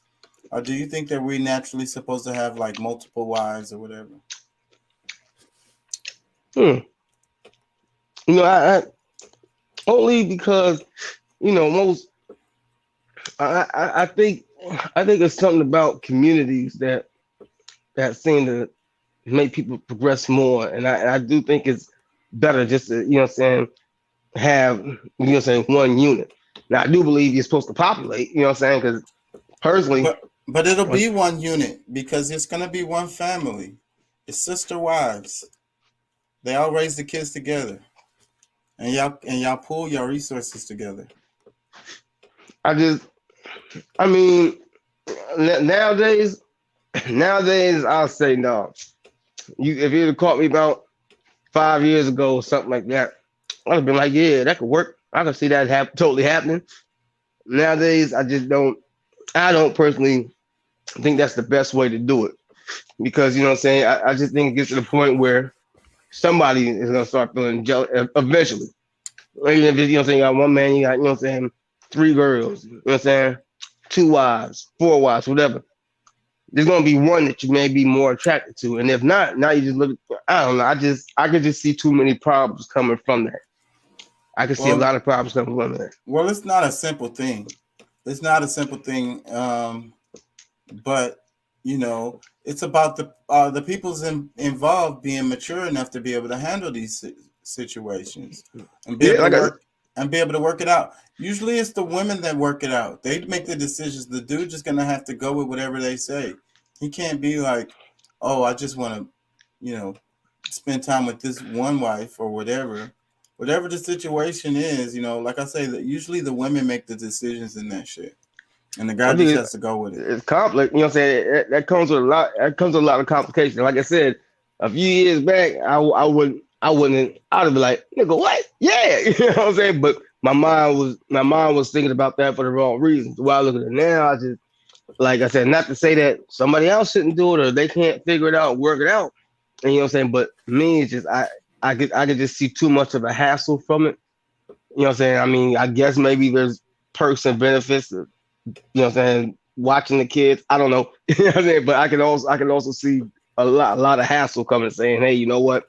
It's just easier for me not to do that shit. But hey, for the one who can, because you got some dudes out there who got 2 and 3 baby mamas, but they still make sure that they provide for all their kids. You know what I'm saying? The baby mamas are cool with each other. You know what I'm saying? Like, so is it doable? Absolutely, it's doable. I'm not saying it's not. I'm not saying that, oh, if you do that, you're sinning, you're wrong. I'm not saying that at all. Just, you know what I'm saying? For me, I just think if that's not initially the situation, I just don't see a point in manifesting that situation. If it so happens to come through whatever circumstances, you know, say someone got a divorce and, you know, now the wife is still single and the ex-wife is single now. The husband got a new wife and they got kids. Like I said, sometimes those things just manifest on their own, and you have to make the best out of it. And maybe you can make something work, but I won't be jumping in that shit. How Chris Rock said, he said, "Can't both y'all bitches see I ain't shit?" You know what I'm saying? Chris Rock stupid. You know what I'm saying? But yeah. Let me read this. It says, let the record show this filthy animal called a devil will receive no mercy for the iniquities he has on his heart for women and children. Yes. Who wrote that? I don't know. I mean, it's on this guy's page. It says Pillar Prophecies. Yeah, man. Yeah, like no good. Yeah, you know what I'm saying? Yeah, he'll chat with women, children. He has no hold bars, man. You gotta remind. Satan's lashing out. Satan knows his time is pretty much up. He knows what happens at the end of all this. He's no fool. Like I said, we only have a limited amount of time on this earth. Even like I said, 100 years. Satan has more than enough time on this planet to realize what it's all going to lead to. And he doesn't care. He doesn't care about anybody but himself. And at the end of the day, he's like, hey, man, I got free reign from this amount of time to that time. And he's just going to wreak havoc. That's what he does. He's a destroyer, a distorter. That's what he does. So, yeah, there will be no mercy shown on him. Lake of fire. Him and the fallen ones that he took with him. Yep. No remorse at all. They'll even attack dogs if you got a dog. I'll tell you what. I mean, what? Yeah, spiritual warfare is definitely something that a lot of people choose to ignore and don't really want to acknowledge. But it's an actual thing. It's been happening and continues to happen. And the biggest thing you do is try to defend yourself. And a lot of people don't want to defend themselves spiritually, so it's a really sad thing. But yep, no remorse. I'm curious about your comments about the whoopi stuff we talked about earlier. Let me play this little short video. After she referred to Jews and Nazis as 2 groups of white people and suggested that because they were both white, Holocaust couldn't be considered racism. This is white people doing it to white people. Yeah. So this is, y'all go fight amongst yourselves. The Holocaust was absolutely about race. It just wasn't about the racial constructs that Whoopi Goldberg understands through the lens of American race theories. She then appeared on Stephen Colbert's show and tried to explain why she thinks race is, to her, only about skin color. Most of the Nazis were white people, and most of the people they were attacking were white people. How can you say it's about race if you are fighting each other? Goldberg, who rakes in $96,000 a week in pay from her role on The View, has since been temporarily suspended by ABC. Effective immediately, I'm suspending Whoopi Goldberg for 2 weeks. Originally named Karen Johnson, she apparently changed her name because it wasn't eye-catching enough, calling herself Whoopi Goldberg instead. Presumably, it wasn't because Goldberg signified whiteness. The Holocaust isn't about race. Whoopi Goldberg is at the center of a scandal after she... Yeah, so you heard about that? No, I haven't. Yeah. When did that happen? Recently. Nah, I got. I'm. There's a lot of things I gotta get back more into. Like I said, whenever I'm on my phone, I'm looking up videos and things like that. I do gotta step outside my world sometime and look at the current events because, like I said, everything I look into is religion and technology, man. So I don't really got too much time for. I look at that as trivia, but it is trivial, but I like to cover current events because it's related to politics and also it reflects, the state of the union, if you will. It reflects, the community where we're at mentally, because regardless of where you at and you study in religion and technology, the masses is on this shit. So you gotta be aware of what they on because that shit'll land on your lap. Yeah, no, you're right. Like I said, I gotta step. That's why sometimes every once I used to watch the news and that stuff all the time, and now like lately I've been trying to make sure I give at least 10 minutes a day looking at the news or something just to keep up because I know what I do. I feel the work that I do is important, and I feel that it's taking me where I need to be, but I can't be oblivious to other things going on just because I know how important this is. But there was a time in my life when I was actually, I'm not gonna say a Hitler supporter, but there was times when I didn't really think he was so bad, and I used to get in arguments with people about that all the time. And one thing I would always say was like, "Hey, man, I said, well, I'll tell you one thing. I said, America did worse to black people than Hitler ever did." And I said, man, in Hitler's eyes, he didn't care if your skin was white. If you were American, you weren't German, so the hell with you. If you were Russian, you weren't German, so the hell with you.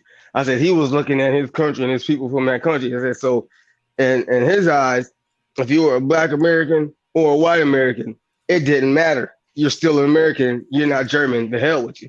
And I said, now, he definitely had a problem with the Jews. He definitely had a problem with the Jews. But back in the day, like that's how I used to actually view that. I actually viewed it like that. Hey, I want to take over the world. He was ambitious. I said he had a problem with the Jews. But nowadays I kind of look at that a little bit different, especially the more I get into my Bible and once again, Jewish people as a race and as a culture. And at the end of the day, God shows the people, So I look at things like that a whole lot more differently now. I mean, yeah, their skin is the same, skin may have been the same color, but there were two different classes of people, or two different peoples, and he was trying to eradicate them for sure. And I used to tell people before, I told people too, I said, hey man, like I said, I had a lot of things that, like I said, not necessarily supported Hitler, but I was like, hey man, I said, dude, black people, we were stolen from our land and brought to America, enslaved. There was a smear campaign on us for hundreds of years, saying that, hey, what we're doing to them is okay because they're dumb, they're savages, they're idiots. It's okay what we're doing. I said, when you're black, I said, there was nowhere we can run. I said, there was no one that's going to give us help. I said, well, if you were Jewish, if you made it out of Germany, you were good to go. The whole world came to your aid. I said, black America, we didn't have this. So for a while, I wasn't necessarily Jew bashing or anything, but I was just like, hey man, I think black people had it quite a bit worse. You know what I'm saying? But now that I you know what I'm saying, open my mind, look at it from a different aspect, it's like, hey, you know what I'm saying? I understand the damage that he was trying to do, especially when you go back and look at who the Jewish people are. You know what I'm saying? They're very But to me, they're this important. is a real sensitive subject, so we have to be careful because look, we see what happens to people when they talk about this.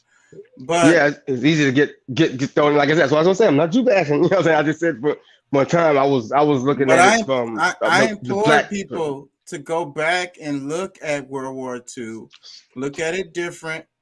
You know what I'm saying? Look at World War One too, because that's related to Hitler, because he fought earlier too. Yeah. So and his history is what made him who he was, the stuff that he went through.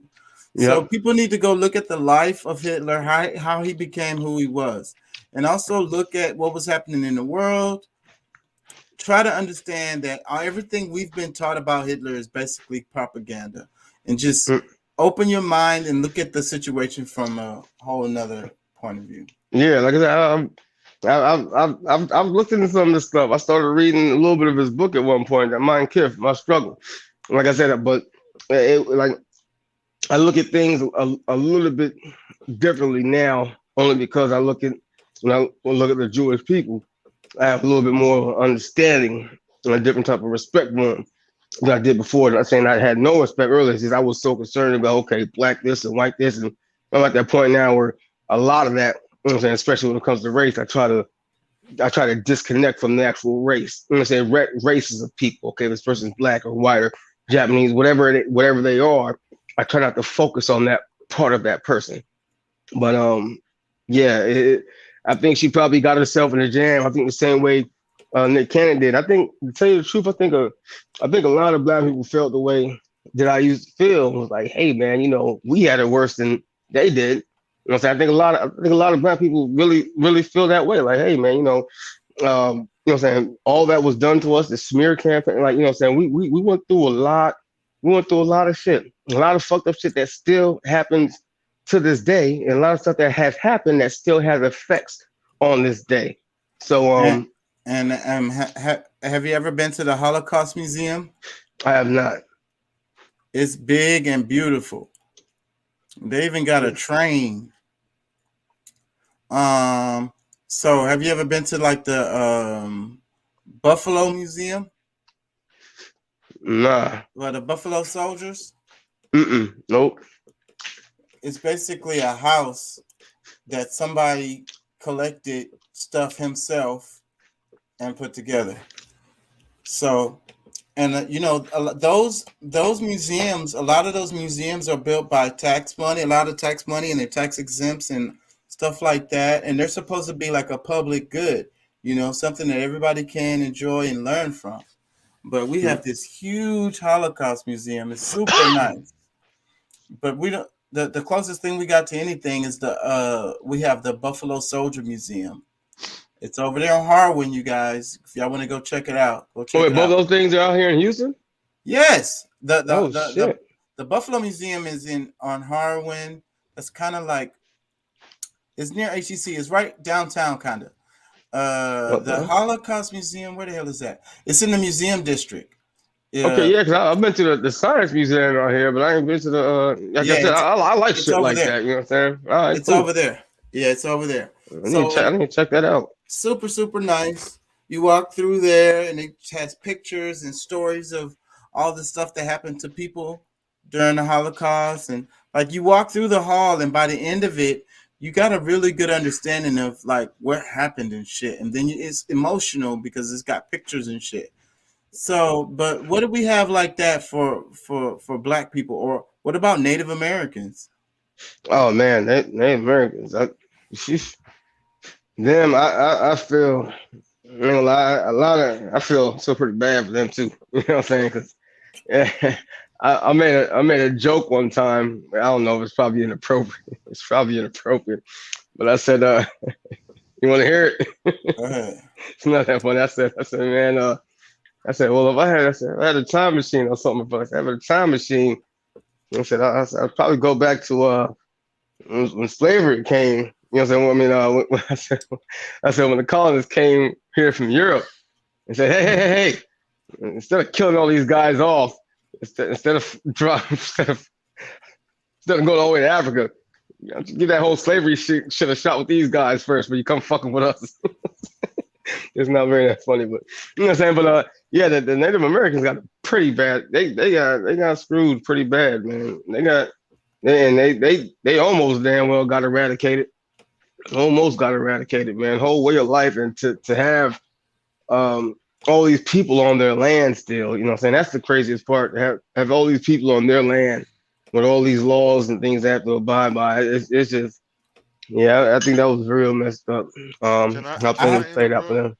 Oh yeah, shit. I already know what Pat's gonna say. Your joke is not really a joke. It's more like a real thing. Go ahead, Pat. I ain't mean to steal your thunder. Well, it is, but I actually want to actually point in a different direction because, like, one of the reasons why Whoopi could be looked at as a problem or ignorant is because of the way that they teach us. Because, like, we're going through this whole CRT thing.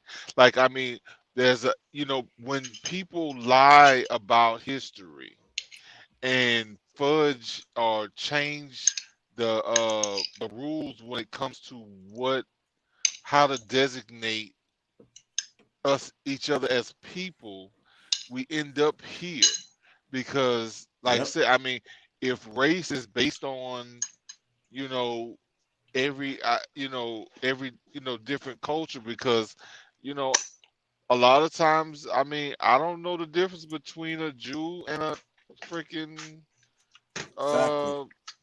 another white group outfit they put on. Their costume is what designates. Yeah, I mean, if you're not wearing a kufi or some kind of the beard sometimes can give it away, but you can be a Muslim because they look just like that. But then that's the thing. Like when you get to Jews, there's different types of Jews. Yeah, they got the Sephardic, they got the which is it Yiddish? No, what's the Orthodox and all that. The Khazars. Like, I mean, there's different types of Jew, and then there's the original, the black man that was a Jew. You know what I'm saying? The original Jew. But that they get left out of the story. So I mean, it shouldn't be determined by skin color, because just a Jew is not, truly a race or like or to be determined by, because I mean, it's mostly a religion, and they've identified this religion by a certain type of skin color because they want to leave some people out of the conversation. So there's groups in Nigeria that's the Jews of Africa, or like how they get left out of the whole conversation. You know what I'm saying? But it's it's very distorted, but it's not Whoopi's fault. You know what I'm saying? She's going by the things that she was taught, and has developed the mindset. Because I mean, I'm confused on some of this stuff, because I'm like, okay, so wait a minute, what did she say wrong? You know what I'm saying? When it's like, honestly, like, based on the history that we know, she's not, she didn't say anything incorrect. It was just because, I mean, if you're looking at, especially knowing the dynamics in which we look at race here in America, she was exactly right. Because I mean, we've been judging it by skin color. These are two different types of white people. Y'all developed this, whether it was in the late 1800s, early 1900s, but before most of us that's, living and talking and breathing and have a word to say, they've already designed this thing that now they want to punish her, because now they're going to use a definition of race that maybe existed before her. And I love how they redirect the subject, bro. Like, what she was really trying to say was like the skin tone thing is stupid, and they're all like, "Oh no, racist." See, they're reinforcing, you know, the racial aspect of the comments to also reinforce race, which reinforces white supremacy in the system that we live under. It's a big, you know, because I mean, like I said, you know, there's certain people that are able to express a certain level of power. Now, some of those people on the panel with Whoopi were able to um, recognize what was going to be an issue, and that's why they discussed it further than what they did with, you know, with Whoopi, because like, well, you know, and then they're saying like, well, because of Hitler's idea, saying that, you know, and when they say that Hitler was twisted for doing this, but because Hitler chose to call them a race of people, it's like now we're gonna use Hitler's way of describing what race is, knowing that he's the distorted figure to begin with. Like, I mean, it's like things that don't add up and make sense. So I don't know. I think that, you know, just like we deal with the alphabet community at times, like, you know, you don't have the right to say certain things that, you know, that may be 100% true. They just don't want you to say it. You know what I'm saying? It's like, And it's the outrage, it's the cancel culture, it's offensive. And what Doc was talking about, the wow, like the woke people, like, oh, the woke people know that it's they, them, there, and all this shit. Politically correct. Yeah. Yeah, it's that once again that suppressing that freedom of speech for somebody to be able to express their ideas, express their viewpoints, and if somebody, let's say somebody is more experienced and can say, "Hey, wait a minute, we'll be," you know, what I'm saying, this is what you may know, but this is what it is. If somebody can talk to them, make sense. That'll be one thing. But now, like I said, everybody's so up in arms. It's like, she said what? She said what? You know what I'm saying? And like you said, the whole cancel culture thing happens. They telling you what you're supposed to be angry about. They telling you about which humans you should care about more and which ones you should care about less. And that's how they value life the same way. So like these certain section of people need to be treated with reverence, and then another section of people is trash and can be exterminated. Well, I mean, right now, you know, because this I know this could be very controversial, but right now we're talking about Israel and Palestine. The likely person that's over there are the ones that's getting beat up and killed, and they would be more recognized ironic. as the Jew. They are being, yes, they are totally doing the exact same thing for the exact same reasons that was done to them historically to the Palestinians right now today. How hypocritical can you fucking be?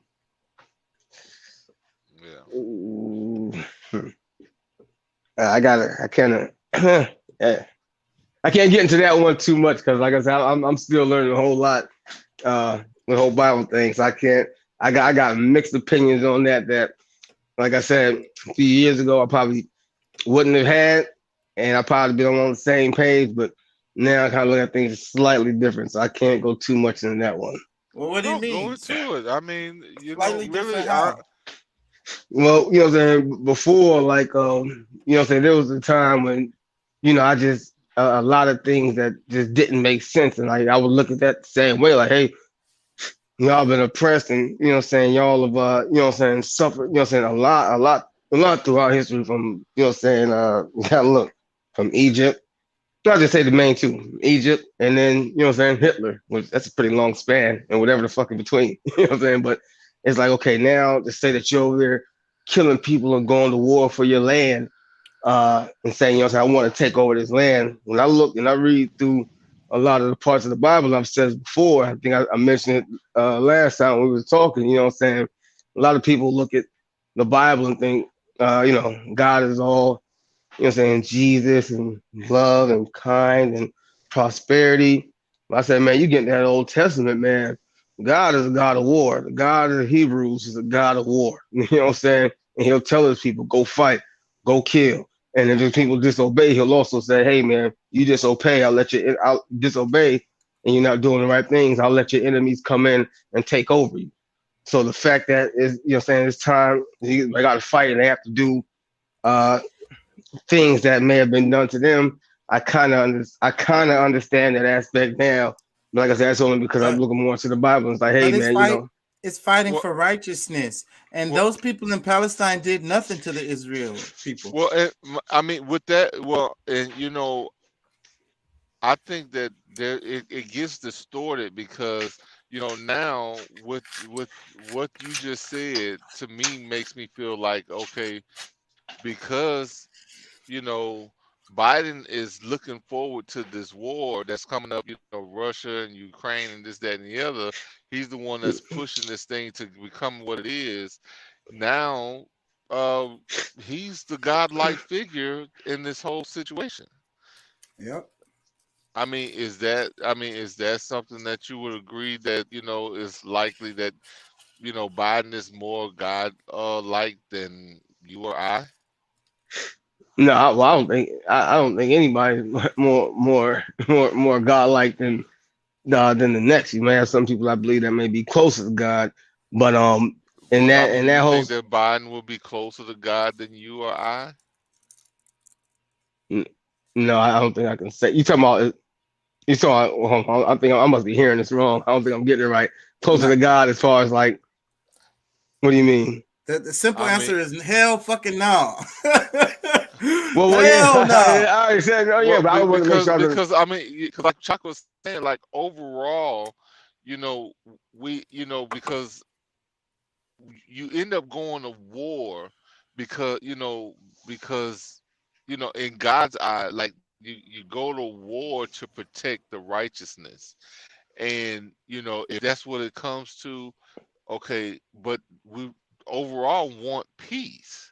So I mean, it's not like just because God was, or it's like, okay, we going to war, or, Jesus or whatever was willing to fight and tear up some shit because he wanted overall peace. So he was more so for peace than for war.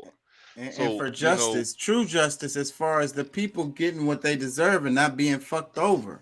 yeah. So I mean, just because he, said, all right, let's tear this, let's go, look, let's do what we gotta do.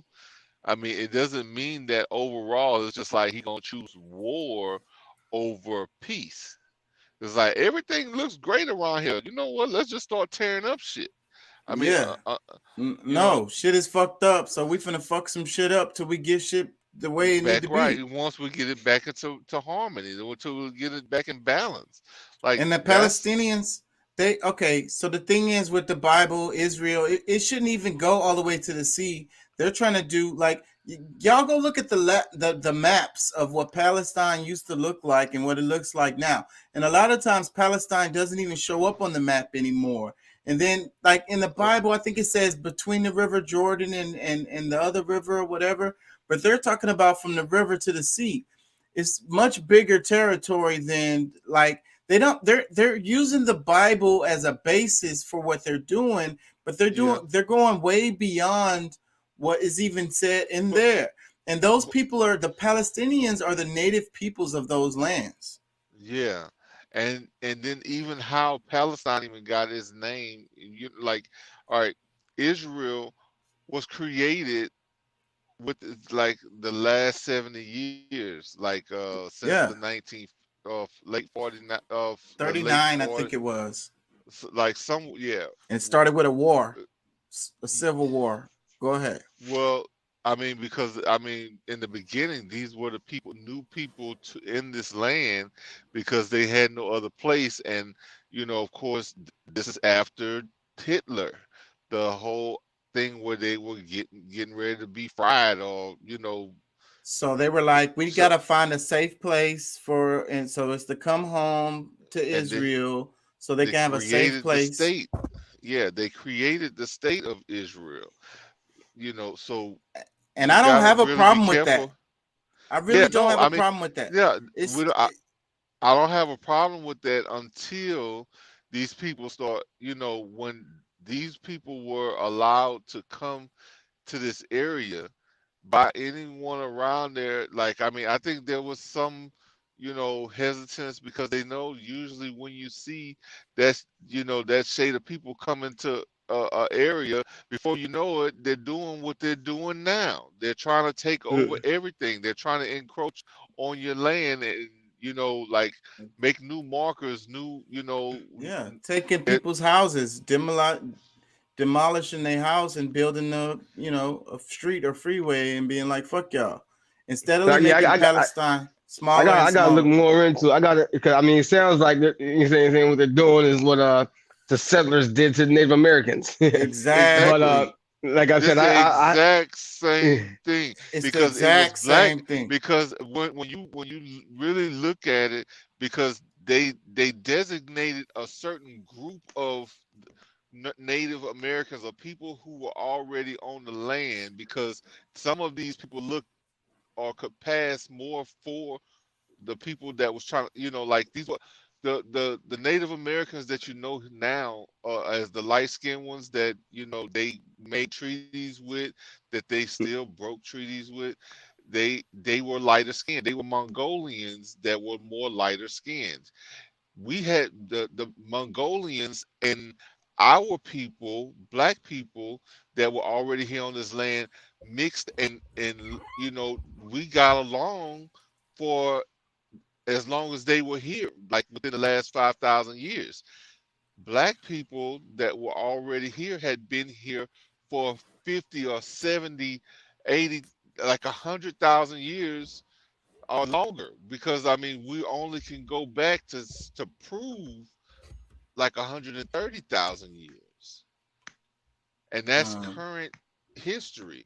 But all those Yes. things were lied about, and coming up with the out of Africa theory, because when you really look into it, you find out that Americans, like that had been here for hundreds of thousands of years, actually seeded into Africa, but we had already been all over the planet for thousands of years, moving back and forth, just like what we do today. Some people, it's kind of the It's like same construct. it's the Well, settler colonialism idea, right? Just taking the people's land and manifest destiny. God gave me the right to do this. And that's what they're doing over there. And well, also it's a the genocide. doctrine of discovery. The doctrine of discovery. I'm telling you, if you read everything, because they're using the Bible, their new version of the Bible, because there's the agnostic, the Coptic versions of Christianity that existed before this one that they recreated with the King James, and well, actually even with Constantine, because the Romans and like all these new developments of Christianity that they've used, because like there's so many different sectors of Christianity that you don't really know was saying who's who, but they've used certain things to sell. Like when they tell you that the slave, like to really create a good slave, they had to put certain things into the Bible. The curse of Ham was really just to say that all anybody dark skinned, that's of a dark hue, is cursed. So now, because you're cursed and you're like you're below everybody else on the planet, and they have the right to come in and do what they do across America, across Africa, across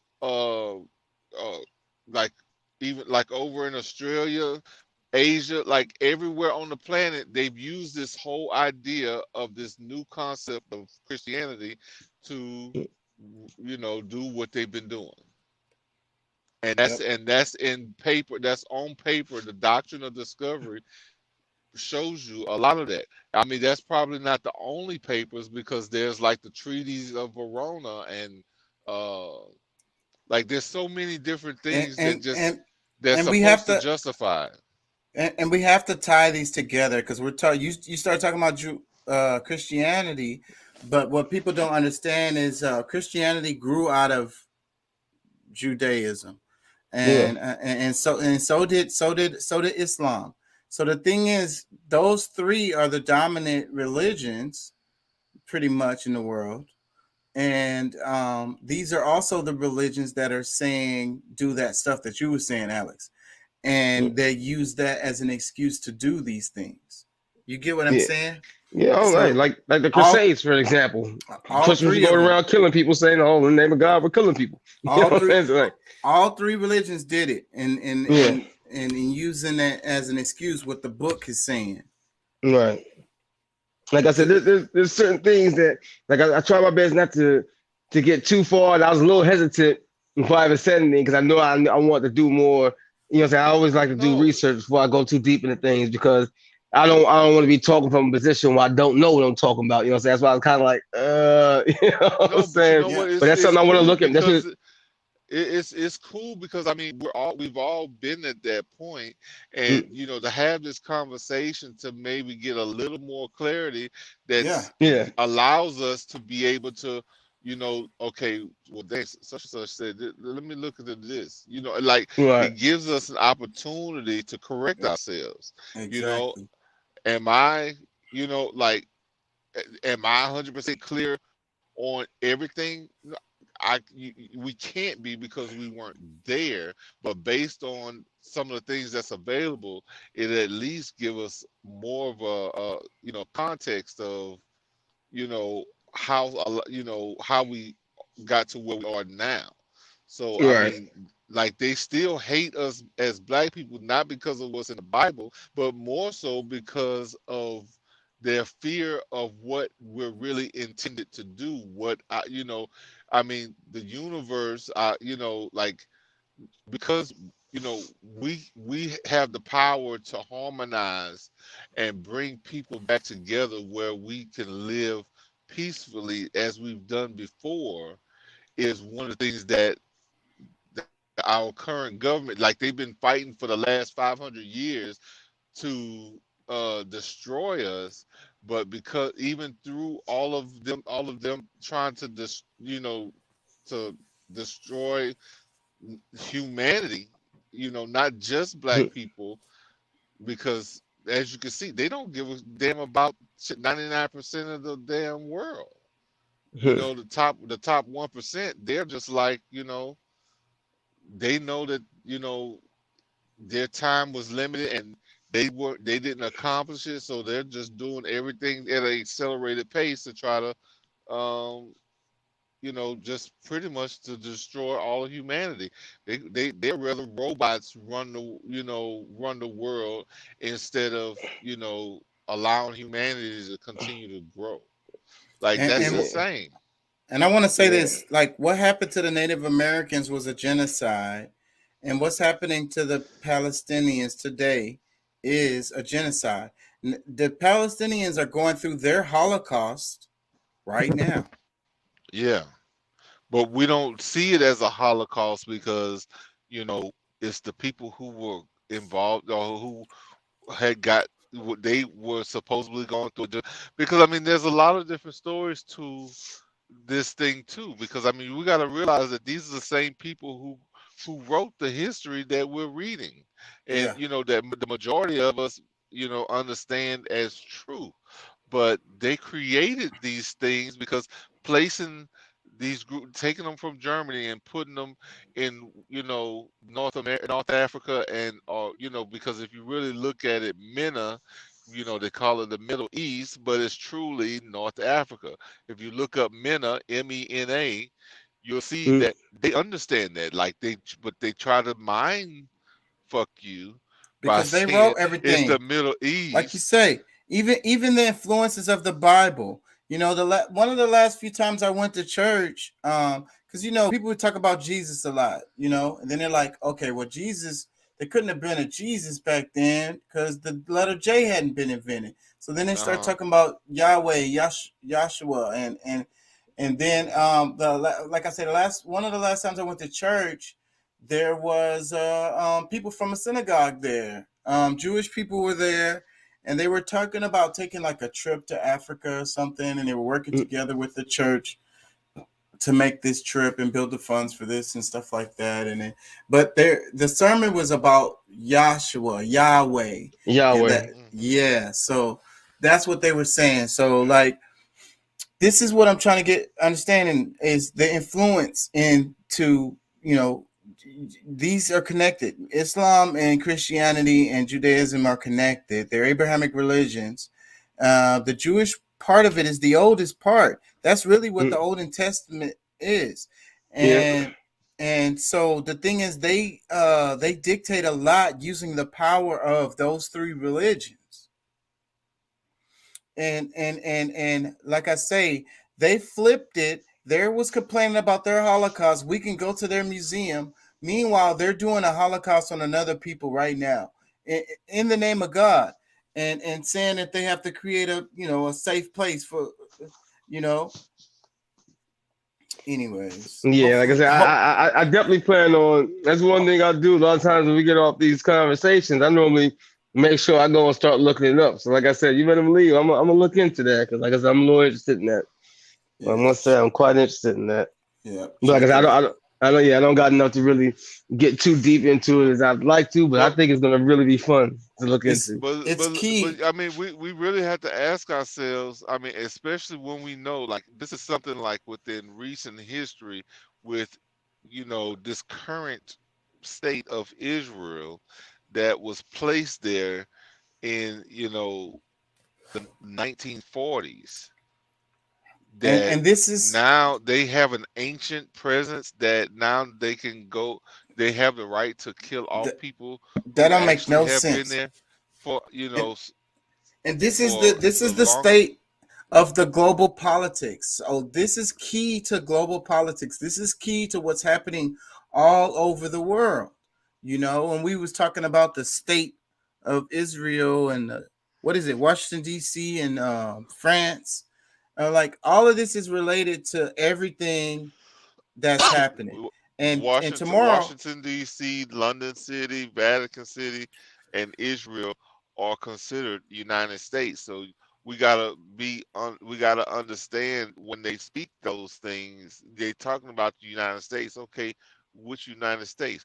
Because sometimes they say these United States, and sometimes they say the United States. They're talking about two different things that we can somewhat relate to what the idea of what most people understand as the United States. You know what I'm saying? Like, it's a lot of things that's going on that they clearly lie about, you know, but they're being honest. They're telling the truth, but you know, they make it try to, it's distorted. They distort the truth. Exactly. Oh yeah, I can't wait. Because I they ain't say gonna they're trying to protect the United States. They're trying to protect their global stance as the United States, which would be those four that I just mentioned: London, Vatican, Washington D.C., and Israel. Those are the main ones that they're trying to protect. You know, these United States, which we consider the 50 or the 48, however you want to look at it, the connected states. Yeah. There's, you know what I'm saying, like they have practiced this for so long that, you know, they get us the majority all the time. And, you know, unless you understand, like, I'm gonna tell you, bro, you understand some of the stuff that the Moors teach, you know, are all of them like totally right? I think for the most part, yeah. You know, when you get into all this other, you know, it's certain things that I don't think is really worthwhile, like, you know, how to get over on this or to get over on that, and, But I Mm. think when you're really looking at the international part of everything and how it affects the people, day-to-day life, like they can give foreigners money for suffering for a couple of months, but people who've been suffering for hundreds of years, they can't find the funds for it. Right. Right. And tomorrow I'm gonna talk about this in a little bit more detail to help understand the global politics. Mm. Talking about Cuba, Ethiopia, Eritrea, Venezuela, and did you watch any of that video I sent you? It said journalist Rana Khalik on trips to Cuba, Ethiopia, and Eritrea. And you guys look at this Yes. map right here. I'm going to start using maps more to help understand. We're talking about the Horn of Africa right here. So up here is, I might move it to see what show y'all what Pat was talking about as far as that being a part of Africa. But right here, these countries: Yemen, Eritrea, Ethiopia, Djibouti, Somalia. These are all in the Horn of Africa. And now we got troops all up in here. We got a lot of influence in Ethiopia. But the thing is, a lot of the commerce comes through here. Okay. So it's really, really important for global everything, really, global politics, global commerce, and the thing is, they keep these countries poor as hell. Somalia, Djibouti, Eritrea. They should be rich as fuck just because of all the traffic that comes through here. They're supposed to be paying these countries because they use these ports. They stay, and you know what I mean. And they travel all their shit through here, so they should be paying these people. So that's part of the reason why the troops are there. That's the reason why the United States is always fucking with Somalia and shit, and Yemen. They're all fucked up right now, like failed states. But it's imperialism is the reason why it's that way. Yes, exactly. Because they're taking all of the resources, all of the profits, and taking it back to Europe, or because for the most part they're using they say that it's a separation of church and state, but it's really not, because they're still, in their mind, they looking at the Vatican at, like, they look at the Pope as the king. Like the way that they, like, I don't know if you see all of the symbolism, all the things that they do. Like when they bring the Pope to the United States, they have him in this glass jar that they bring across, let everybody see, where, Right. like, it's a lot of stuff that that's undercover, that only certain people who truly understand it gets. Like, I don't fully get it, but there's a lot of stuff that, and there's more for me to learn, but there's still an element of that left over, that they're really trying to evolve back into existence, where there's a world, that one world government, there's one person who's at the top of everything, and Yeah. then like, They're everywhere never gonna. everywhere we have everywhere we have a president, they'll become governors. Like, they'll, Right. One world like, government. It's kind of yeah. like the damn comic books. What are we gonna do today, Pinky? Try and take over the world. Right. Right. Yeah. I mean, But that eventually, shit, that's the whole point. That's what they want to do. that shit But is impossible. they know that we actually have the power to take over and bring things back into balance, and that's like one of the reasons why I'm doing this. I know Chaka has a similar reason, if not the same, to have these type of discussions, because the more we understand about it, the more that will, because I mean, there's always going to be some suckers and people who just scared and won't do not they're just not gonna do anything until it's on their doorstep.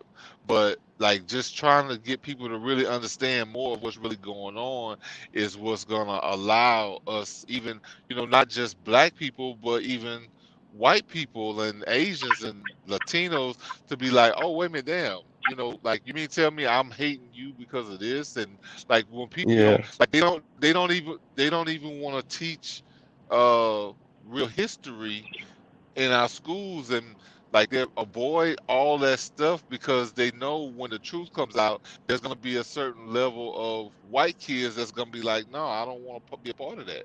I don't, what I'm saying, like this black dude is like he saved my life, or he, what I'm saying, like he's too cool for me to just be hating because he's got more skin tone than I do. Right. Like that's where the fear really is that we all can love each other and be harmonized, loved our neighbor, and all the stuff that the good stuff that we can read in the Bible, we'll really live it. That's for whatever reason, and that's how evil it is that Yeah. they don't want to see that happen. It can't be unity because as long as they're distractions, as long as we're all distracted fighting each other, nobody's focusing on the big picture. And that's what it all boils down to. They want us not to be aware of what, like you said, what's really going on. And that's why I like being on here and talking with y'all, because it just arms me with more to talk to other people about and hopefully open their minds. You know what I'm saying? Like I said, I got some studying to do now because I want to look more at that Palestinian stuff. But you know what Yeah, I'm saying? That's the check whole this point. You map. know what I'm saying?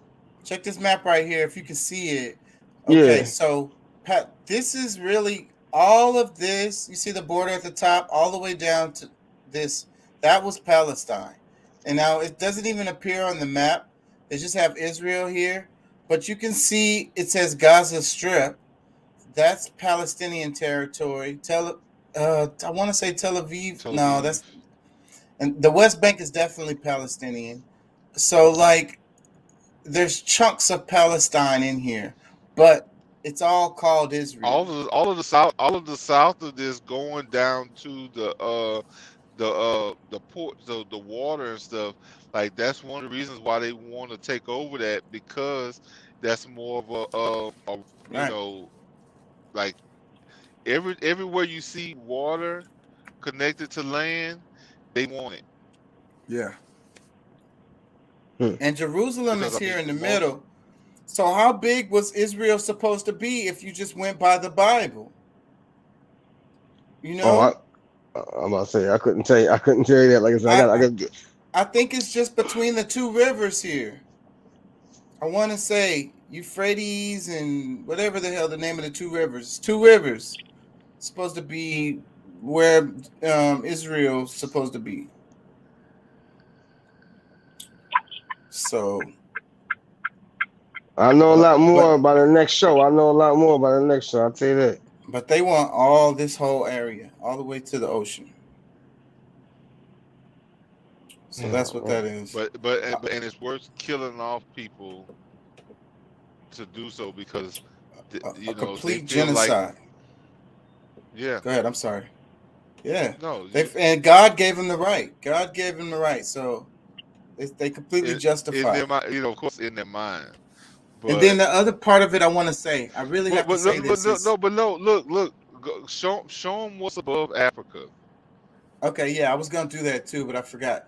Damn it, what was I gonna say? Fuck, lost it. I forgot what I was gonna say. Yeah, so basically, this is Africa. So the argument is that it's Middle East. What the hell? Can you get this shit off of here? They say Middle East. Let's back up some. So I thought the Middle East was technically that little section between Asia and Africa. Yeah, this area right here. Yeah. Yeah. They call it Middle East, but look at the picture. I mean, it's Africa. Damn. That's wild. What was I gonna say? That's why I ain't gonna say, bro. I didn't appreciate geography when I took it in high school. It's really important. It's so important. Mm. What was I gonna say? Something about the Palestine. Something important. Damn it. The genocide, man. I don't know. I lost it. I lost it. But anyways, the other thing I wanted to show was over here, the little area in between North and South America. So that's just like this area that I show here. You know, the Horn of Africa right there. Really important waterway because they send stuff from Europe and shit, and it comes around Africa, and that's how it goes. So that's been the route since forever too. So there's another one here.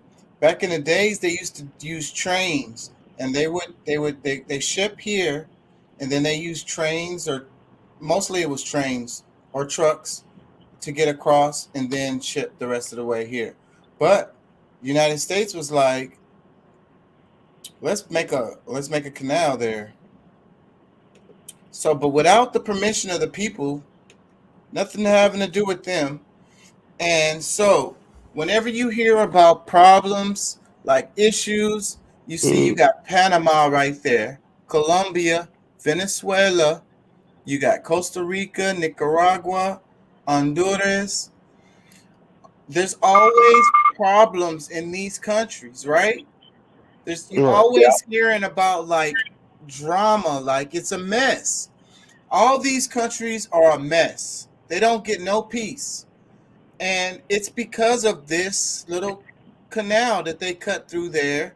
And they make so much money through this. And they don't want, these are brown people too, by the way. These are all brown people. Same thing with back there. For the most part, yeah. Same thing with these people over here. These are all brown people up in here. These are all brown people up in here. They don't want them to have that money. These, especially Panama, it should be rich as fuck. Colombia should be rich. Costa Rica should be rich as fuck because of all of this money that comes through here. They're supposed to pay that. It's laws on their books. But they use the war. They use military. We got troops here. You know, we got troops here. A whole bunch of troops. I want to say we have a military base somewhere up in here.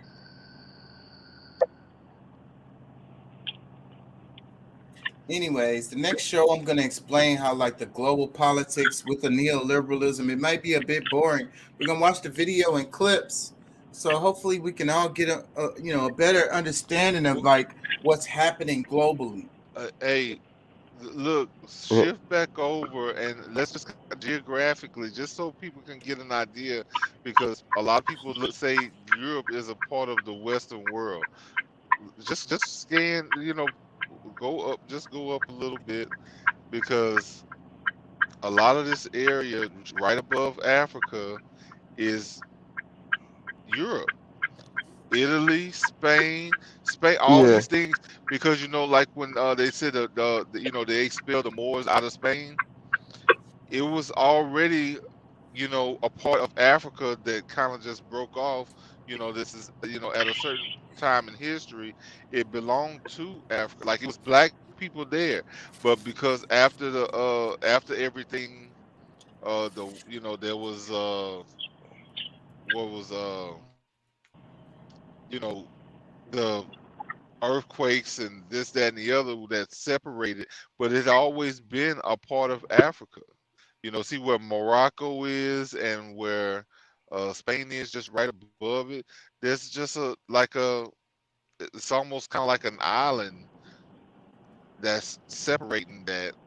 Portugal, like a lot of that was black people, but because of the white people who were there, that was more toward the north, because that's where the Caucasians and all that was,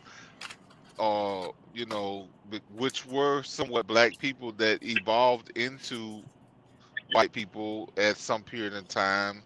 However that scientifically happened, but you just look at it. I mean, what the place that they call Europe is really still kind of connected to Africa.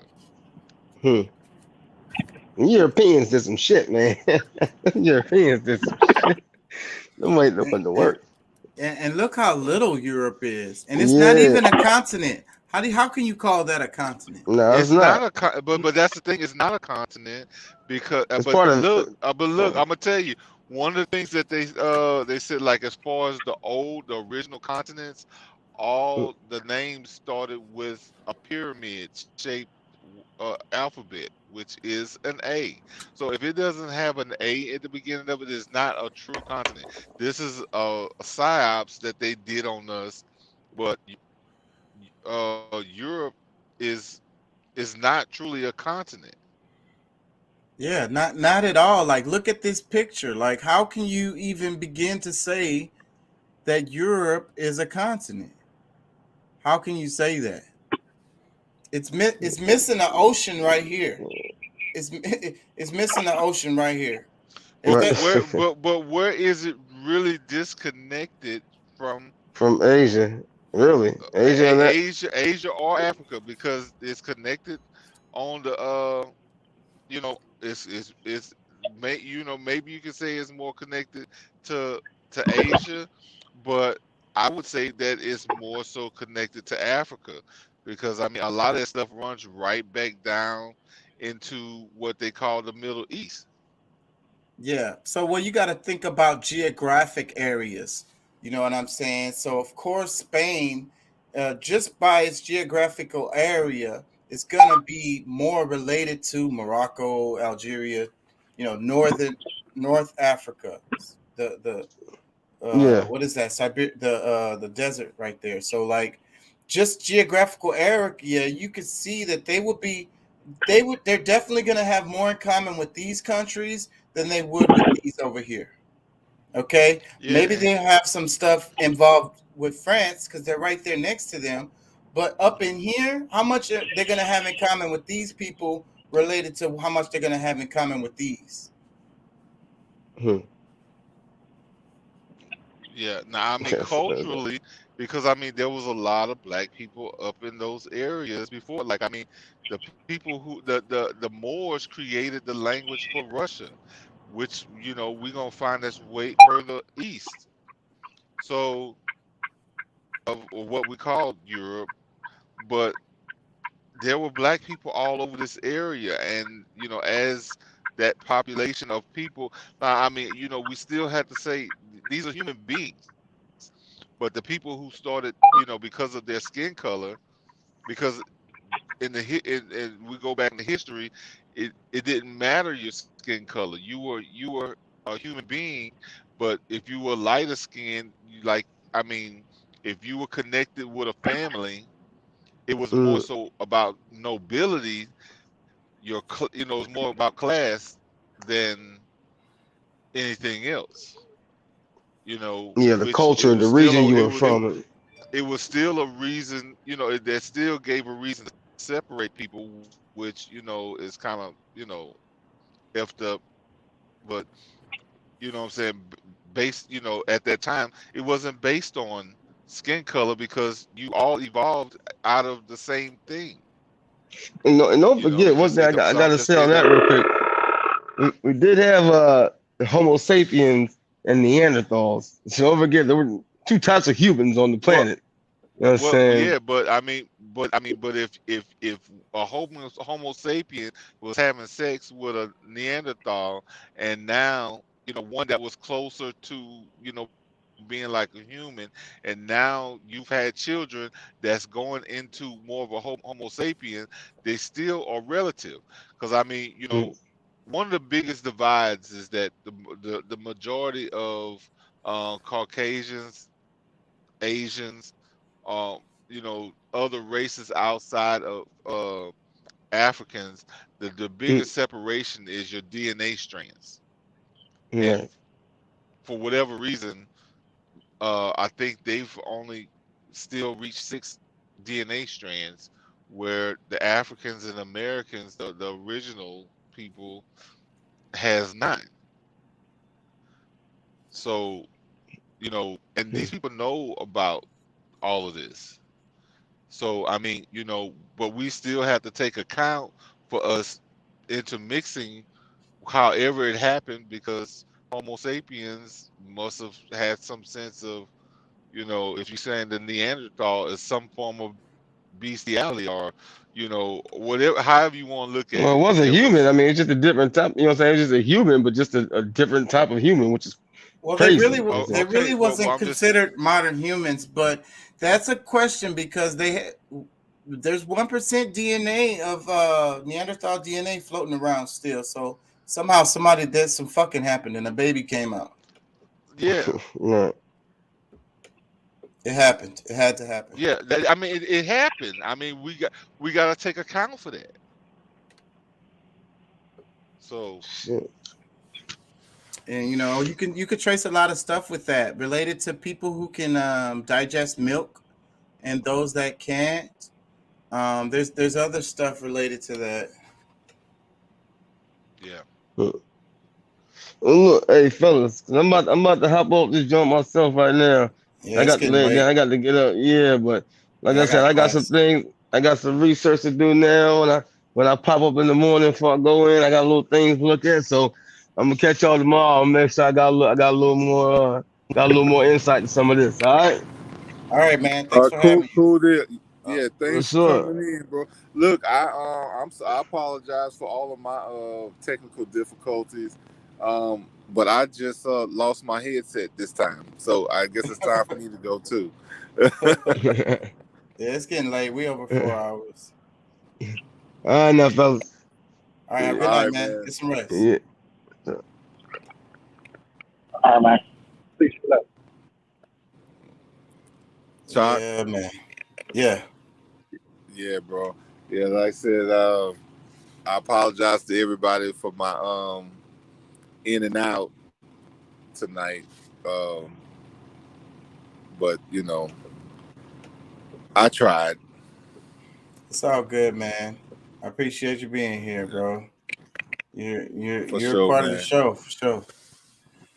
Yeah, well, Yeah, I'm tired. I gotta get up. hopefully I'm in a much better area tomorrow, so that there's no disconnections and stuff like that.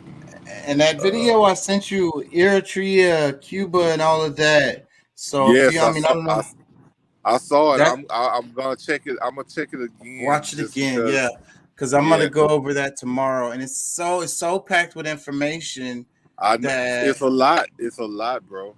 yeah. So Yeah.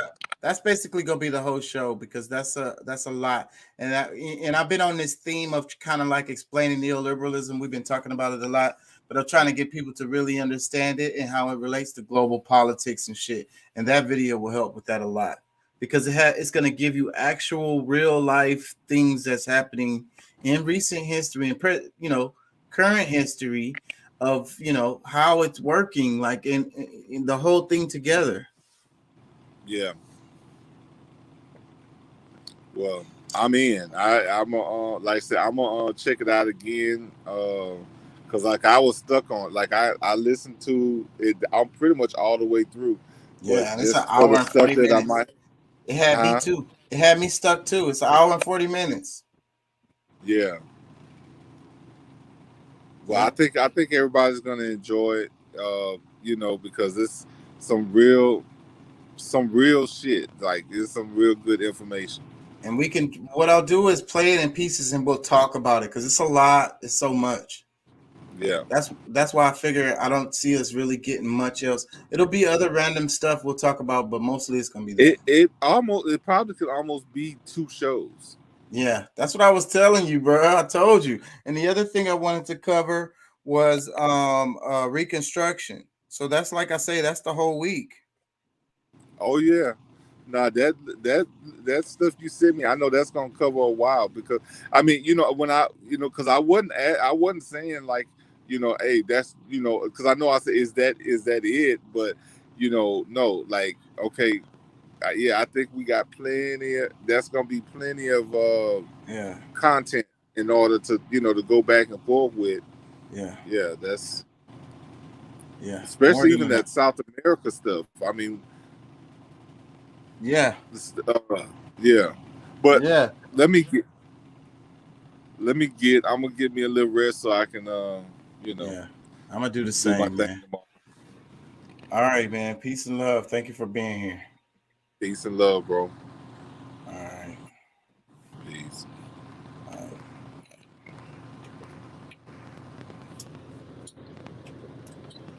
And thank y'all for being here. Thank y'all for joining. Thank y'all for listening, comment, liking, and sharing, bro. I'm gonna try to get better at this and get more organized. So I need comments. You guys let me know how I can do better. You know, what's not so good, what's working, what's distracting, you know, how can I improve? I really want to make this a place that people can come and really be like a resource that helps people literally. So that's why I stay to my schedule, and I'm gonna be on here unless something keeps me from doing it. But I'm keeping to my schedule. I'll be here for whatever the schedule is. So, you know, tell your friends, come join the conversation. Like I say, I really want to build this up. So let me know what we're doing good and what we're not doing so well at. How can we improve? Give us some ideas about topics to cover and, you know, whatever. See, I want to come on here and advertise something. You can do that. Shit, I don't have that much of a followers right now, 138 or something like that here on YouTube. And but whatever, you can get on here and advertise your stuff too. If you got like a product or service that you're trying to sell, I'm okay with that. I'll give you a time to, you know, talk about what you want to talk about. So I want to help everybody. This is going to be a place where people can come and build and grow together. That is the plan. Peace and love, y'all. Have a good night.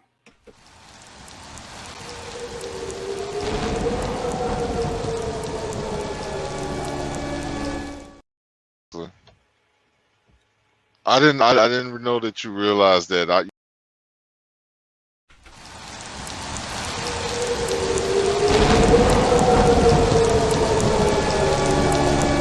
That you could believe in, that is gonna still guide you towards fear, or you know, things that's gonna take you away from nature. You know what I'm saying? So that just the idea of belief is not necessarily the stronghold.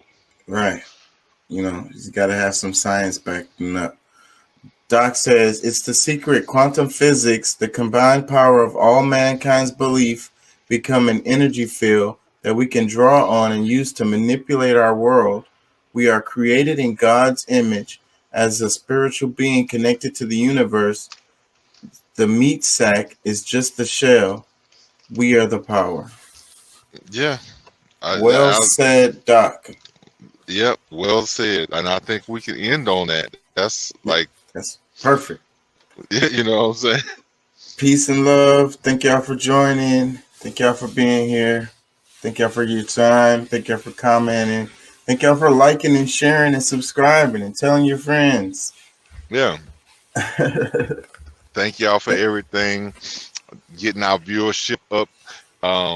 You know, I think our viewership will be growing a lot more in the near future. So we thank y'all in advance. Yeah. Come and join the club. Yep. Come join the conversation. Come chat with me and Pat. I didn't know that you realized that.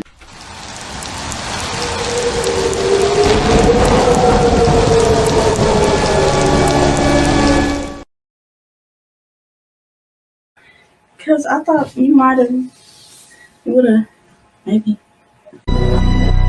Yeah. You're not ugly.